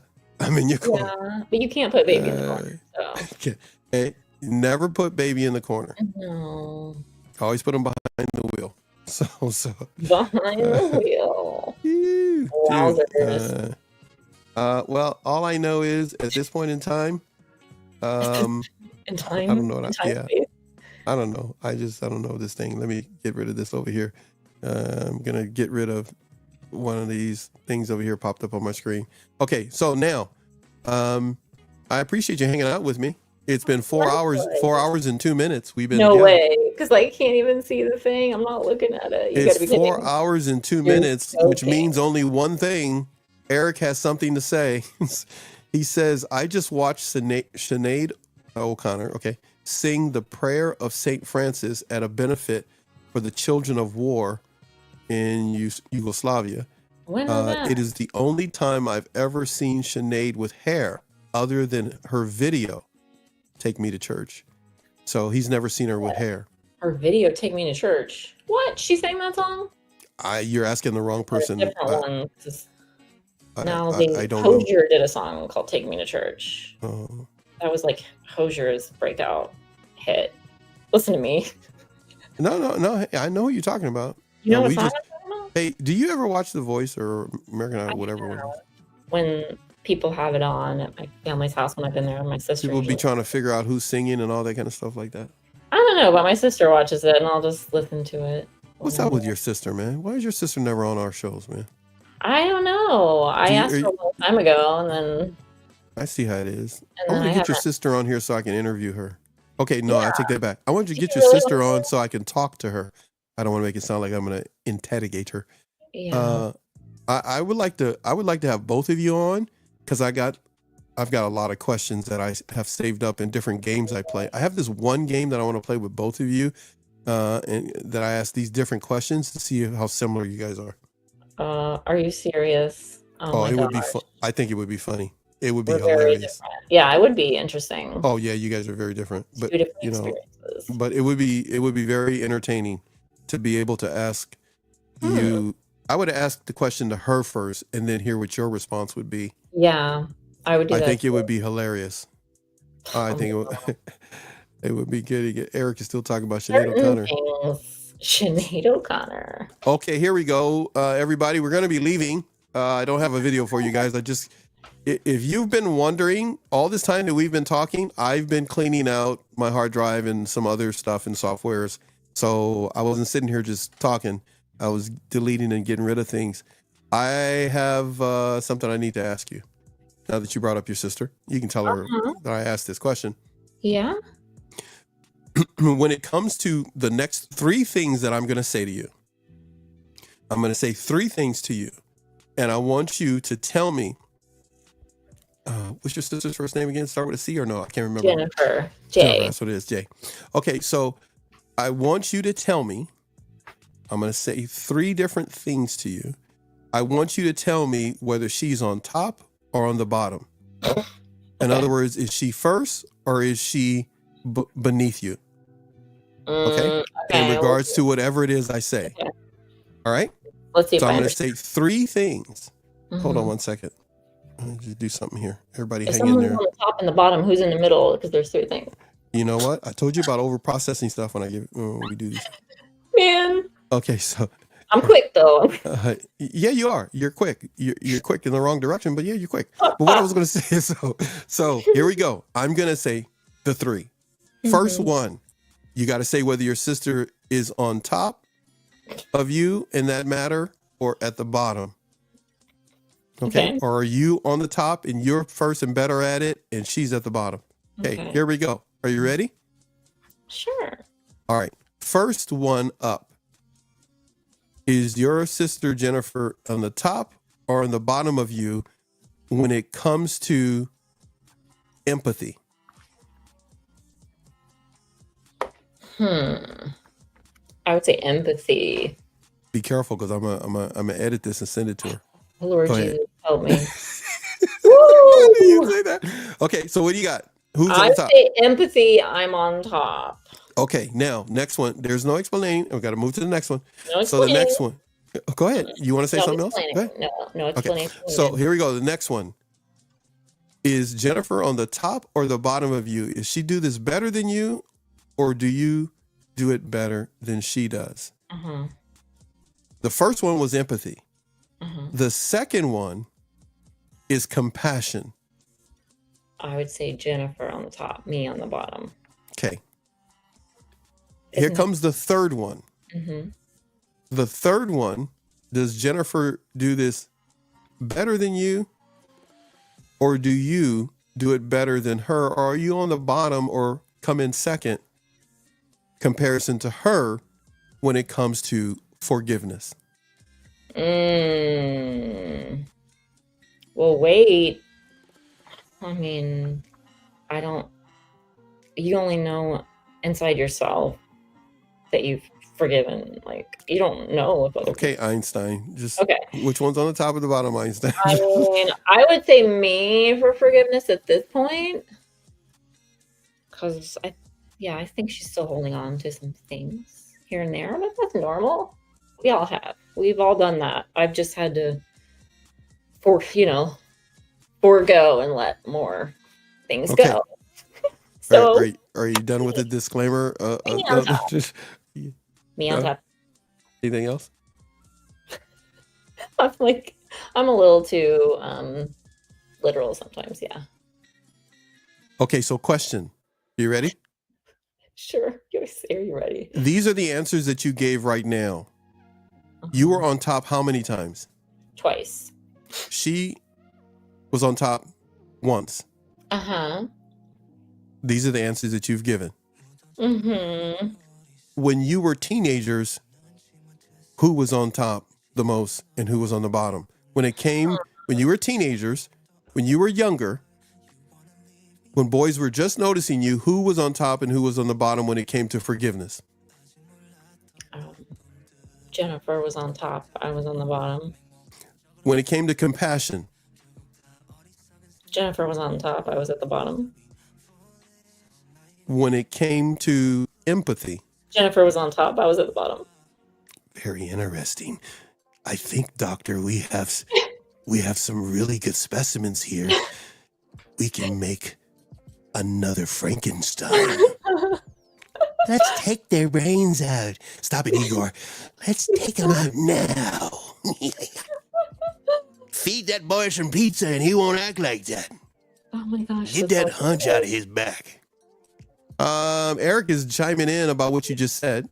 First of all, he's laughing, and I don't know why, but he's got 1, 2, 3, 4, 5, 6, 7, 8 ha-has and one extra H in there. So he's ha-ha'd out. And he says people change, and he's ha-ha'd. You know what? I'm going to talk to my daughter, one of my daughters that handles merch and stuff. I'm going to get her to make you a ha-ha shirt so I can send it to you. Or a hoodie that you just walk around. It's a black one that just says ha ha ha ha. Oh my God. Ha ha. No, I'm not hacking up anything. What? All right, so that was now, and then that was in teenage years.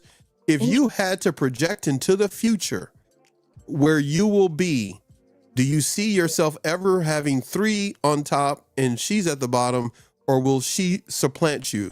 When she said, "Oh, you the man, Eric." That's very nice. Paxton, I already fly merch, custom made. Check him out. I see how it is. Don't send me no free stuff.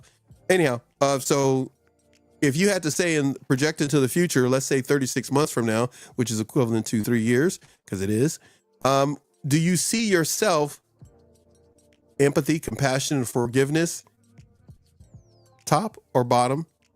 All 3 top or all 3 bottom? What do you see in the future?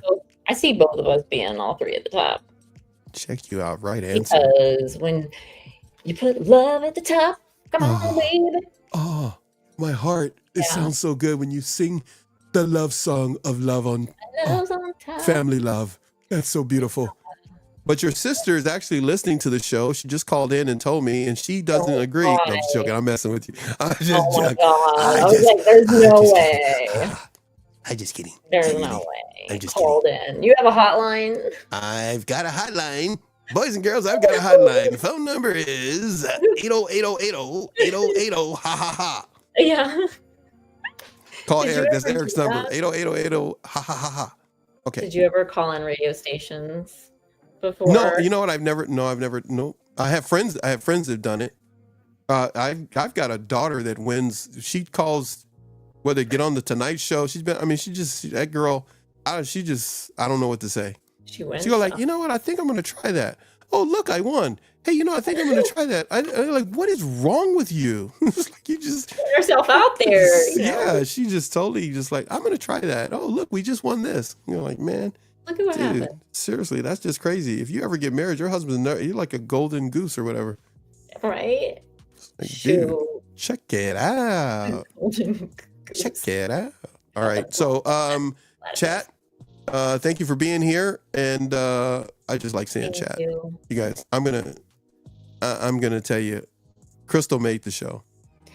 Thank you so much, Crystal. Thank you for sharing all of your voices and characters. Finally, I was just getting warmed up. I got a whole I love it. I got a whole bunch of them. They're all over the place. I got this one right here where I talk and my tongue is out all the time. Oh my God. And it's always licking my top lip. And people say, why does he do that? It's because I like to know how the wind's blowing when I'm talking. Oh my God. In my neighborhood, I'm known as Talkie. Oh my God. The weatherman. They call me Talkie the weatherman. So when I talk, I can tell you whether the precipitation is too intense and it's going to cause a problem for the weatherman in Mississippi. That's where they're getting all their information from. A lot of people think I can't say Mississippi. I say it all the time, Mississippi. I can say Mississippi backwards. See? Yeah. Oh my Lord. I got so much fun being retired. I can do all kind of stuff that you people got to go 9 to 5 can't do. I'm picturing everything you're like, literally. Woo! I tell you, I don't have imaginary friends, but if I did, we'd be having a party. We'd be having a party. Thank you, Eric, for the kind words that you said. He's saying thank you, Paxton. He's saying thank you, Crystal. If you do not have the internet, this is the channel you need to be watching. NATV Network. And if you do have cable, you are wasting your money. No, I'm just kidding. So you just get on YouTube. No, I'm just kidding. So if you don't have cable, you can't just watch NATV. You have to stop watching NATV and you got to go over to Crystal T's TV and watch over there. And that's what you got to do. All organic growth, guys. We don't have to buy this and buy that and buy members and subscribers and all that stuff. We don't have to do all that. We get everything organically and we appreciate you. Because remember, here's the bad news for the whole day, everybody. If you got a YouTube channel and you bought stuff, they are shutting channels down right now. They're checking everybody. So you've been duly warned. You've been duly warned. If you have bought people that don't exist. It sounds like they have a search warrant. YouTube. They are doing a cleanup on aisle everything. That's good. All right. So if you don't see my channel anymore, it's not because of that. They just don't like me. So I'm just joking. Oh, YouTube's been really good to us. They reach out to us. They've been really good to us. Crystal, I'm going to get together with you again. Thank you, everybody. Appreciate you a great deal. I'll see you. Can't believe you have. I was hoping for you not to be frozen forever. And I can't believe this whole time. You can't see the screen, but if you get a chance to watch this back. Okay, I will. All that's on the screen is just your name. Oh, okay. I mean, there's not even a box like the box you would normally sit in via the software. It's all gone. It was there for about an hour and a half ago or whatever when we got started. It's gone. Yay. It's just your name right next to mine. It's just, I've never seen it that way before. I don't know what you're rocking over there. Hey, what are you on? Are you on some type of Android type of thing or are you on an Apple product? Oh, what are you on? What you take? I don't know what you on, girlfriend. What you going? What you got? No, I have some kind of iPhone that I'm using from. Okay, all right, just checking. I figured it should have been it. MacBook. That's what I figured. Okay, all right. No, I got it. Yeah, that makes sense now. It was an Apple product that was giving you trouble. Okay, got it. You did good today. Appreciate it. Gemma did good before. Got a good start to the morning. I did my show first, then we did Gemma's, and now 4 hours and 17 minutes off the coast of California, landing in Florida with Crystal Nicole Black. Everybody, see you later. Crystal, I'm letting you go. Talk to you soon. Okay? See ya. Much love to you. Bye.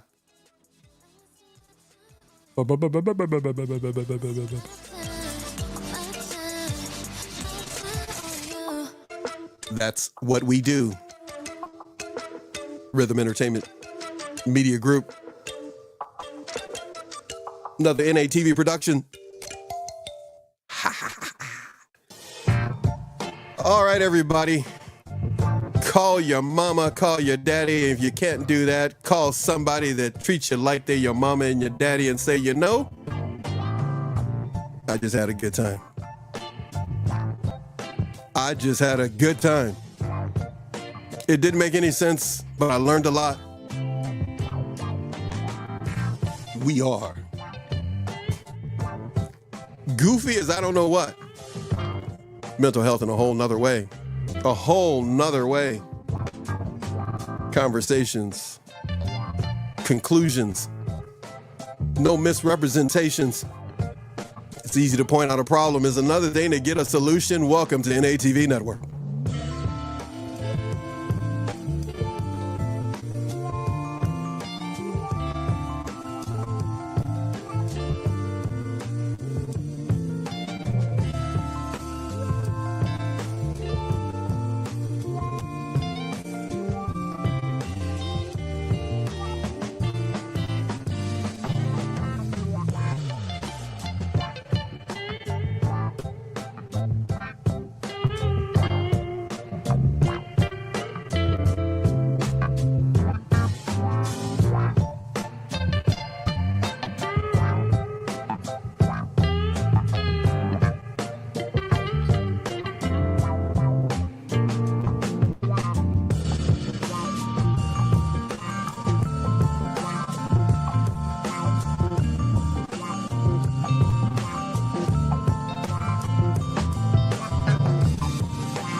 Thank you so much for coming by NATV for your emotional pit stop for the week. It's Friday, baby. No time for you to look back. The week is done. What's been said has been said. What's done has truly been done. Time for you to make the best of the rest of the night.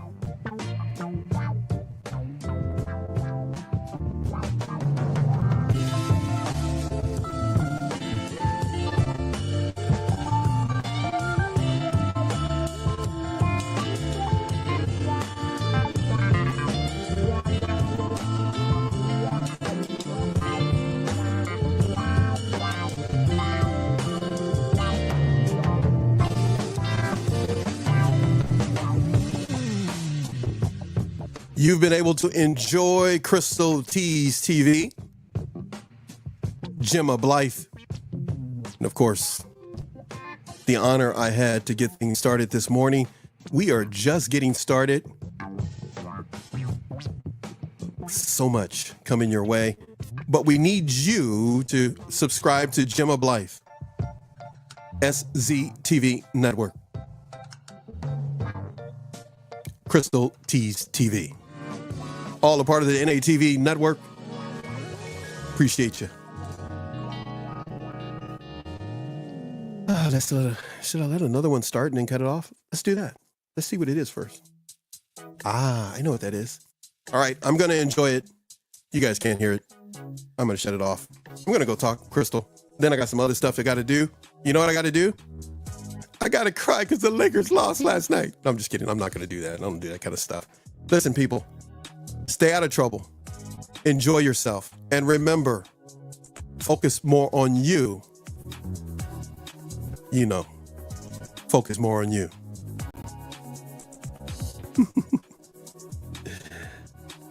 Try to get some dancing in between, okay? Shake your elbows. Slide your ankles. Snap your fingers. And always turn it up.